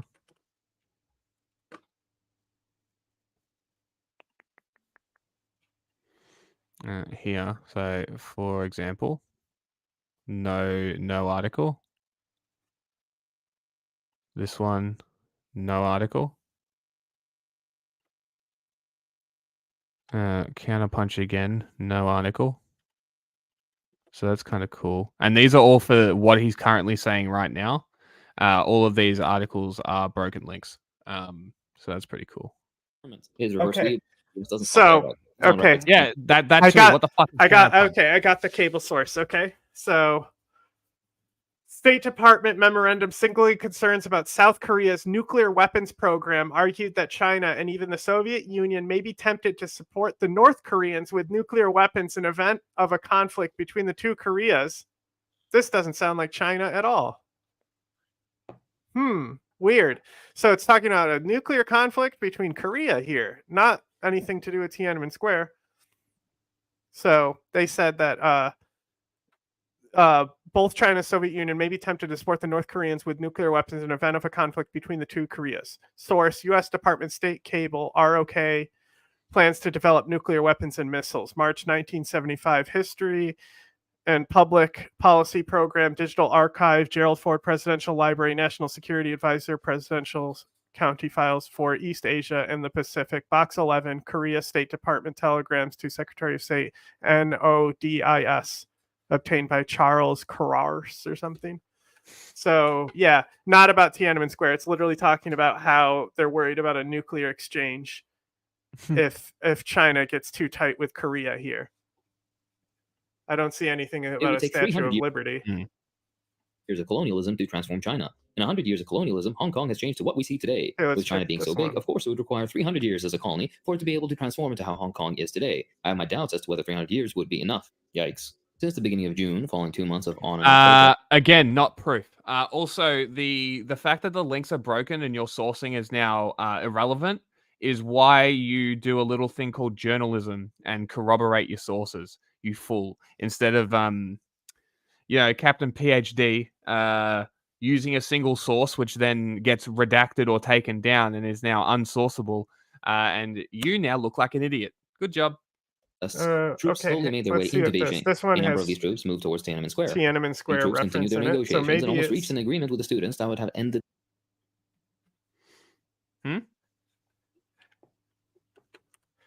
I found something here that's... Wow. Uh-oh, President Zelensky. Okay.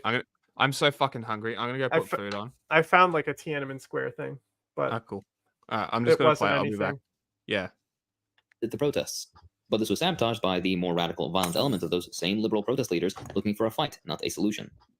On the morning of June 3rd, more attacks were made on military vehicles. Reporters for Time magazine stated, by 7 a.m., though, students and young workers outside Zhongnan High were smashing their way into 2 military buses filled with light machine guns and crates of ammunition. As for isolated pockets of troops hemmed in at the intersections and overpasses around the city, the crowd was not in a mood to merely lecture them. In some places, the troops were stripped almost naked, chased or struck by angry citizens. Other injured troops had difficulty getting to hospitals as mobs deflated or slashed the tires of military ambulances. This isn't the least of it. I'm not going to show any of the footage, but the violence reached such a point that unarmed soldiers were burned alive. Some calculations have up to half the dead being PLA soldiers trapped in their armored personnel carriers, buses, and tanks as the vehicles were torched. Others were killed and brutally mutilated by protesters with various implements. These events that actually happened are instead overshadowed by mythical tanks running over people in tents, which never happened. Only after this did the government respond with violence in turn. The decision was made to bring in the troops which remained outside Beijing. At 6:30 on the night of June 3rd, The announcement was made around Beijing that people should remain in their neighborhoods and stay away from Tiananmen Square. Around midnight, soldiers stationed about 3 miles west of the square are said to have started firing indiscriminately at unarmed civilians in the streets. Chang'an Boulevard in particular became the scene of intense and brutal confrontations. People staying at the Beijing hotel, close to the square, reported seeing troops open fire on unarmed citizens who were too far away to pose any real threat. This is, however, countered by other Western reporting and comments from protesters that said no indiscriminate firing ever occurred. Estimates suggest that between 200 and 300 people... No indiscriminate firing ever occurred! What does that mean exactly? Troops tried to push through the barricades and crowds. As for the square itself, a Taiwan-born singer and composer, Hou Dejian, who joined the student protesters at the square and negotiated with the Chinese army commissar, said, "During the whole withdrawal process, I didn't see a single student, other citizens, or soldiers killed in the square, nor did I see any armored troop carriers rolling over people." Richard Ross from CBS News reported being held by Chinese troops while driving through the square and didn't see any bodies or signs of a massacre. Additionally, James Miles, BBC's Beijing correspondent, said, "There was violence in Beijing, but no massacre in the square itself." Accounts from diplomats are very similar. A Chilean diplomat inside the square noted that while there were sporadic gunshots, most troops had non-lethal gear like batons and clubs. This particular diplomat's account supports the view that there was no mass shooting in the square itself. Even U.S. embassy cables, later released, or unwillingly released by WikiLeaks, confirmed that the worst violence happened outside the square, especially at Mushidi, 3 miles west. These accounts from a diverse set of people and motivations challenges this widely held belief that there was a massacre within Tiananmen Square. Chinese government always claimed no one was killed in the square, but they don't it was deny going to the be serious violence actually and they deaths weren't that occurred killed in the inside the surrounding square, areas. but it did These reports from happen. Western diplomats and journalists back that up. The Chinese government's account of the events was initially dismissed as propaganda, of course, but turned out to be more or less correct. They reported about 300 deaths, which is true, including many soldiers of the PLA. In contrast, Western sources seemed to decide at random what the death toll was. They claimed and still claim that thousands had died, ranging from 2,600 to as high as 10,000 people. Nicholas Kristof from the New York Times suggested, basically by guessing, that about a dozen soldiers and policemen were killed, along with 400 to 800 civilians. On the 12th of June, 1989, the New York Times published an exhaustive but entirely fabricated eyewitness report describing brutal mass killings in the square. Eyewitness accounts and later investigations, though, revealed that the Chinese government's claims were basically correct. These inflated numbers and presentation were part of a concerted effort by Western media to craft a very particular narrative, the typical brutal authoritarian regime committing horrific crimes against humanity because the leadership of a particular country isn't a US puppet, and Western capital can't exploit local labor to the fullest while also stripping the What are country you of all its natural talking resources about? for cheap. This is when Israel we never could gets this say kind they're of a coverage in puppet the of the American press. US. Why is that, I wonder? And if the West just making stuff up Now about we're incidents bringing wasn't enough to Manifest completely Destiny discredit the into grand it? myth they built, actually existing evidence. Were you yelling? Yes. Go on. He Oh, was you saying done? that the U.S. reported on it, saying that there were. So, first of all, you missed everything. Oh, really? Once again, you missed everything. Hilarious. He said that massacres didn't happen inside the square; they happened outside it, and the U.S. reporting was bad at the time. Beautiful. And that they were crafting a narrative because they didn't like that China wasn't a puppet of the U.S. And I said, what are you saying? At this point, they could have been described as one, right? And then he showed a picture of Manifest Destiny and said, I wonder why. Hysterical. Oh my god. They really do just repeat the same talking points. Where's the CIA cable that said their goal was to anger the government? Yeah. Wait, is it really? The oldest is 10 years. That's pathetic. Like, and this is why I didn't release the article technically, on no, Gulf he War did syndrome. reference that the wiki source. Okay. The WikiLeaks source that literally tells us that everything that was correctly sourced and reported at the time did happen. Like the wiki source that they used to try to debunk the square, like Wumaos do it all the time, thinking that because they know people won't read as long as they know they haven't read it. So as long as they point to the source like they're told and people don't read, they just continue assuming that this WikiLeaks source is like a great thing, but he did it correctly. He even cited that WikiLeaks source it says that there was no violence inside the square; it was outside the square. So that was correct, and exactly what I said was going to happen when I saw that wiki source was in the video. And I also said that he would say that the US funded it, basically, and he did. Because they're not puppets. Yep, love it. Great. When there's an American flag at protest, it means American-backed coup. Yeah, it doesn't mean that America is literally. Did you notice what flags those people had in those with that picture of the Statue of Liberty? No, did you notice? No. I think I saw specific countries' flags in that protest crowd. That might be relevant to that document I was talking about angering the U.S. government or angering the Chinese government. But I'm not sure because it's my monitor, so I would actually need to see the picture up close. So I'm going to type in Yeah, if you find the picture, I'm not going to go back. In the form of aerial photos of the conflict zone showed over 100 military trucks and armored vehicles torched, lynched PLA soldiers, and, most shockingly of all, demonstrators actually stripping the automatic rifles off of soldiers who put up no fight. Good. Yeah, I've heard this narrative before as well. But they attacked the soldiers. I don't care. I don't care. They're protesting. Fuck you.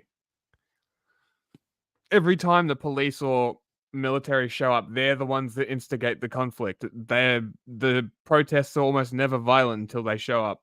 Okay, I thought I saw Korean flags, but it's looking at it on further inspection, it's not a Korean flag. I don't know what kind of flag it is, but a lot of these flags are different in the square at the time. Send the link.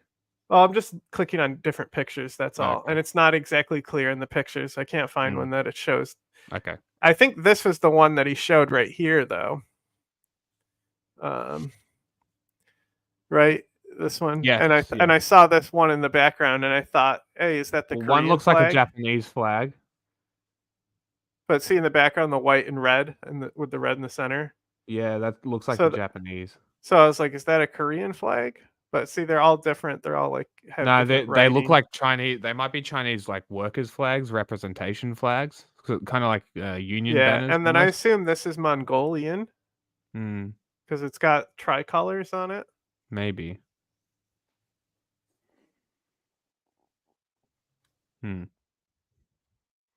Not sure. But look, they put up scaffolding to like do this entire thing. Pretty cool. Pretty cool. And I didn't know that they did this, so thanks, Hakim. All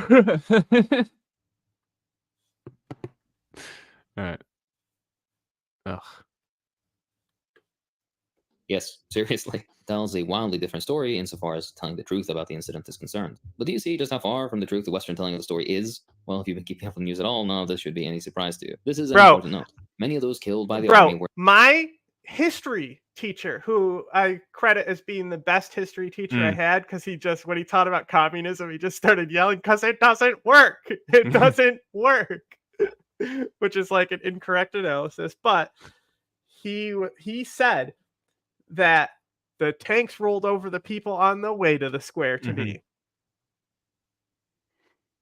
So maybe it was just my bourgeois education in my fucking city school that was, racially mixed and had a black quota, I think. He also said that he wished life was like High School Musical and people broke out into song at school. Yeah.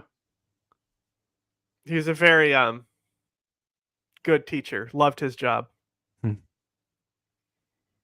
Well, if you've been keeping up with the news at all, none of this should be any surprise to you. This is also did a really good lecture on like I've said this before, but there's a special. It's a half day, and it's like a field trip day. Okay. And what it is it's a fucking lesson on the Holocaust. Oh boy. So it's a half day where it's just talking about the Holocaust. No other courses. I mean, that's what it should be. And you watch the trials of Nuremberg first. So they show you how the Nazis were punished first. And then you watch Schindler's List. And it's a whole analysis of the movies. I've never seen Schindler's List. Is that bad? No. Good. Hey, there's a memorial, Tiananmen Square memorial exhibit in New York City.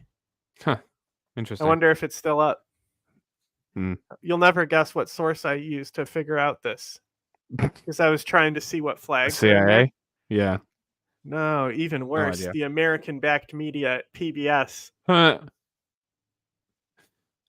Awesome.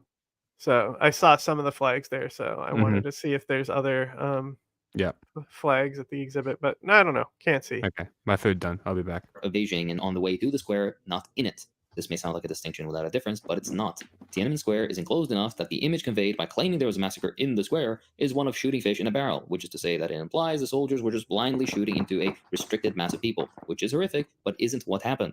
Now the Tiananmen Square massacre has become a massive Mandela effect moment, a collective false memory, pushed by Western media despite numerous reports and eyewitness accounts to the contrary. So what really happened that day? Well, for starters, this protest was not as spontaneous as it appeared. In the days leading up to the confrontation, the US government was actively involved in promoting the pro-democracy protests through a well-funded, internationally coordinated propaganda machine, much of which came from Voice of America. The protests were also not one ideological trend, but representative of a broad spectrum from working-class Maoists upset with Deng's reforms to liberal urban elites hoping that political reform would bring with it asset speculation and Western-like managerial salaries, and to hell with democracy if it suited them. Guess which section the Western press focused on? Where Kai-shi, a leader of the protest, said it in even plainer terms. So, what do we want? Nike shoes, lots of free time to take our girlfriends to the bar, the freedom to discuss an issue with someone and get a little respect from society. Lofty ideals, clearly. When soldiers who were not given any orders upon arriving on the scene entered the square on June 4th, 1989, they didn't swarm in, guns blazing. No, instead, a small group of soldiers showed up, unarmed, and spoke with student leaders. More You gotta rewind a little to hear this quote he gives to justify the protest speculation and Western-like managerial salaries. Keep going. And to hell with democracy if it's little more confrontation with a false memory pushed by Western media despite numerous reports and eyewitness accounts to the contrary. So what really happened that day? Well, for starters, this protest was not as spontaneous as it appeared. In the days leading up to the confrontation, the US government was actively involved in promoting the pro-democracy protests through a well-funded, internationally coordinated propaganda machine, much of which came from Voice of America. The protests were also not one ideological trend, but representative of a broad spectrum from working-class Maoists upset with Deng's reforms to liberal urban elites hoping that political reform would bring with it asset speculation and Western-like managerial salaries, and to hell with democracy if it suited them. Guess which section the Western press focused on? Where Kai-shi, a leader of the protest, said it in even plainer terms. So, what do we want? Nike shoes, lots of... You mean to tell me the Western media that the Chinese government allowed there focused on democratic ideals and freedom? Not the Western media that was allowed there. That totally proves there's a conspiracy, and not that it was a free press that the Americans were using that is like obviously soft power because they just basically give people journalistic freedom in these countries. Yeah, yeah. Like, that's not how Voice of America works. That's not how the soft power with Voice of America works. They don't sit here. They're not a fucking psyop, bro. Like, it's a way different form of soft power. It's not like I'm not acknowledging that it's an imperialist tool. Yeah, like, we're fully aware the VOA is a tool of the US government, but every VOA video that we've watched, local journalists doing a local story. Every single fucking one. Well, this was VOA in the past. I bet you it hasn't changed. But like VOA, like one of the main reasons it was started was because of Berlin, right? Yeah. So they would broadcast into Berlin. Same with Radio Free Europe. Like, these were propaganda outlets that were there. And how did they promote the freedom? By just doing free press stories. Yep. Right. So if your regime is so fragile that it can't handle free press, go fuck yourself. Okay. Yep. Go fuck yourself. Like, how are you that fragile? Like, there's other countries that have way more like journalism allowed in their countries that aren't like approved and produced by that government. One of those countries used to be Russia. Free time to take our Gorbachev, bro. Freedom to discuss an issue with someone and get a little respect from society. Amazing. Gorbachev brought in free press, and then suddenly the Soviet Union fell. I'm sure they had something to do with each other. It was actually a VOA conspiracy to fall the Soviet Union. It had everything to do with him bringing in the free press there, just like how the mistake was allowing these foreign journalists in the country. Yeah. That's what it was. That was the mistake. Yeah. And guess who else? You know, VOA reported on Euromaidan. Coincidence? Crazy. Oh my god. Were they also in Georgia? Did they report on Georgia as well? Maybe. I bet you they did. Showed up unarmed and spoke with student leaders. More troops arrived, and negotiations were eventually interrupted by violence called for from liberal radicals in the crowd, who would go on Western interviews calling for bloodshed because it was supposedly the only thing that. So let's just say VOA is behind the revolution, right? Why would the people in that country be so interested in VOA that it would completely change their worldview away from this perfect Denginist system that apparently is bad for communism because it was meeting Western interests? Why would they be so interested in these foreign outlets to inspire a revolution, huh? Makes you think. would bring change. So again, while most people were there in good China's faith just and a looking for widow mild reforms, goblin. It people like doesn't Chai even Ling that you drop saw in the good beginning of the video loot. had ulterior motives. She admitted in an interview that the goal No was to provoke the way. government into a violent crackdown with the hope that it would topple the Communist Party. All this similar to Whoa. the desires of the US, I couldn't possibly understand You why. mean to tell me a She not only protest called for leader's bloodshed, goal but was to thought that she topple the herself was government? Crazy. too important and that she should leave the square should any violence happen. How quaint. She's also on tape talking racist nonsense about how the Chinese aren't worth the effort. Additionally, reports from the time describe how these liberal she's anti-government Chinese? fighters were highly organized and grouped Or is she themselves into Korean? formations of She's 100 to Korean, 150 right? people around the square. I have no idea. Decided. They armed themselves with Molotov cocktails and iron clubs to use against the still unarmed PLA. Once the confrontations escalated, the deaths began, starting with dozens of soldiers and later protesters.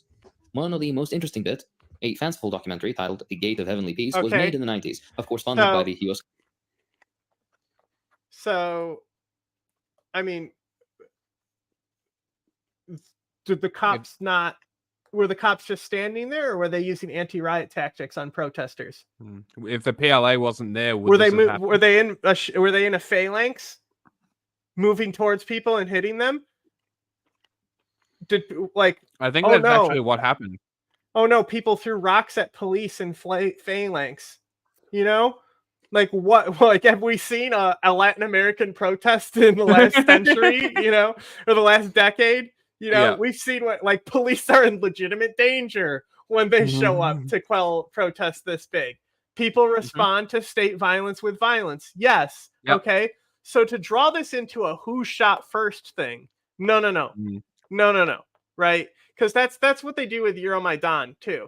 They say because there's like evidence that there was a counter sniper in the Prest Hotel. Right, strong evidence. Even like seen that there was a sniper by Western journalists at ABC. They pointed to the hotel and said that they saw someone with a rifle in the hotel. Really? Right? And so ballistic forensics, which I helped with,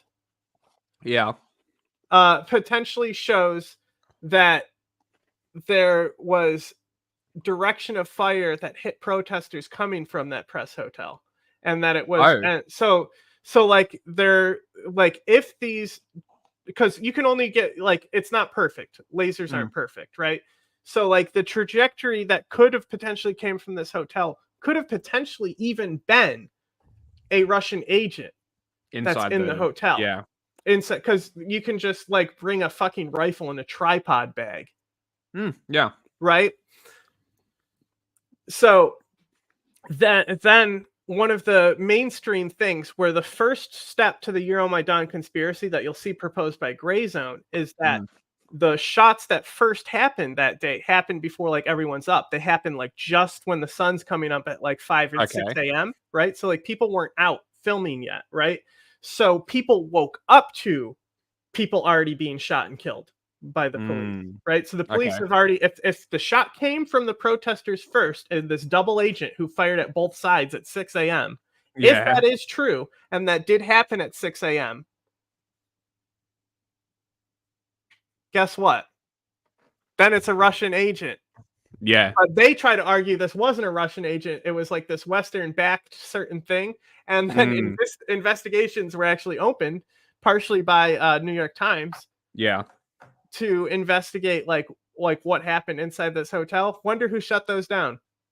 Could it have been Russia? Weird, right? So like we don't know for sure if this happened, but if it did, it almost certainly was a Russian agent there. Government, Ford, and the Rockefeller Foundation. Also, people try to act like we cover up there was counter snipers, and it was just the police killing people. Okay. Right. And so you'll see this if you type in like Euromaidan proof that the protesters shot themselves. Like you'll find footage that looks like the direction of fire is coming up from like above the people. Interesting. But also these people are shooting guns without fucking optics, the counter snipers. So if shots did come from counter snipers that hit protesters who were engaging at a police line. And also, they were told the counter snipers were allegedly told by somebody who might be Georgian that they were to shoot above the cops to keep their heads down, that they weren't trying to engage police. Interesting. That's what they claim, Interesting. which I think is fucking bullshit. Sounds but- like horseshit, yeah. Sounds like some cope. Right? So like there's a lot of things even in question with Euromaidan that we don't yeah. necessarily know for sure. But guess what? Police killed 100 protesters that day, and it ended with people using tire fires and bricks from the Freedom Square to overthrow a fucking government. Like, why do the details matter? Like, if it, oh my god, a US agent started it, and then police killed 100 people. Who the fuck cares who started it? The police The killed 100 police people. killed 100 people. I don't know why this is so hard to understand. Like, there is no way that you can argue this, which makes the police the good guys. But within the interviews, which they're trying to use to support from Crimea, who were told that these were all Nazis. series of events, the protest leaders admit to, amongst other things, 1, foreign funding and support, 2, the desire to overthrow the government, 3, political suppression of liberals by other liberals within the protests themselves, so much for democracy, 4, them admitting to lying about bloodshed on the square, and specifically the tanks rolling over people part, 5, China, weird racism China about would Chinese people not being ready never, fund the first revolutionary group in, say, like a country like Afghanistan that totally spun out of control and started a war that's lasted for almost like 50 years. China wouldn't do that, right? No, never. Why would they do that? That's silly. democracy, not having the brain for it, and other cringe. And finally, 6, wanting to instigate as much state violence as possible from... Also, nobody says anything about tanks rolling over people. I don't know where this narrative came from. Well, I was told that in school. I will say that they gave the order that if the people are in the way, that they should be run over, and the tanks didn't stop. Weird. I've never heard that. From the get-go. By the way, remember Kai-Chi from earlier? Well, he's a proven liar as well. That's what I'm saying. I'm not necessarily. I don't necessarily know if I was told that tanks ran over people. I just know that he summarized it as the Chinese government saying they sent the tanks in and said crush them if they're in the way. Yeah. Okay. You know who did use tanks to run over people? Stalin. The Taliban. They ran over a pedophile's legs and then hung him from the tank. Seriously? Yeah. Amazing. Well, hard to say if he was specifically a pedophile. He had underage girls. You know, which, you know, it might have just been any girl who was weak that he would take. Sounds predatory. Yeah. He was like a fucking, like he committed a crime of pedophilia. But that's the thing. That's the difference between the disorder and the crime. You know, the whole like map who say that they're non-offenders type stuff. We don't use those words. Yeah. I'm just saying those types of people. Most people don't even admit it or try to join a support group who... Pedos are pedos. But like somebody was saying they're trying to sell this like a new sexual orientation. I'm like, this, first of all, no, they're not. That's not what this They did try and get included in the fucking in the thing for a little bit there. They did try and get their little P in the acronym, but nobody justifiably, nobody there's no was fucking actually way. trying to argue that. I believe that most of those people are just trolled. You reckon? Yes. Like, why would you go online and be like, look for a community of pedophiles? That's kind of going to bring some attention to you, don't you think? Yeah, probably. So anyway, we had a criminal justice person come in. She literally works at the sex crime prison. Right? She literally, it's her job to reform these people. And she was saying, like, talking about the difference between the crime and what the condition is, right? And how that these people literally can't help their attraction. They have to basically live celibate lives. Like, her counseling is to like get them to be able to live a life where they're not like, these people don't get fixed coming out of there where they're suddenly not attracted to children. I know. That's not how it works. You know, so then it's like, you know, as long as they don't offend, are they okay to exist in society? It doesn't matter what you think, because they're never going to tell you who they are unless they're like on the list, you know? Yeah. I have a solution for them. Fix it real quick. A lot of them do kill themselves. A lot of them. because they can't live anymore and they don't want to actually hurt anyone, so they kill themselves. Yeah, I mean I guess that's kind of sad, but at the same time, pedophile. Because like most of the people who do the crime are like not necessarily attracted to children. It's more of a crime like rape, or they were abused when they were kids, and it's acting out a response to that. Yes. So like it's actually the criminals that are more likely to not More actually dangerous. be psychological pedophiles, the ones that can actually be reformed. Interesting. Put back into It's a society. very interesting discussion. It's also very taboo. I don't want to have that discussion. I'm Get just the saying. Fuck, get the fuck out of here. Somebody who works with them made this distinction, but guess Yeah. what? It doesn't matter what the distinction is. Yes. Yeah. Like the crime is a crime, regardless of if we acknowledge that people are just born that way, and it's sad and tragic that they are. And it's not even a crime in like the legal sense. It's more of a societal crime. Like, you know, you you do that to a kid, you probably deserve to be cut up like into little murder is pieces. more acceptable to society. Yeah. It's honestly, I would almost say that rape should also be up there above murder, but it's not for some reason. I don't. The issue is that when you start talking about, and we're talking about the psychology end, this is like like nobody should need to know about this or care about this except for people who are like in the field of psychology. Yes. You know what I'm saying? Like Yep. none of this actually matters to real society. Mm-hmm. It matters to specific psychologists working with these people to reform them. So it really doesn't matter. But the thing is, the idea of pushing it as like an actual orientation, like that just makes it easier for trolls to project trans and gay people as groomers. Yes, exactly. And So- that's probably what it was. That's probably what it was. I'm sure there for. is plenty of people who do go online and have tried to have these communities and might have a community. Yeah. But like there's also a controversial thing of like, speaking of which, I sent you a video of Dave Cat we should watch after this to cleanse our palates. I've got plenty of palate cleansers. I think I want to look at Dave Cat so you always remember, because you'll never forget Dave Cat once we look at him. No. Yep. I'll play it. Fine. I am not playing it. So events he described allegedly. Let's finish this fucking According to the nightmare of a Columbia video. Journalism Review, all verified eyewitness Or we accounts can clearly just stated skip that the rest, because I think we've seen enough. I want to watch more. Okay, because we've also got hypocrisy continued. Students who had remained in the square when troops arrived to clear them had all been allowed to leave the square peacefully. About foreign support. The movement received both financial and moral support from various international sources, particularly the United States. Newspapers and organizations in the US, Hong Kong, Taiwan, and the UK were publishing false reports and providing outside financial support to the movement. Now, this wouldn't be a proper US-backed attempted coup or color revolution if we didn't talk about the Voice of America. Got the Voice of words America as was well. pumping out propaganda at an incredible speed, increasing its Chinese language broadcasts to 11 hours daily, with the specific goal of creating confusion and panic not just among Chinese citizens, but soldiers as well.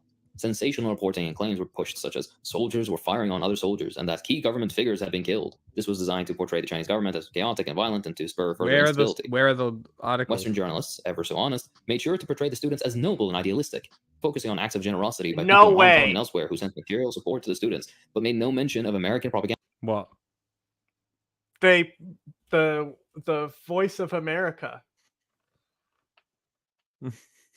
They were pro-student and democracy. Crazy. No way. It almost seems like all their reporting is like that.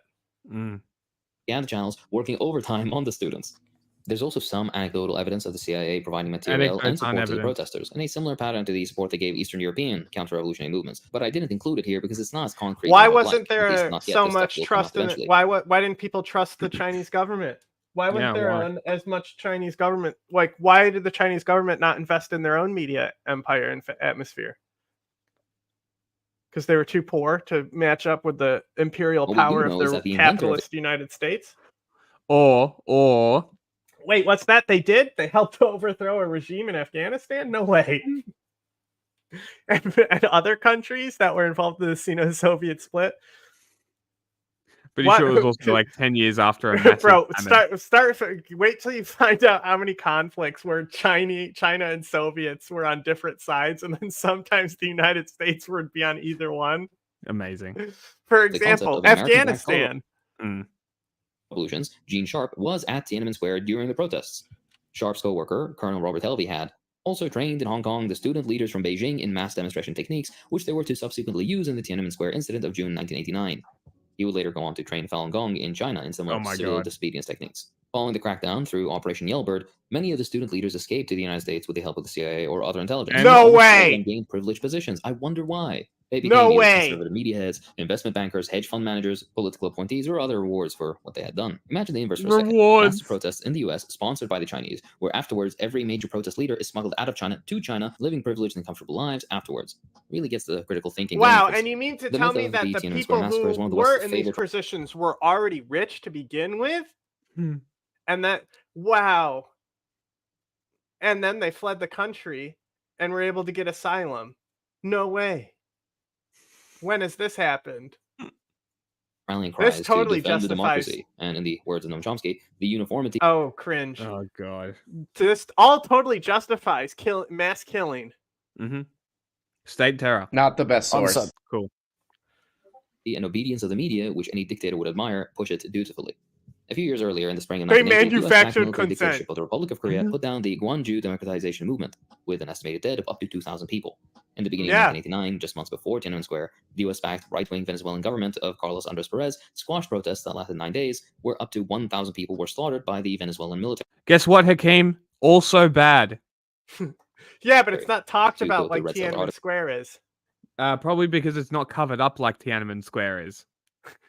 I imagine if you actually look into it, there's probably a lot of information on those things. Yeah. And not a lot of counter Wu Mao fucking propagandists doing their little white monkey bullshit. Maybe that's why. Maybe it's the Streisand effect. So far, they did happen. The murders did happen, not inside the square, and the students were Western agents and deserved it. Yes. Okay, got it. Up to date. Cool. Article I recommend you read. It should strike us as strange that these comparable incidents are not taught to anyone in the West, let alone commemorated in a yearly fashion.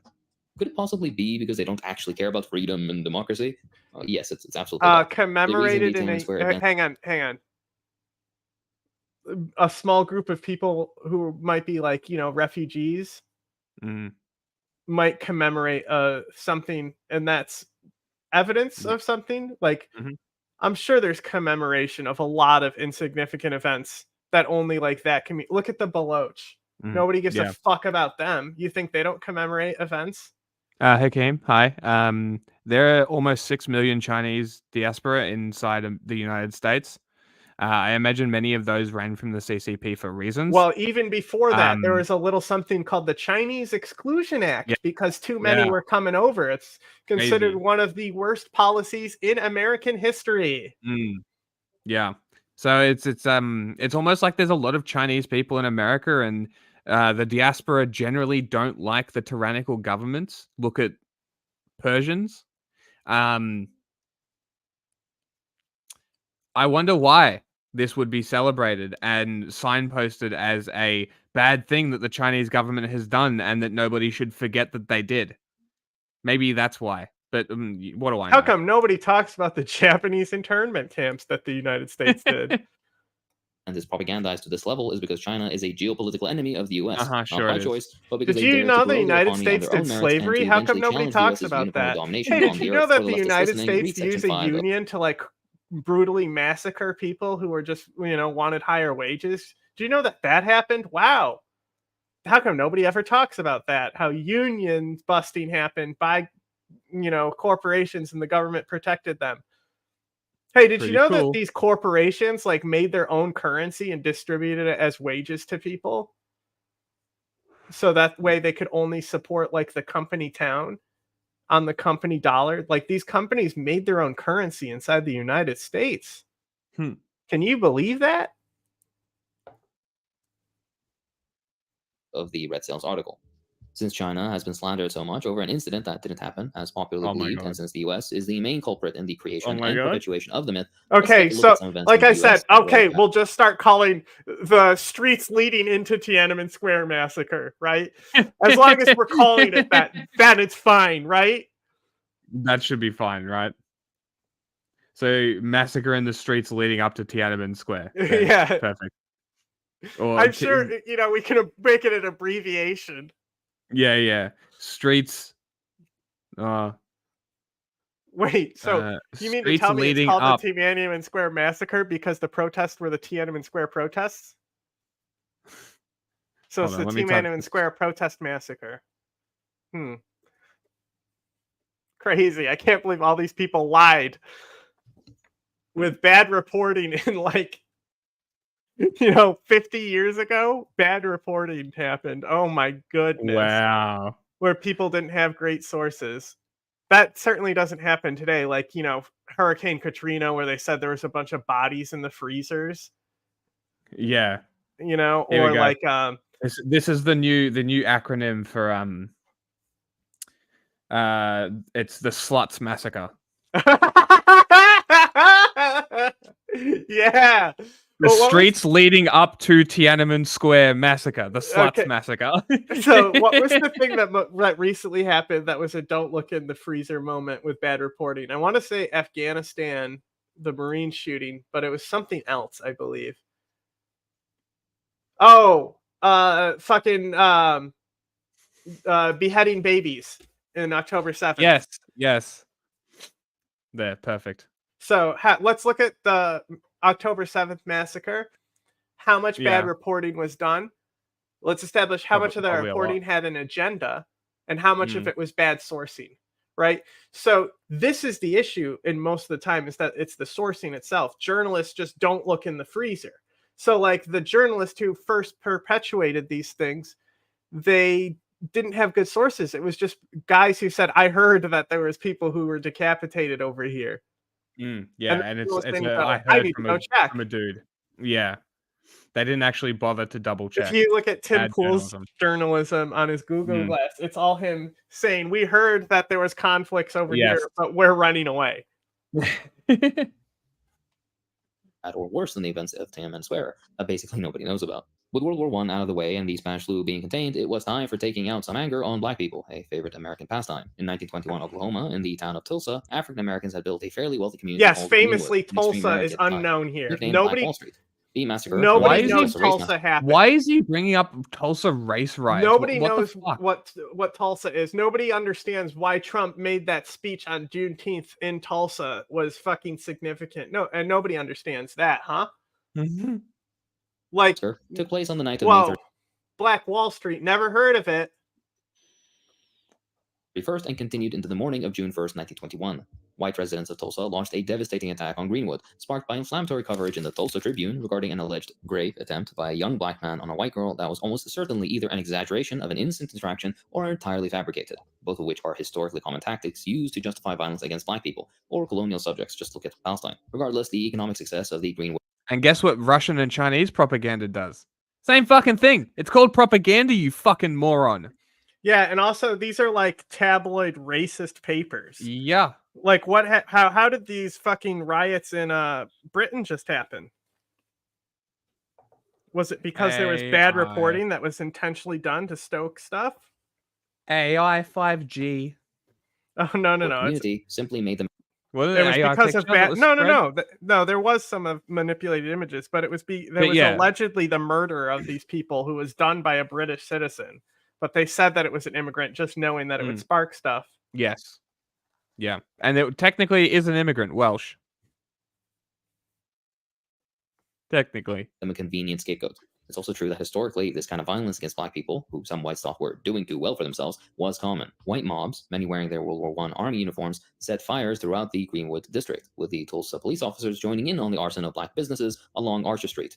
The result was predictably Racist devastating. An police, estimated no 300 way. dead and over 4,000 black residents who were jailed and placed under armed guard in various locations. The town was put under martial law, and black people, and only black people, were required to carry identity cards known as green cards to get around. Greenwood was obliterated. Over 1,000 residences burned, another What 400 does this have looted, to and do countless lives with lost. Hey, Tiananmen? speaking of the U.S. police state, let's move ahead to 1980s Philadelphia with What a does this radical have to black do group with called Move Tiananmen bombing. Square? the organization. Now founded by this Vincent I'll Lee give Park him. in Nobody knows this happened.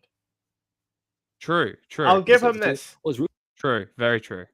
rooted in a unique blend of black liberation, environmentalism, back to nature principles. MOVE members rejected modern There's this technology, one of the instead survivors advocating for right a there in the lifestyle that was middle. in harmony with Really? the natural world, Yeah. whatever that means. She's the Because they based believe one who would lead to says, true like, I freedom and- still got the scars, and people Mm. tell me you should get cosmetic surgery. They can, take those burns off you. And she says, She and doesn't my want to. response is, why would I want to cover it up? I want to be reminded. Yeah. Yeah. I completely sympathize with that, honestly. I get it. There was children in that house that they bombed. But guess what? Guess what, Hakim? Guess what? They were armed. They shot at police. So whose logic are we going to use? China bombing would be justified if they bombed the protesters. The protesters shot first. They had ARs. Like, I want to say specifically, they had AR-15s. I'm dead serious. I want to say it was that caliber of weapons that they were able to. They were militant. That's why the police resorted to a bomb, because they were too scared to face the rifles. And then Wait, the police bombed them? Yes! That's amazing. Not What only that, the it was fuck? an IED. They made a bomb device. The bomb squad made a bomb device because that's the best way to get rid of a bomb. You just put another bomb on top of it. You know what I'm saying? Yes, And then you yes. build concrete, right? So they put it in a fucking gym bag and dropped it on these people. And it wasn't just the bomb, it was the fire. It started a fire. That was the issue. And they let the entire, 2 blocks of this city burn, and then sold those contracts to redevelop them. So they fucking went out to the fucking contract holders and they built fucking project houses in their place. Why did a fucking 2 blocks have to burn because some people had arms and were fighting back against the police? That's fucking crazy. What the fuck?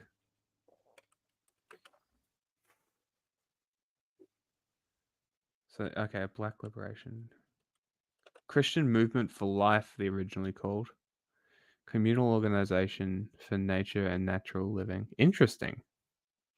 That's insane. The police fucking bombed American There's citizens. Is video. crazy. You want to see the video? What the fuck? Yes, I do. Aerial bombing is what they call it.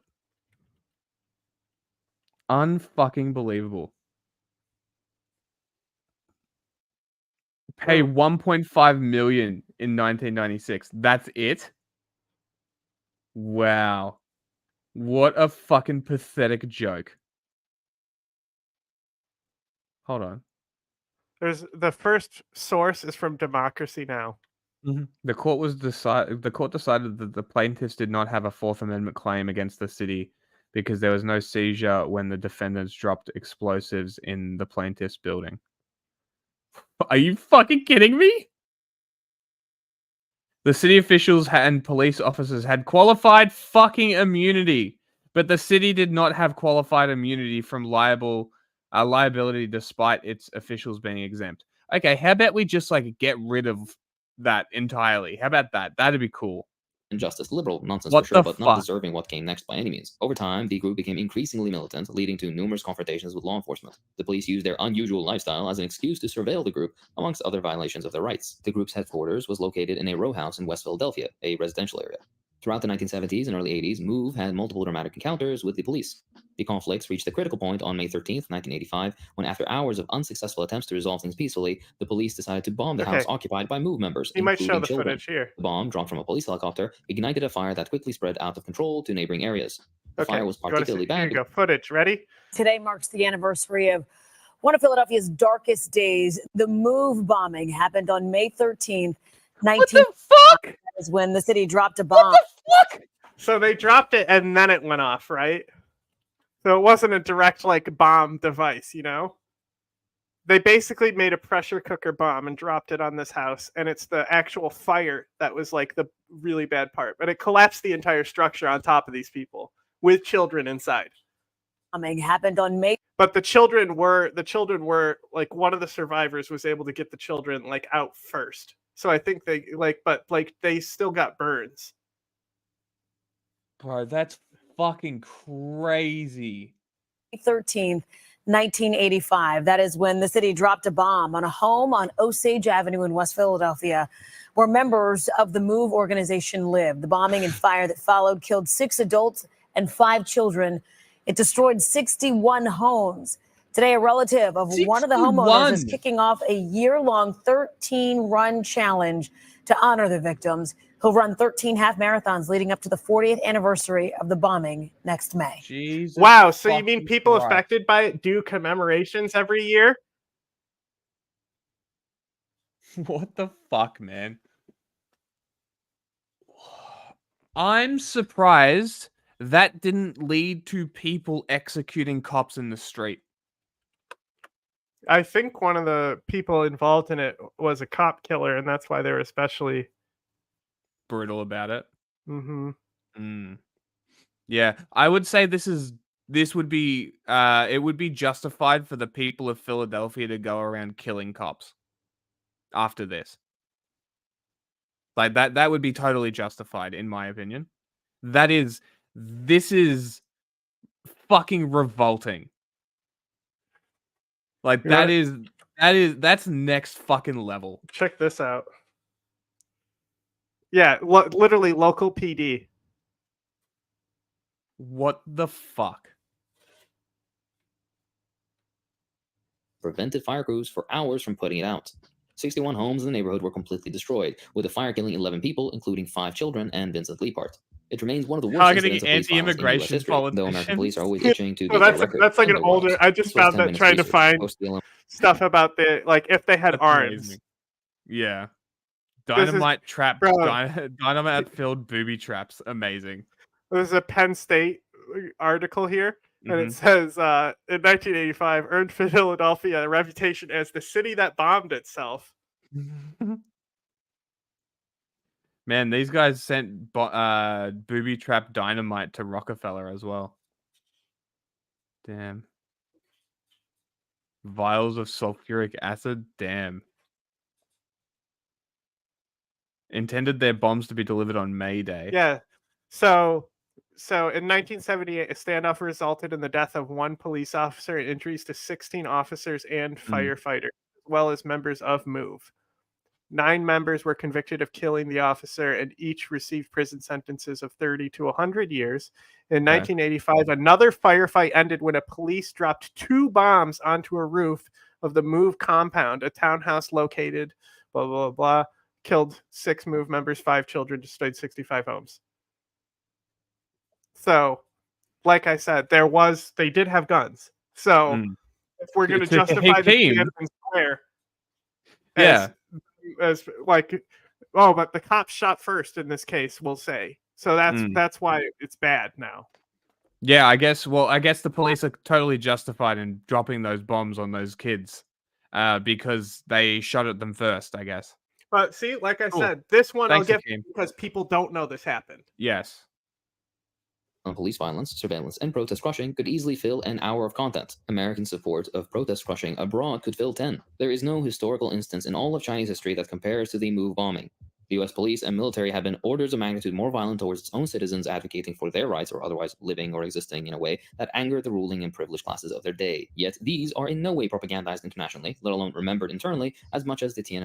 The Chinese police routinely disappear people. I think that's worse.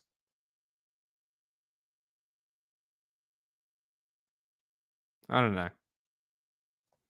Square event is in the West. That's my point here. It doesn't make either or okay. I'm just highlighting the hypocrisy of the feigned outrage that happens year in and year out, despite basically no coverage or remembrance of things that happened last week in the grand scheme of things. The legacy of Tiananmen Square is, unfortunately, currently in the hands of Western media and governments. They've been pushing the massacre myth. Outlets like the New York Times dutifully spread the myth. Hey, Hakim, I have some advice for you. State violence against people, bad.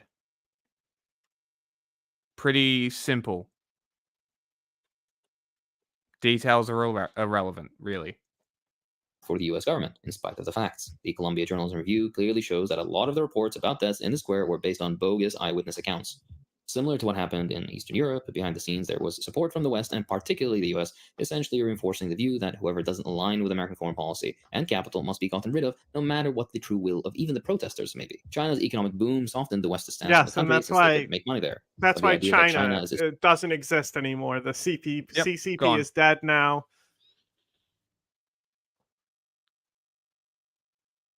Please. It's the CPC. especially politically repressive, still shapes how the Western world handles diplomacy and business with China. This stands in direct contrast to rogue states like the US and Israel, which do whatever they want internally as well as on the international stage with zero America is a consequences. rogue what's the state, takeaway here? apparently. The United States, always lecturing the world on violating sovereignty or human rights, played a significant role in fanning the flames of discontent in China. We don't know yet the full extent, but through propaganda, covert actions, and destabilization efforts, the US followed its tried and true playbook, stoking unrest, and attempting to guide the resulting chaos in its favor. China's government does have to, and in many ways. What's your opinion on China breaching international waters and attacking the Philippines? Oh, I You think mean, that's cool imperialism, or is that defending against you know exactly America? what it's going to be. I know. It's going to be the Americans have these islands and do colonialism. Yeah, that's exactly what it'll be. Yeah. All right. What have we not hit? China's got that. Got Dave that. Cat? Got that. Yes, palate cleanser. Go play your fucking video. I have to pull it up now because Okay. it'll take me 2 seconds though.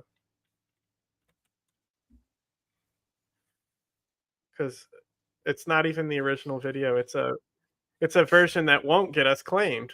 Right. And we're not going to watch the whole thing. We're just going to get an introduction to Dave Cat so everyone understands who Dave Cat is. Hello, everybody, and welcome to Doll. Be confused with man. Yes, it was this guy right here who I'm not surprised. Okay, he's got an Ultraman mask. I respect him. You respect him already? I respect him already. It looks like he's got some Japanese figurines as well. I respect him a lot, I will say. Yeah. And that stereo looks like he's got a hell of bass on it. This guy's got it going on. Just looking at him, though. He's got like the cross, like earring and like the comb over going on here. I think this guy likes a lot of anime in his, he's living his anime dreams. My name's Dave Cat. I'm 37 years of age. Say his name's Dave Cat? He goes by his... yeah, that's what he said at the start. Okay. And he had a sponsor cut out. My real doll. Real doll? Oh, no. Ooh, that's a real doll. What's a fake doll? Oh, no. Dude, he's got the bonsai. He's got the bonsai tree. Yeah, got the ponytail and All the everything. Japanese. Hell yeah. Where's his katana collection? I'll show it to us. That box, it's all fedoras in every single one of them. It's all fedoras. This is my fedora. This is my my anime waifu pillows. Oh, yeah. Like, I mean, I feel like we could get along with this dude pretty well. I mean, with him. Yeah, I don't know. As it's not in. Bring his doll in here. This used. Oh God, his used doll. Why are you? Maybe he's just chilling with it. Who knows? Well, I always expect the worst. Okay, have you seen these videos? He's definitely All right. Last time it was like, oh, cute bunny rabbits, and the lady had like a freezer full of dead rabbits she was giving to her husband. True. Oh yeah, it's already a teaser. I like it. Oh yeah, heck yeah. She's pretty good. Oh. What is this? It looks like some anime, maybe Death Note. Man, I don't know. Yeah, that's what I thought too. That's like Death Note over there. Oh, yeah, okay. Very clean. He's keeping it real. I appreciate that. He went for the Twitch e-girl. She's clean. I was about to say, well, he has a girl to clean his house. That's why his house is clean. The look on the girl as well. That's true. I called her my synthetic girlfriend, but it's actually progressed to the point where it's like, she's my wife. Oh, they're married, yeah, and she looks like she's really enjoying. She's just like, oh my God, it's kill me. So impressed. The meme with anime wife. I'm always curious. Are people serious? I guess this guy is. Mm-hmm. Oh, that's my anime wife. How dare you insult her? But it's a joke, right? Right? Wait, he's got the handcuffs on here. Oh shit! Oh, you were right, Ken. You were right. Oh, she's not man. awake right now. Eyes wide open. Bro, she's asleep. Okay, this is role play. You gotta pretend. The handcuffs are getting freaky in here, man. Why would you handcuff a doll? Does he handcuff himself? I wouldn't, no. Yeah, I wouldn't doubt that either. Yeah, he's actually a bottom. I've seen enough movies go wrong to know I'm never putting handcuffs on in any sexy scenarios. I Right, don't care. as soon as you get handcuffed, Like, you walk in the room, you're like, oh god. It's like, just let her sleep. It's not even worth getting her out of bed at this point. The whole interaction on a day-to-day basis. Whoa! Hey. Oh, that's what it That's what. There you go. Oh, I love that. It's not even worth getting out of her bed. And he just like straight picks her up. I get out of bed. Come on, day-to-day basis. You're going on the hook. Along the lines of like getting her dressed, you know, brushing her hair, things of that nature. You know, it brings us closer together as a couple. Just transition. That is creepy. Okay, so That's really creepy. This is just Not protection. like she should have it. This It's is kinda like you know, when Garrison's you give your trans- sweetheart a class ring, that sort of thing. What? Photo shoots are Wait, who's this? There's a web on the wall. There's a web. There's a lot right here. Hang on a second. You got Jack Skellington over here, the whip, and then the freaking the one we don't speak of over there. Oh God! Do they know? Do the sex dolls know there are others before them? They're like, it's like a haunted house. He's like creeping around the corner, like, oh yeah, I was the old girlfriend. You know, he doesn't love me anymore. Now it's all about Clarissa. Run. When I Oh. Yeah, that muscle mommy dummy game. That's what I'm talking about. I first was even thinking about getting a real doll, I was just like, okay, well, you know, the sex is going to be fantastic. That's the part I wanted to get to specifically right there. First thing you thought of.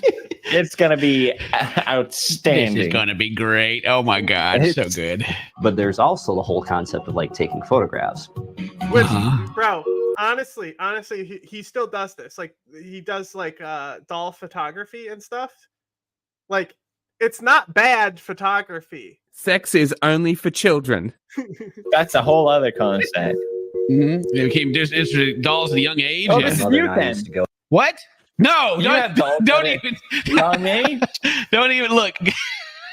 She sued. Hi, do you want to know how to She fix made this? a little Stop. wiener and sewed it on there. RB. Yeah. Keep me out of your weird hobbies. Let's get back to Dave Cat.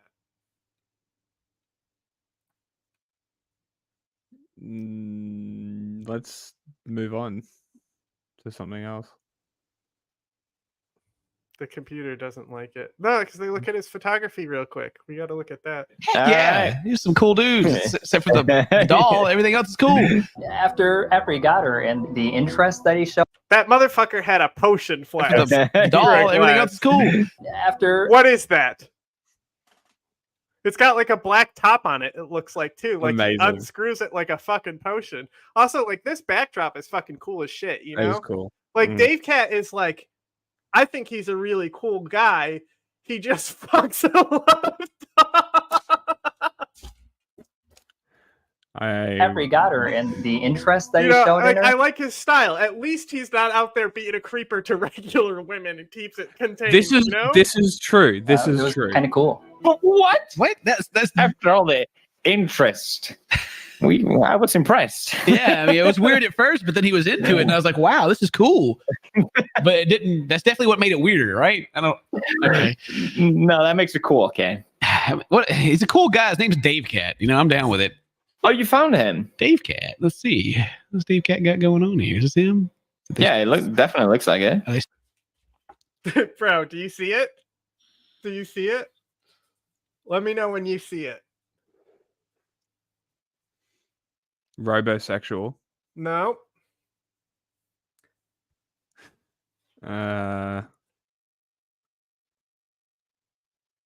have no idea. Are you talking Look about on- the drawing? Nope, look at the follower section. That's amazing. He's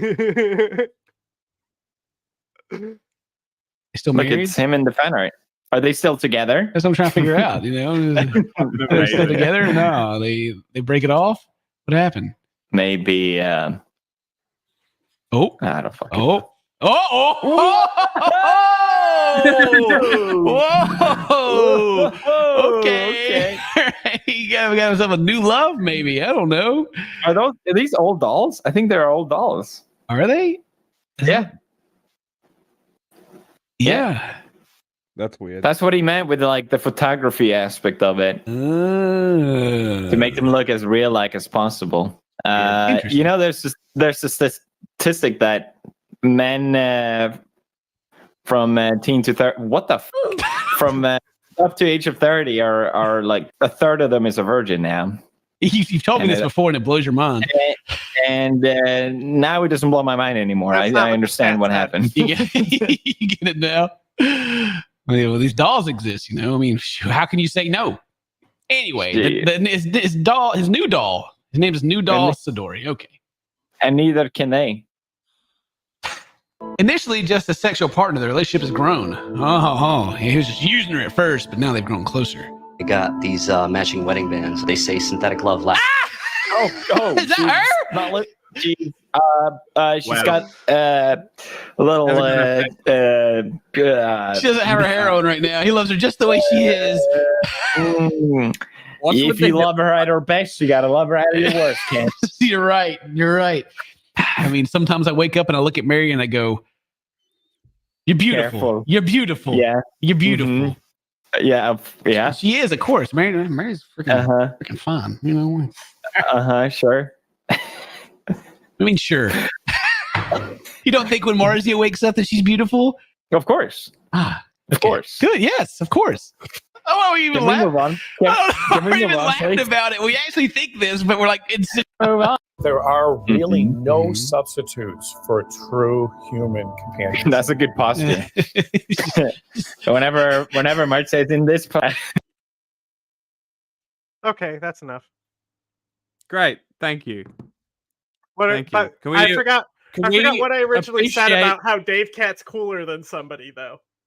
Okay, but he's not cooler than her because no, not we her. observed But it that was she's somebody. wearing a hot tamale shirt. Somebody we had on. I said earlier that Dave Cat is cooler than them, and I don't remember who exactly. Joe Cat? I don't know. No, we were watching something. Get out of the fuck out of here, bot! I can't believe you would come into my house. Maybe the rarest thing on television. Fox News covering its ass live on air. I wasn't suggesting anything of a sexual nature. Here's the story. On Monday, Jesse Waters said something disgusting about Vice President Kamala Harris. They're going to have her way with her. She believes she's going to get paralyzed in the Situation Room while the generals have their way with her. Right now, Jesse, I don't like that. Figuratively, Take again. it back. Yeah, when you lose Janine Pirro, you got to know you've gone too far. Have their way with her. Control her. Not in a sexual way. Unless, of course, you're Jesse Waters. In that case, you'll repeat the exact same thing 10 minutes My later. resolution? But this time, adding your mom. Airstrikes. I'm sure my mother. Bomb them. Bomb them. Keep bombing them. Bomb them again and again. Harris being manhandled by generals in the Situation Room, and she You're also an alleged alcoholic. Yeah, by everyone who watches her on Fox News. Castles. I can see my mom doing that. Very normal stuff. Now, this type of language is no surprise. Jesse Waters has a long history of misogyny, especially towards women of color. And this is just another one of his many, many, many weird attacks against Kamala Harris over the last few sourcing. years. But I was Dude, she had so many sources. Yeah, because it's like so easily Googleable. Hit it. honestly shocked when he corrected himself on air the next day. This is pretty easily Googleable. Yesterday about VP Harris. We should have thrown that out in the team video. Inappropriate. I wasn't suggesting anything of a sexual nature. I was expressing my opinion that Vice President Harris's current leadership style could be an issue if elected. This, of course, means nothing to Jesse Waters because, as you can see, his smirk belongs to a smug asshole who really thought he got away with something. But it is significant because Fox News isn't big on apologies, clarifications, or, God forbid, correct. My favorite part is that this is on Mother Jones. Not, oh, sorry, this is on her channel. So this must not have passed for Mother Jones. Well, I think she does both. Well, it's got the little the branding because up in the top right. I still you see I like sent it to you, but she used to work for Media Matters. What, another one came in? Yeah, it turns out Fox News is a red line. This racism and misogyny against Kamala Harris has just gone on too long. You can't talk about the vice president of the United States this way. You can't degrade and sexualize someone who might be the next leader of the free world. It's unacceptable, and Fox News will not stand for it. Yeah, I'm totally kidding. Just 3 hours later, Jesse Waters was back at it, good as new. She gets all sassy with it. Are you going to gamble our country away on a frightened woman too insecure to tell us who she is? Play the victim. That's the moment right. Yeah, be victimized. Now, none of us should be surprised that Fox News is cool with this language or would immediately violate its own self-imposed boundaries. But as someone who watches Fox... Why not what? What do you mean? Yeah, I saw that one come in and was like, huh? News for a living, I do wonder how long this can go on. Obviously, Waters' comments were bad enough that Fox decided he needed to distance himself from them on air. But as the lies and the rhetoric and the stakes escalate, how much longer can this patchwork of pseudo-apologies last? Just last year, Fox News had to pay more than $787...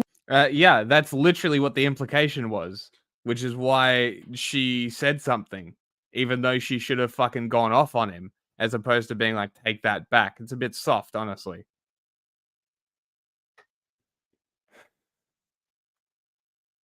What respect? $1 million to Dominion voting systems after Fox hosts spread lies about the company post-2020 election. But the way Fox News hosts still get away with so much, not just the bigotry, but the outright lies, is baffling. And sure, you can say that's just Fox News, but the fact that they're willing to correct Jesse just a day later means something. How much remaining credibility are you willing to risk just so Jesse Waters can share his horny thoughts on national television? How much longer until he or one of your other loose cannon hosts says something that costs you another $800 million? We're all used to Fox News getting away with rhetorical murder, but I'm honestly not sure how much longer they do care. This is what Glenn Beck got booted for. Oh, really? Yeah, as well as Kimberly Guilfoyle. Interesting. Yeah, I mean, you can't have fucking like this type of like well, Glenn Beck was more behind the scenes misconduct, you know what I'm saying? Yeah.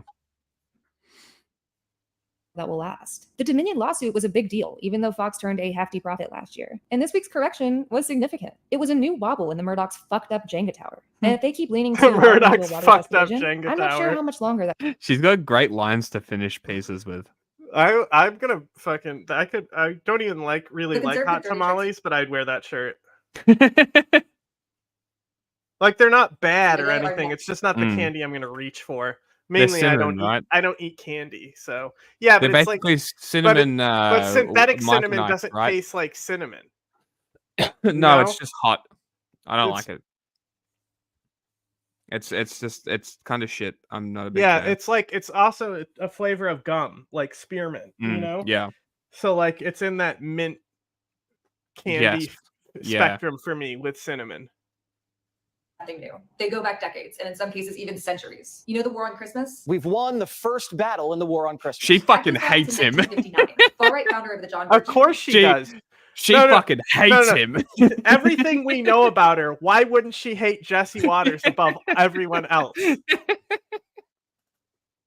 She fucking loathes him. Like, and like, how is this her older video when she might have still been at Media Matters as well? Yes. Society, Robert Welch had written a pamphlet saying that globalists were trying to replace conventional Christmas decorations with United Nations insignia. Joseph McCarthy and his unhinged conspiracies are a treasure trove for this kind of deja vu. In a deranged rant in 1951, McCarthy asked how you could account for our present situation without thinking that there were men in high-ranking positions actively plotting against the country. This is an old-time favorite because you can apply it to anyone. Right now, no, I'd say there Mark literally Milley is and the president. There literally is, though, just not how he thought. Because he was one of those high-ranking men plotting against his own country. Yeah.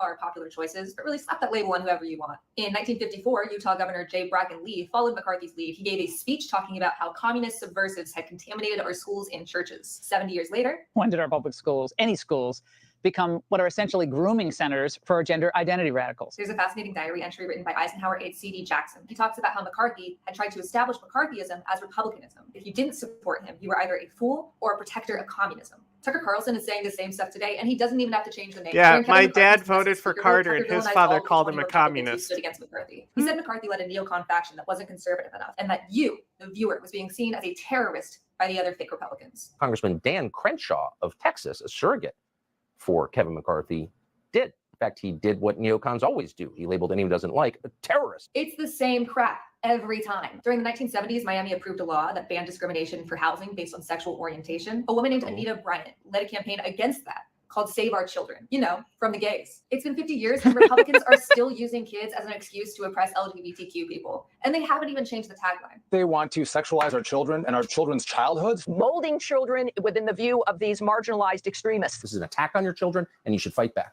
Oh, and the Illuminati conspiracies? Those go back to the 1700s as a scapegoat for the French Revolution. During the quasi-war between America and the French at the turn of the century, an American named Jedediah Morse used that conspiracy to push forward his own. France was actually trying to abolish all government and Christianity. Sound familiar? It's an America in which transgender dominates Christianity. It's all the same stuff, repackaged in a shiny new container that oppresses a different or maybe the same minority. Reference the Protocols of Elder Zion. I mean, I wrote that book. And yes, this is That's all a great dangerous, book. This is all destructive. But it's also boring and tired. Conservatives, get some new material. Most of the examples I used in this video, How you old's can this find video? in David Korn's American Psychosis. Yeah. A lot better setup she's gotten in a year. Her editing's really tight, but also I think she's better at punctuating her points because this is like and I know how it feels to be like this. This is her doing an information dump. So because she's like passionate about all this research she did, she's talking a little too fast, but we're also probably watching at double speed. Sped up. Yes. No, not double, 1.25. Okay. She's definitely speaking faster though. Yeah, But you she's can she's also gotten see a the lot fact better that with you're her 100%. on-camera cadence and presence. Yes. I mean, What you a do, difference right? a year can make.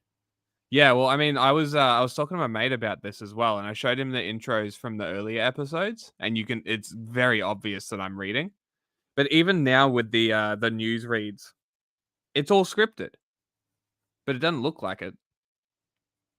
Like I myself have gotten a lot better, so I imagine that her working in the corporate press and Media Matters specifically, she would have gained a lot of skills and on-camera work.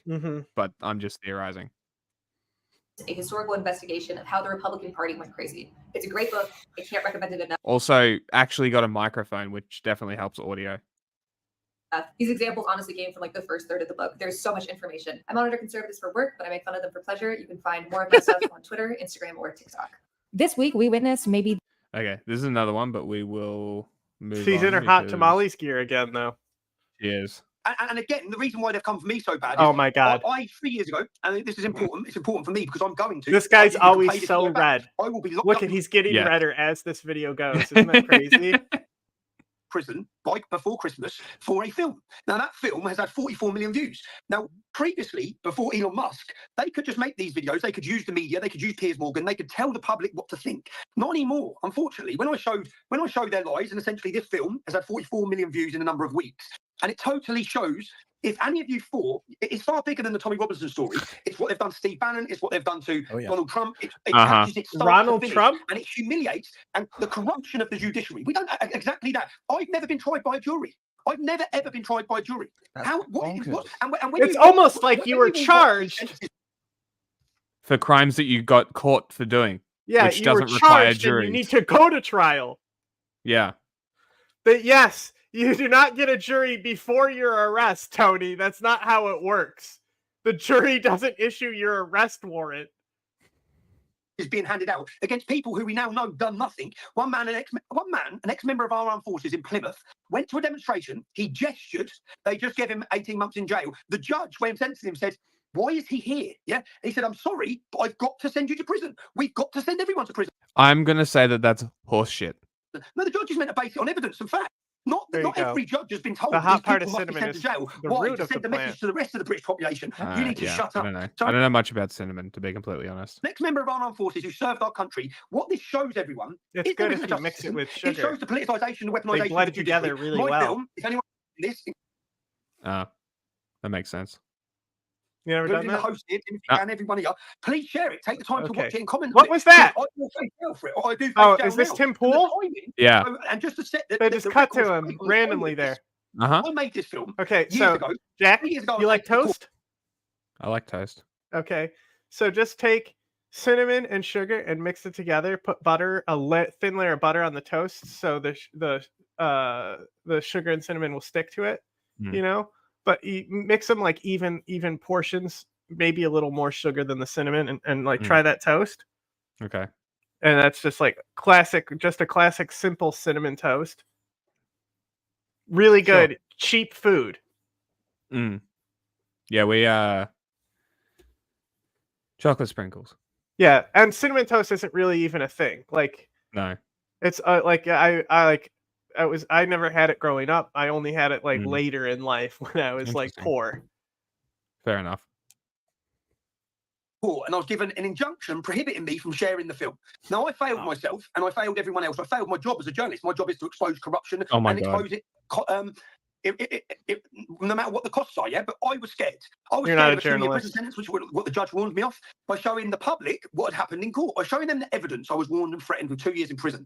Prison, for me, our British prisons are an ISIS training camp. That's exactly what they are. Every prison is taken over. To be honest, you can go back to when I first spoke about this 15 years ago. They didn't listen. Now we've got government reports and studies basically saying Islam's out of control within the prison system. It's one almighty gang. Nothing can compete with it. So Muslim gangs control every single prison in our country. So I was scared, so I didn't show that film.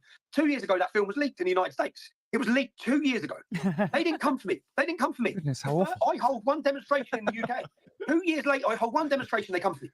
They then send a letter saying that they're preparing the charge of contempt of court. Contempt of court is the only charge in the UK where you can go to prison for 2 years without having a jury. Oh my God. So again, there's so much that plays into what you're Holy currently shit. Yes, you didn't show up for a trial, idiot. Yes. Holy shit. You have to show up for the trial. That's literally what his crime is, by the way, because he didn't show up for trial. Yeah. If you're innocent, go to the trial. Oh, but the government is actually against him. Because the governments are in the pockets of ISIS, who they're arresting and putting in their prisons? I'm confused, Tony. Tommy. Tony. Sure. I don't know if it's this movie, if it's this silenced movie, but he has a quote tweet in the description on the Rumble from the one and only Andrew Tate. So that's amazing. Could be this. No, that's Jordan Peterson interview with You him. just type in Tony Robinson. I don't know what. Here we go. Tommy Robinson could face jail over film screening at London protest. Let's see. Could face jail. Screening. Hope not hate. Okay, bad source.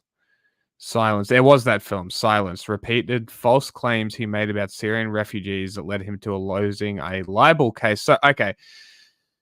So basically, this movie led him to lose a libel case. He continued to show it despite losing the libel case and is therefore being repeatedly charged for what I imagine is some kind of breaching of a order that was given when you lost the libel case. And therefore you were now probably given some kind of charge that's an equivalent to obstructing justice or some shit. And then you didn't turn up to court and now you're crying on Tim Pool about it, lying to people is what I'm gathering here. Cool. Where 100,000 people saying what you're seeing right now is the British spirit is awake. They're attempting to break that British spirit. That's exactly what I started. Okay. Yeah, that's exactly what I was hopeful at the beginning of this. Everybody talks about Europe. Mm-hmm. Why don't you look at those articles? Let me know what you think of them. Yeah, I went back to the UK a couple of years ago, and I don't plan to go back anytime soon, not being an Arabic speaker. But I saw the grey drawn. Why is he back? What is happening? Didn't he? Isn't he like? What is happening? Pro pedo? Yes. Yeah, like why is this pedo back? Well, Andrew in Tate the spotlight brags about having sex with girls under 18, so I guess it's okay. I guess I guess. But conservatism has really done a great thing. Very cool. Haggard. It's Tommy that's keeps going back and keeps fighting. I'm the coward. I was I'll just go to America. But yes, the grey, that is Milo. cowed countenance. What do you think of that British article I sent you? Something happened. Just before the sun went down and everything went black forever. A little flicker of hope just began, like this month, just this month. And it's necessary. It's necessary for January 6th in this country. Horrible for many people. One of my best friends, I'm the godfather to his son, is in jail now for years for lighting up a cigarette in the Capitol. It's necessary. It's necessary. And we talk about the corruption of the judiciary. This is, even more I think, even more urgent here, where you don't have America sort of illegally banned from Twitter. Kind of, Reddit hissy fit in 1776. We're playing to no taxation without representation. Shut up. Almost wore my 1776 shirt. Title for his presentation in Russia is called "The Rape of Britain." That's awesome. That's fucking great. The second article's even better. The headline is fucking gold. Tommy Robinson, Putin's useful idiot. Amazing. That is a gross oversimplification. How depressing and ghastly. And what happened is they ripped out the heart of the English Constitution and the English system and didn't replace it with anything. So you got king and God and king both taken out. And the edifice becomes shaky at that, because it's all tending towards something that doesn't exist anymore. They still have both. Piece of paper. Well, let me. I'm getting to my point. The Magna Carta. The point is that the judiciary in this country is the ultimate authority, right? And so when the judges become corrupted in America, that's as high as it goes. The highest authority in this country is the Supreme Court. They decide who the president is, right? So, if there's a thing. So you're talking about the chocolate powder that you don't actually make chocolate milk with. You just get it wet and then eat it with a spoon. You mean Milo? Yes. Delicious. Notice how I knew exactly what you're talking about? And I wasn't reading the chat. Above all other authorities, and we still have respect. We have a monarch, and we still have God enshrined, an established church. There's hope for Britain, because we don't have to obey the corrupted and corruptible. Hi there, mate. My name is Brandon, and I'm from the land down under. Just congratulated Keir Starmer for locking up all of your citizens. So the clarification I think is very important. Is it's the awakening, it's the confidence of the people of Britain, and as Tommy pointed out earlier, when they get videos of people acting violently, they use that to propagandize and diminish the fact that at a fundamental level, the regular guy walking down the street to go buy a ham sandwich in his mind is saying. Meanwhile, Tommy Robinson deliberately goes manipulates video to show people are violent. Mm-hmm. And it's retweeted by Kurds because they're anti-Muslim. Amazing. The judge said Robinson had made Hijazi out to be the violent aggressor in the playground incident when he was in fact the victim. The activist used language calculated to inflame the situation, ultimately causing Hijazi to abandon his education, forcing his family to flee their home. That's why the movie can't be shown, because it involves libel. So it's literally a propaganda film, and Tim Pool is here being a fuckwit and platforming libel, essentially. Scare people with that and say, this is why you must give us control. Weak-willed people fear this propaganda. You are the so the hope I would say is that I'm not allowed to express my opinions on this show about violence. Violence is bad. Violence is used as a tool to propagandize people into fear. If you say so. Well, you're exactly right, and that's the whole reason that they had to accuse Tommy of inciting the riots after he was not involved with organizing everything that took place after Trafalgar Square, after Parliament Square in June, because Tommy organized rallies of 50,000 in one, 100,000 in another, and they were all completely peaceful. And what happens? Joyful. Yeah, happy. Yeah, exactly. Happy. And the day after he organizes these rallies, they arrest. Are they doing BLM protests mostly peaceful? Is that what they're doing right now? They're pulling a mostly peaceful? What they're doing is Trump is not responsible for January 6th. Dude, they're pulling a fucking... No, they're pulling a mostly peaceful. Listen to what they just said. No, it's the ones that are associated with him. After Parliament Square in June, violent. Because Tommy organized rallies of 50,000 in one, 100,000 in another, and they were all completely peaceful. And what happens? Joyful. See, exactly. And the day after he they're saying that his ones... Protest, they're peaceful. He didn't organize January 6th. He wasn't leading that. You're correct. Yes, I misheard. These rallies, they arrest him. They're singing and they're yeah, happy. it's amazing. And this is I speak regularly to a number of members of parliament in the UK, and they're frightened of him. I don't believe people you. Like him because he makes people happy. It makes them feel like it might be all right tomorrow. Singing Sweet Caroline all day long. He makes people feel like maybe tomorrow will be okay, and that's not all right. It's only politicians that are supposed to get to do that. That's why they don't like him.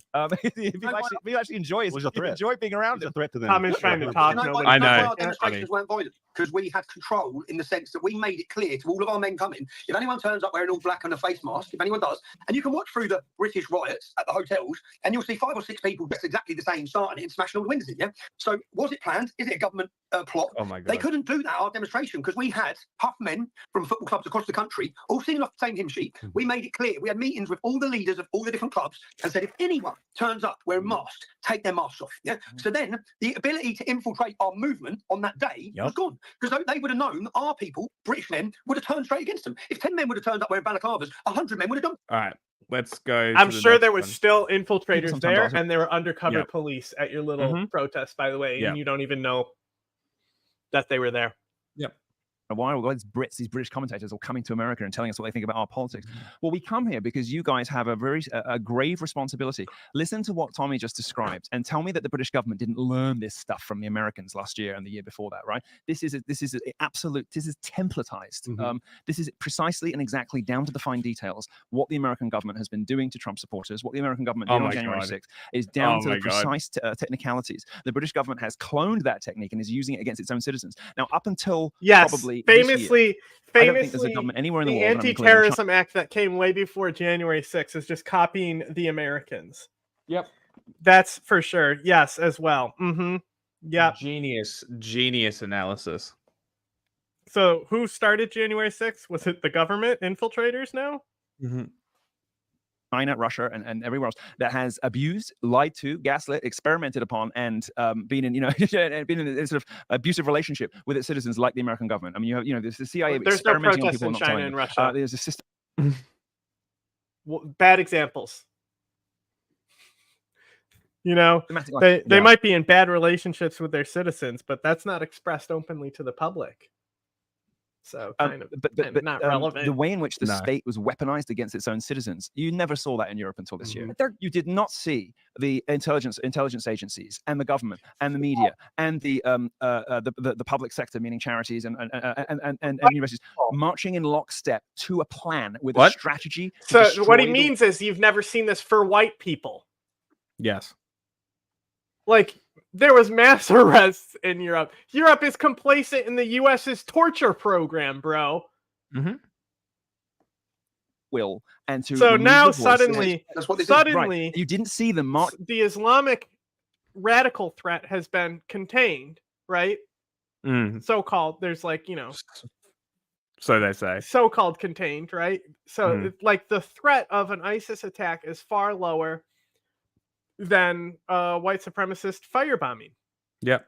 So the government has pivoted their anti-terror resources to go after white people now. Crazy. Wow. And before they were going after brown people who are also British citizens. Which Tommy is right. Helped radicalize those citizens then into ISIS. Because these people who were kind of like romanticizing Al-qeada or other theories like anti-Semitism stuff that the Jews were behind it, things like that, right? Those people were shaken down and harassed by the police, sometimes arrested, brought in for questioning. Jihadi John was harassed by police and brought into questioning, right? And then he became the most famous terrorist since bin Laden.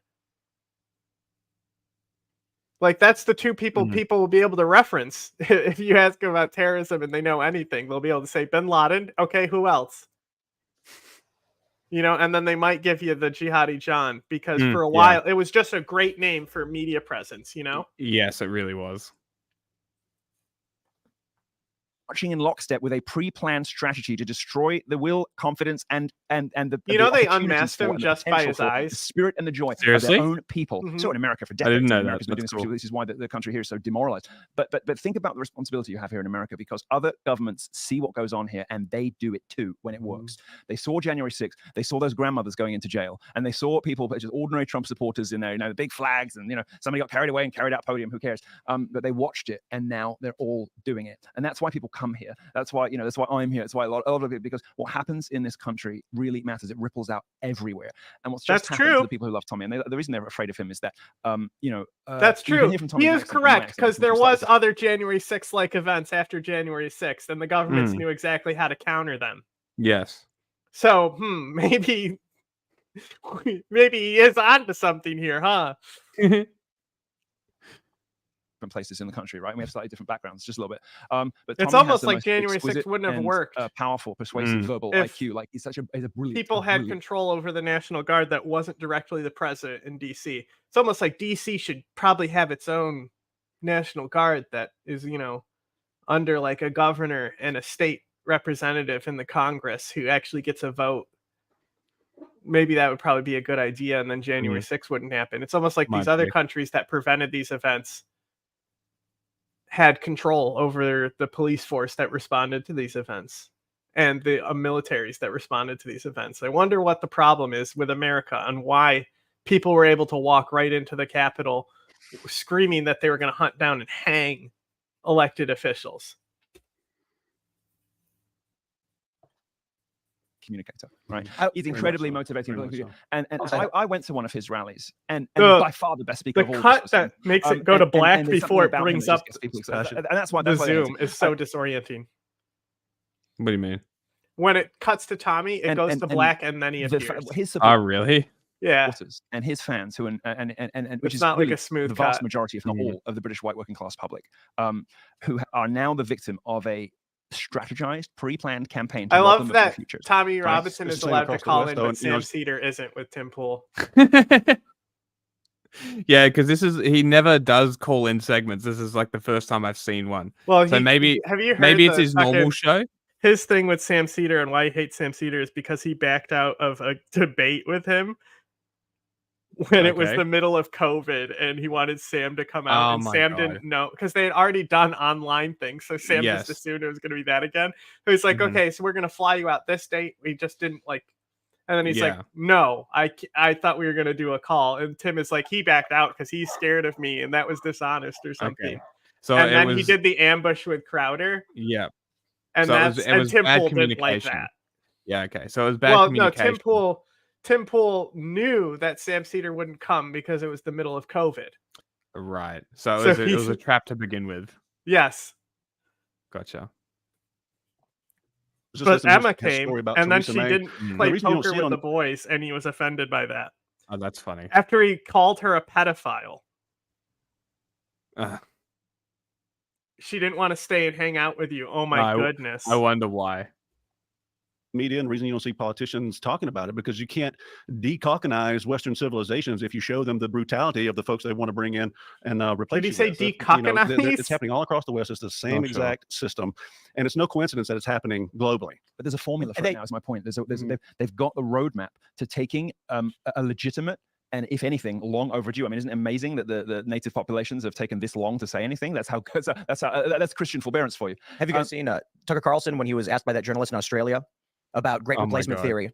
And they said, the journalist says to Tucker, you claimed white people are being replaced. And he's like, I never said that. I said Americans are being replaced. And he said the interests of black Americans are the same as the interests of any other American. They're bringing in non-citizens into this country. So there is a bit. Why are you defending nativist policy? It's worse than racism. And notice how Milo just said natives. Yes, he did. Right, and we don't process that in America because it means a different thing here. Yeah, it's a different word. Yes, yeah, where it's people born there. Bit of a difference. However, we agree that Hispanics are the problem. I'm glad about that. But there's a bigger issue. But real quick, just want to point this out. The United States is a conquered land. White European settlers, as well as many other groups, came here and basically built lives and built infrastructure here. Europe's very different. The indigenous populations of Europe are white people, and so what's fascinating is, and they're ancient, and they are ancient. Thousands Absolutely, of years. Excuse me, thousands of years, not just 250, 350. When it's fascinating when you see in the United States this talk of indigenous rights, and of course we're talking about Native Americans. If someone from Britain, France, or Germany made the same point about indigenous rights, they're called white supremacists. Oh my God, bro. There's literally indigenous groups who are oppressed by these fucking predominantly white groups. Like, have you heard of the fucking Travelers? Or the Roma? The Roma. The Jews? What a fucking moron. It's almost like one is a dominant group, and like it's almost like, why is white pride cringe? Yeah. The real question, right? But meanwhile, Polish festivals, Italian festivals, where you go in and you eat the sausage, the Polish sausage, you eat the spaghetti at the Italian festival, right? They have specific cultural festivals, and you're able to have Italian pride, Irish pride, Catholic pride, Christian pride. It's only controversial when it's white pride, but anything else that is your specific identity is totally normal. Pretty crazy. Army supporters. That's the only meaningful indigenous population there is over there. But yes, that's the thing. America's where the global elites perform their experiments, both on people and economically and in every other way, because the American population, has been primed for it now. America's where they try stuff out on people. Well, if it works, it ripples out to all of the rest of the Western nations, and then out further if it works there too. And what's really that's why chilling to me America is has their watching, police like I said, trained by fine Israel. templatized details of what happened on January 6th being mapped You onto nailed it. Well, that's getting worse. And I'll tell you what, you guys just in the UK, we had one of your It's activist definitely not judges, Israel right? They that just does said the that crackdown people caught up in the riots, experimentation that and trains I don't know if other that means just countries' being there. police. Like, No, you never. literally could do an anti-Jew conspiracy here and you drop in the bald, Nazi. Like, wow. There's a tad racism there. Oh my god, I skipped the fucking video, didn't I? You're the worst. People sometimes are. Fuck this. Palette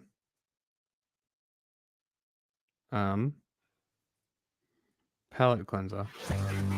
He's like, it's like, because America still has Jews, and the Jews know they can test it out here.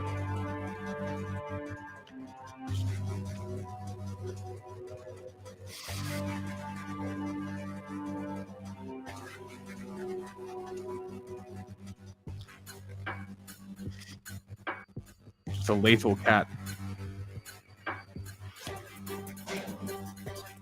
Damn. I knew that's how the tail was. I knew it.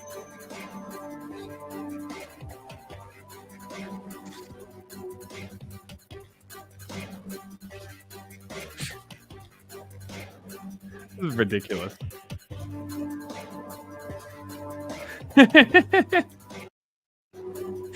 All right, enough of that.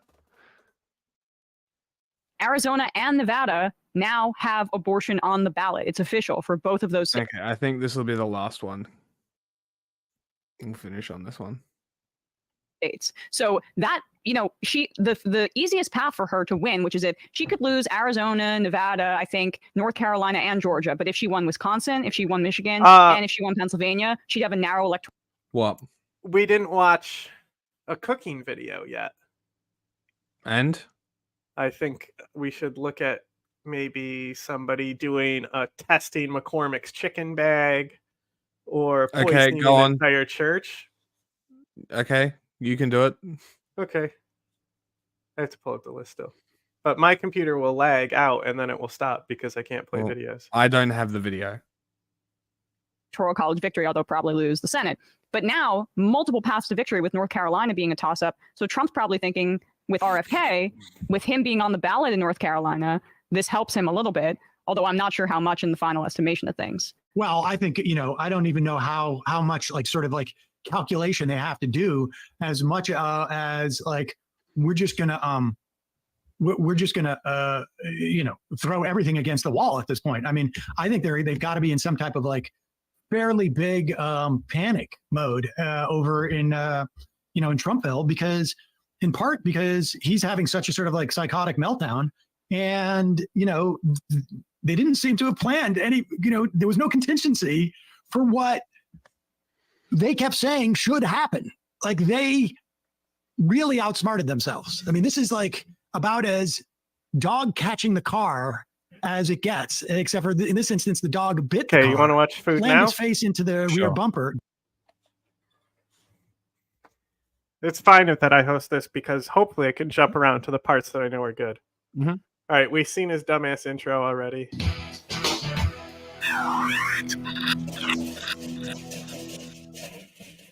We are cooking like fiends. That's right. We're Look, going he's crazy using in the kitchen whiteboard for on the text. Cooking with Jack show. One recipe after another. Guess what's coming soon? That's right. Chilies, soups, and stews. So if you got anything special, anything unique, you got a turtle soup recipe, send it my way. You got a killer award-winning chili. Is it me or is this, can you not put, there's got to be space that we can't see, right? It's just a forced perspective. Like, you can't open this fridge if it's that close to the wall properly, right?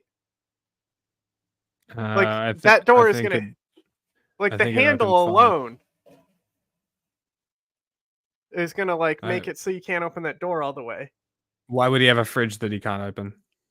Well, he could open if it wasn't against the wall. You can open it. It's just not going to open like properly. If you say so. Like the doors have to go beyond 90 degrees to really access a fridge. Also, it looks like this door is not shut completely, and the like pin is kind of hanging out. Have one already in the email box, but send them on over. Do it through Facebook. Do it through Twitter. Do it through Google Plus. Just send it on over, and we'll try to get it on the show. We'll look at the. Are these lead pipes? It looks like galvanized lead. Am I wrong? What are the connectors? I don't know what galvanized lead looks like. Well, the connectors as well. Now we do like we use like a plastic derivative, a polyurethane PVC derivative for plumbing, and it's also color coded between red and blue. Okay.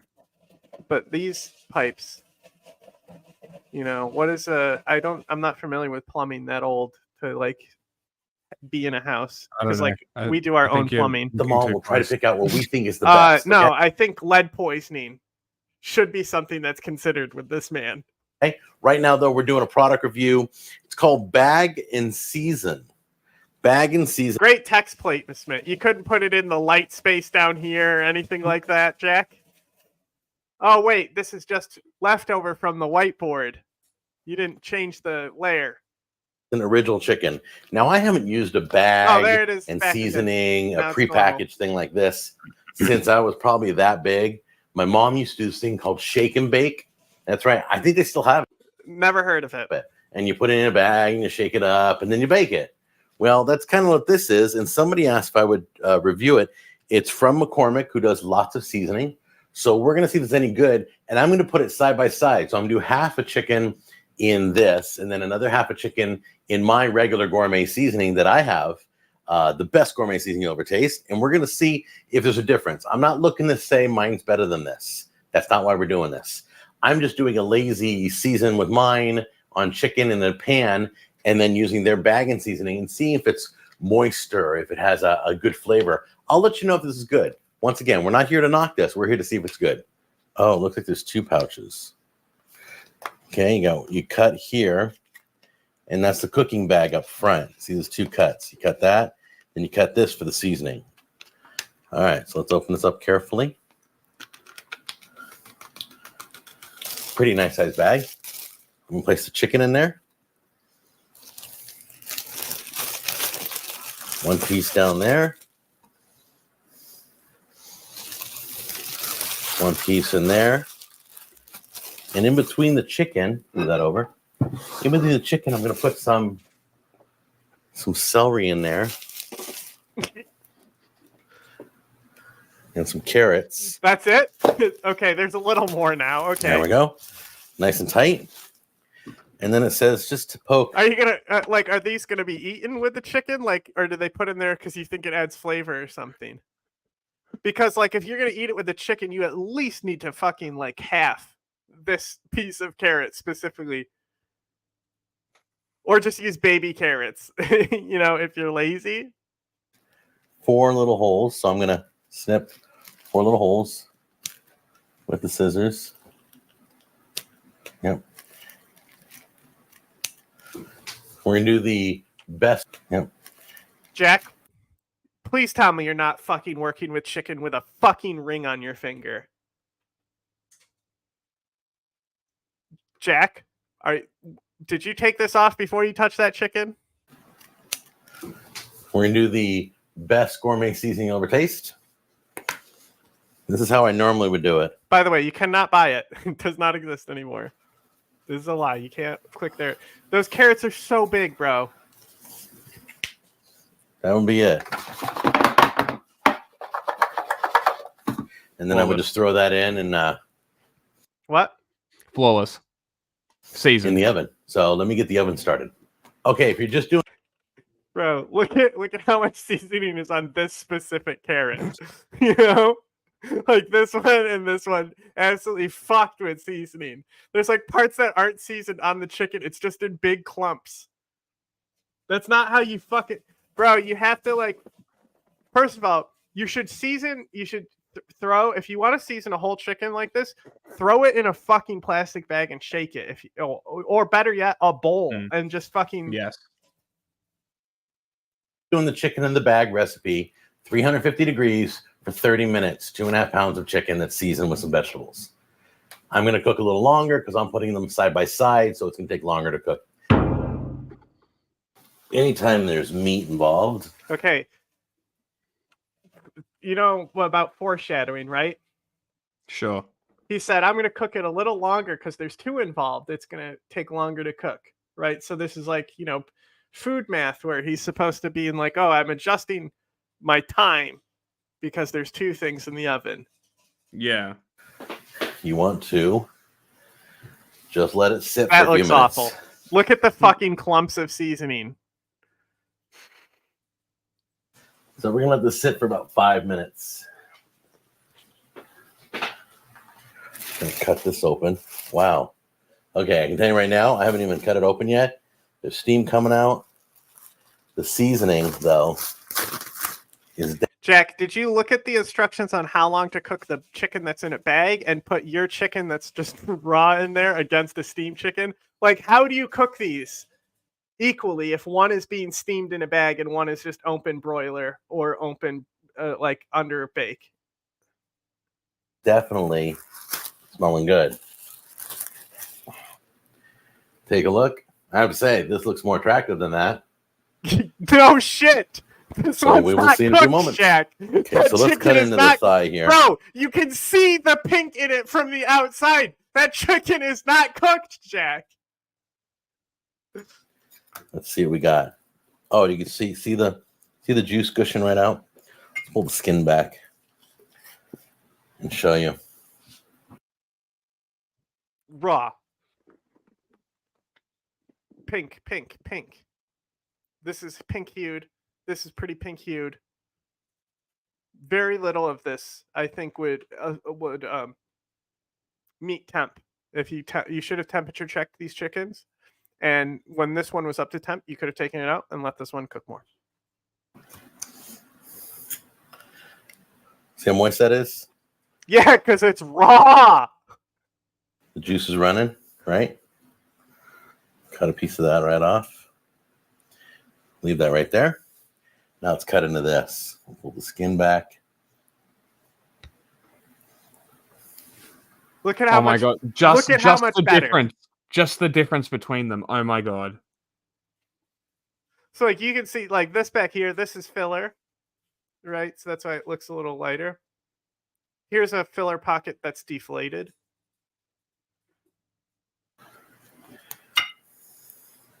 Cut right into this. Uh-oh. Look how juicy it is. Look at the pool. Oh, look at that. Uh-oh. That's great. Did did he a great just... job. That's a lot of juice.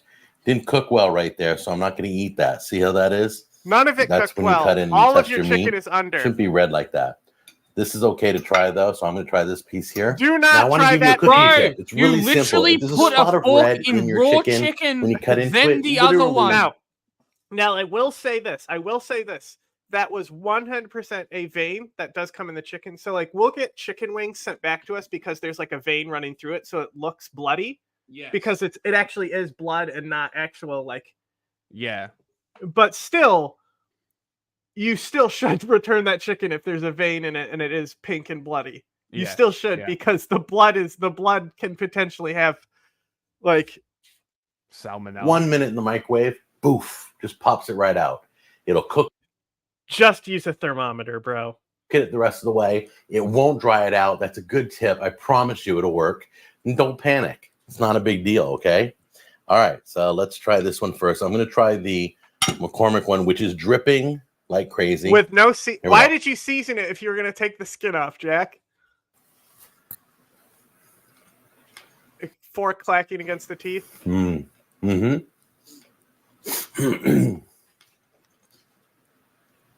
Moist. Very good. Very good. right, I'm gonna try the celery real quick. Why is it not on cinema mode? Why? Perfect. Happy? Yes. Too much white space. Let's try the carrot. Wow. Perfect. Nice and sweet. Okay, now I'm going to try mine. Mine has a big puddle. It's not dripping. A lot of moisture, though, still. But I think the McCormick bag held a lot of that moisture in. That's really cool. Mmm. Just as good. No, it isn't. All right, here we go. Wow, you tried it, the raw part of the one chicken and then ate your chicken. You said, wow, they taste the same. Celery. Mmm. The celery that cooked outside the bag is a little sweeter. This is truly awful. Is it content. the celery that you poured a shitload of seasoning on? This is truly awful content. Don't know why. And the carrot outside the bag.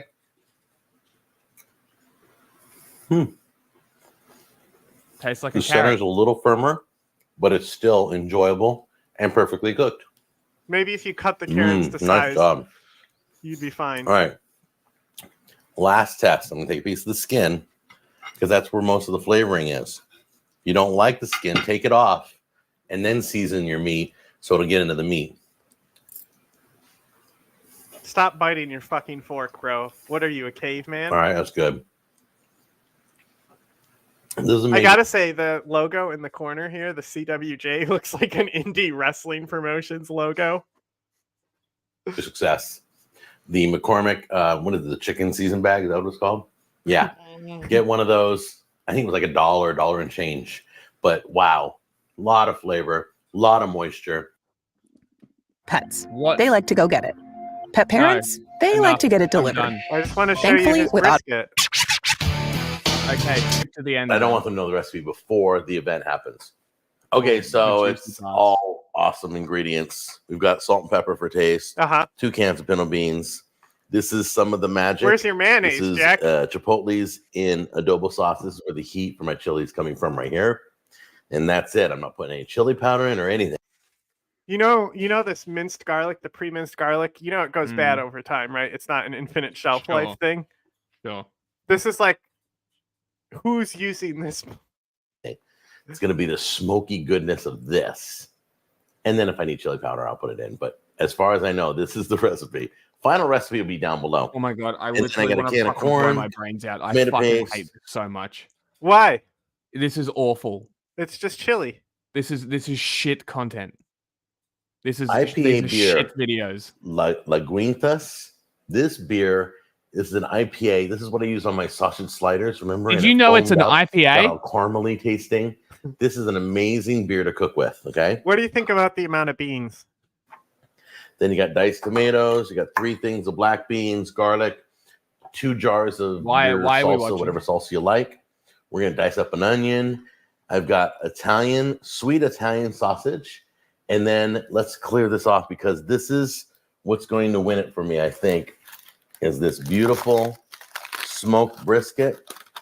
I cooked it for 12 hours. This is leftovers. You guys remember last year I had a smoked. What? What did you just say, Jack? How long ago did you cook this meat? Cooked it for 12 hours. This is leftovers. You guys remember last year I had a smoked brisket and it was amazing. Absolutely beautiful. Look at this. Is that a work of art? Can you see that? Look at that outer crust there. That it's just gorgeous. So we're gonna cube this up and reheat all this. And this cooked for 12 hours. This is the meat. We're not using ground beef. Yeah. Nobody uses ground beef anymore if you want to win a contest. So we're gonna dice up this brisket. Down below is the seasoning I used on this brisket and then smoked it on my Traeger for 12 hours. So you know everything I use. But the key ingredient on this, I'm going to tell you right now, I use ground Swedish coffee. And I think it was brown sugar and chili powder and onion and garlic. So, but it's the exact description is down below. All right, probably the hardest thing we're going to do is just cook our sauce. Okay, so He throws it all in a pot. Blah blah blah blah. Okay.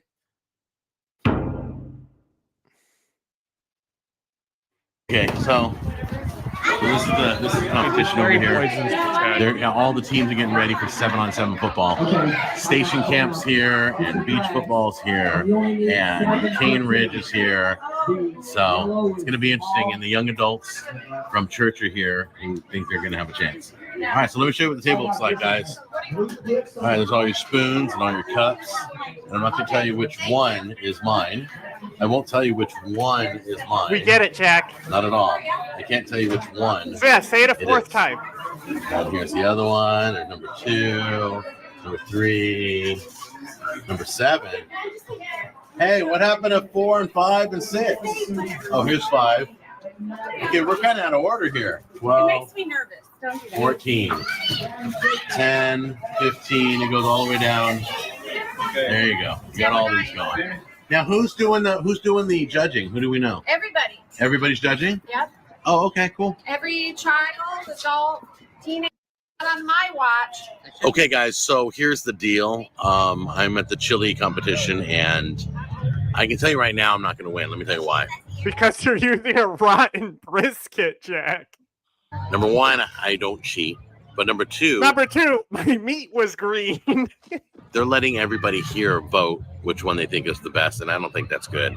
I think you should have neutral designated judges. So I'm going to go on record saying that I'm probably not going to win today because I'm not going to tell Jack and his friends to vote for me. I'm not going to do that. So everybody's going to go over and vote for the best chili possible. All right, but it's all in. Oh, okay, so democracy is bad. Fun. There's no prize. There's no nothing. And it's the only time I'm doing this competition because I've already shown the recipe. So it's all okay. So here's each. They put them against. Oh, good. This is the big second or third. Oh, there were some nice people. Great chilies. I didn't win first, second, or third place. And I'm just a regular guy still. See? It's all good. Somebody else won. Congratulations to the winners of the Chili Bowl. Congratulations to Beach High School, my son's team. All the guys from Beach High School won in the Chili Bowl. They won the football award and all that. And they were the best team. And I think that's There's it. no way the the football food he makes award. is Is edible. this girl on the team? Sure. You know there's no rules in the NFL that stops women from playing? Mm-hmm. Women could easily enter. They just Yeah, but they don't get they're teams not in high encouraged school. to. Yeah, exactly. So they don't have that institutional boost to actually get positions. But it's kind of interesting. There are actually no rules. NFL is gender neutral. And all that. And they were the best team. And I think that's it. All right, guys. I will talk to you later. I hope you enjoy this recipe. If you make it, let me know how it is. All right? Take care. The food he makes can't be edible. Well, that's the theory, is that he's literally poisoned people. We know the name. We should do some journalism. No, that's already been done. I can go through the whole theory of when he poisoned people and everything. Did not seem to realize that the bumper was made out of steel and shattered its face. Well, I would amend that to say that the car hit the bear, and then the bear was put in the trunk, and then the bear was dropped into Central Park. I was coming back from a falconry retreat in Goshen, New York. What's going on now on the... Oh, did we not want to play this? This was supposed to be so we play Nicole Shanahan, yeah. Oh, yeah, let's do it. Okay, sorry. Okay. I didn't realize we were teeing this up. Okay, so this is, let me reintroduce it. This is Nicole Shanahan. You may not recognize her name because on the Kennedy campaign, she is known as the Bank. And she was named vice president because of her vast experience in Woo, and also the fact that, where did she get all her money from? Who was she married to? A Google guy. Sergey Brin, the co-founder right. of Google. So she got a lot of her money, and God bless, she deserves it as much as anybody, I guess. But nearly half, if not more, of Kennedy's campaign funds came from her. Yeah, and so she bought her way onto reparations. the I mean, he's appealing to divorced guys. That's money from a divorce. It makes a lot of sense. And the campaign just had to refund her $1 million to his own VP, which is, I would say, not necessarily typical. you know, sometimes you run for office and you loan, but here she is. And here she is explaining, I guess there's also a possibility. Well, let's talk about what the other possibility is after she discusses. She kind of lays it out. She lays it out, but I have another theory as to what could be going on here. Okay. That just seems to continue to spiral. And I think that what my gut tells me right now is that we just have to keep being honest. I got to just keep being honest. I got to keep focusing on what matters the most outside of party lines. He ain't looking good. I love this thing. I love these guys. On a vision that goes beyond November.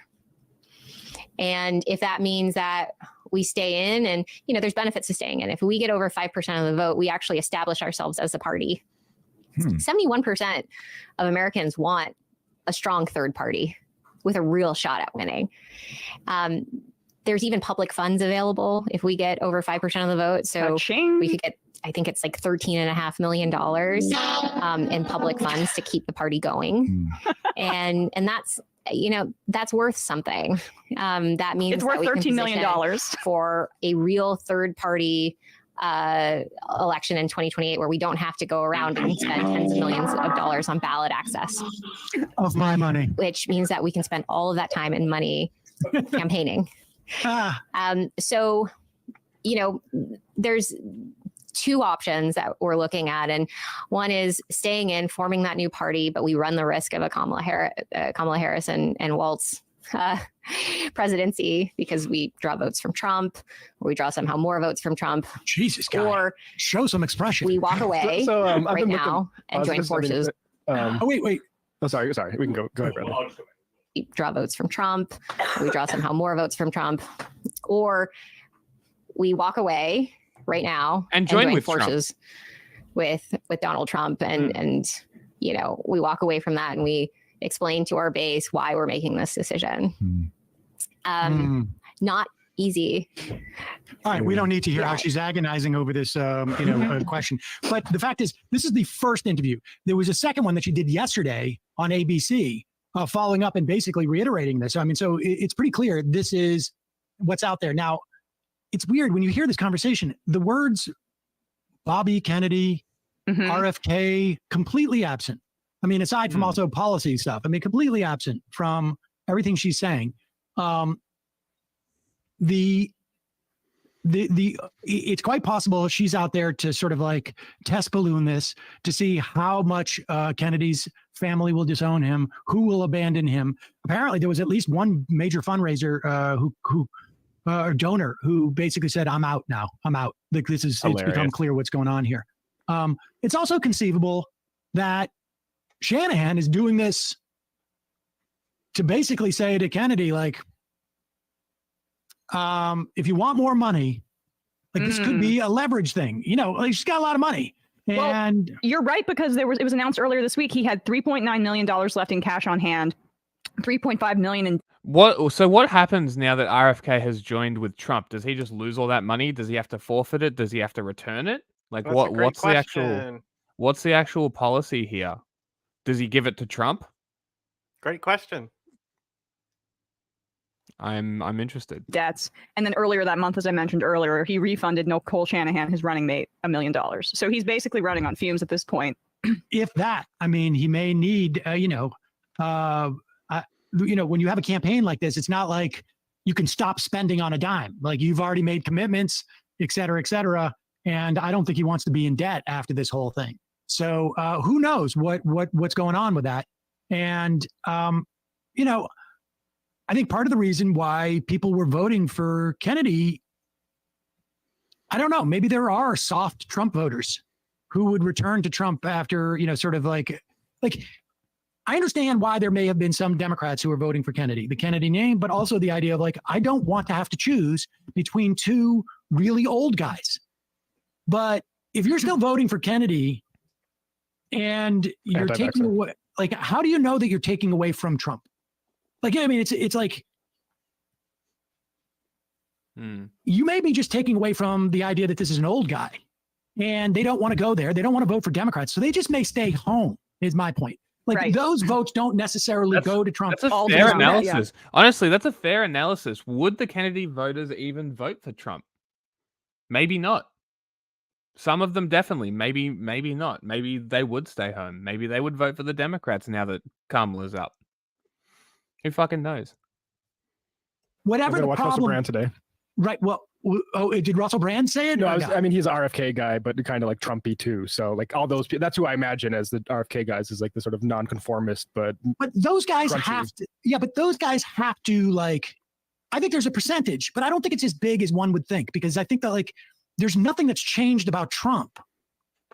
You know, something changed on the Democratic ticket that drew people away from Kennedy. We Nothing saw changed about Kennedy's the double hater dynamic went down after Biden dropped out. Exactly. And Kennedy's support went down by like more than half, I think, in a lot of polls. So that to that point, well, if that's the case, then it was natural for him to drop out. That totally makes sense. Then there's no more speculation required. If he lost half of his support after the double hate bullshit went down, then fucking drop out. You were clearly just a spoiler candidate. Sorry, that's not the correct words. Shut up, dogs. They were clearly just the candidate to suck in votes from other people, right? So just drop out. But this is what a first past the post system does. So, yeah, what are you going to do? It broke towards Harris, and the remaining people will either vote Trump or they may just stay home.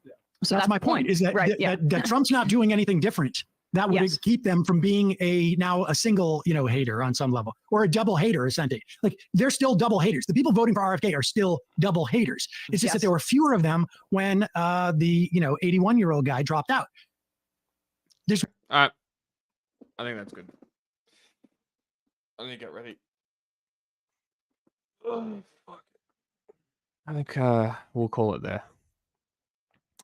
One of the videos I put on the list for future cooking videos is an Italian chef getting mad at Jack cooking pasta. That's hilarious. Did you show me him through Uncle Roger first? Was it Uncle Roger? The Asian guy?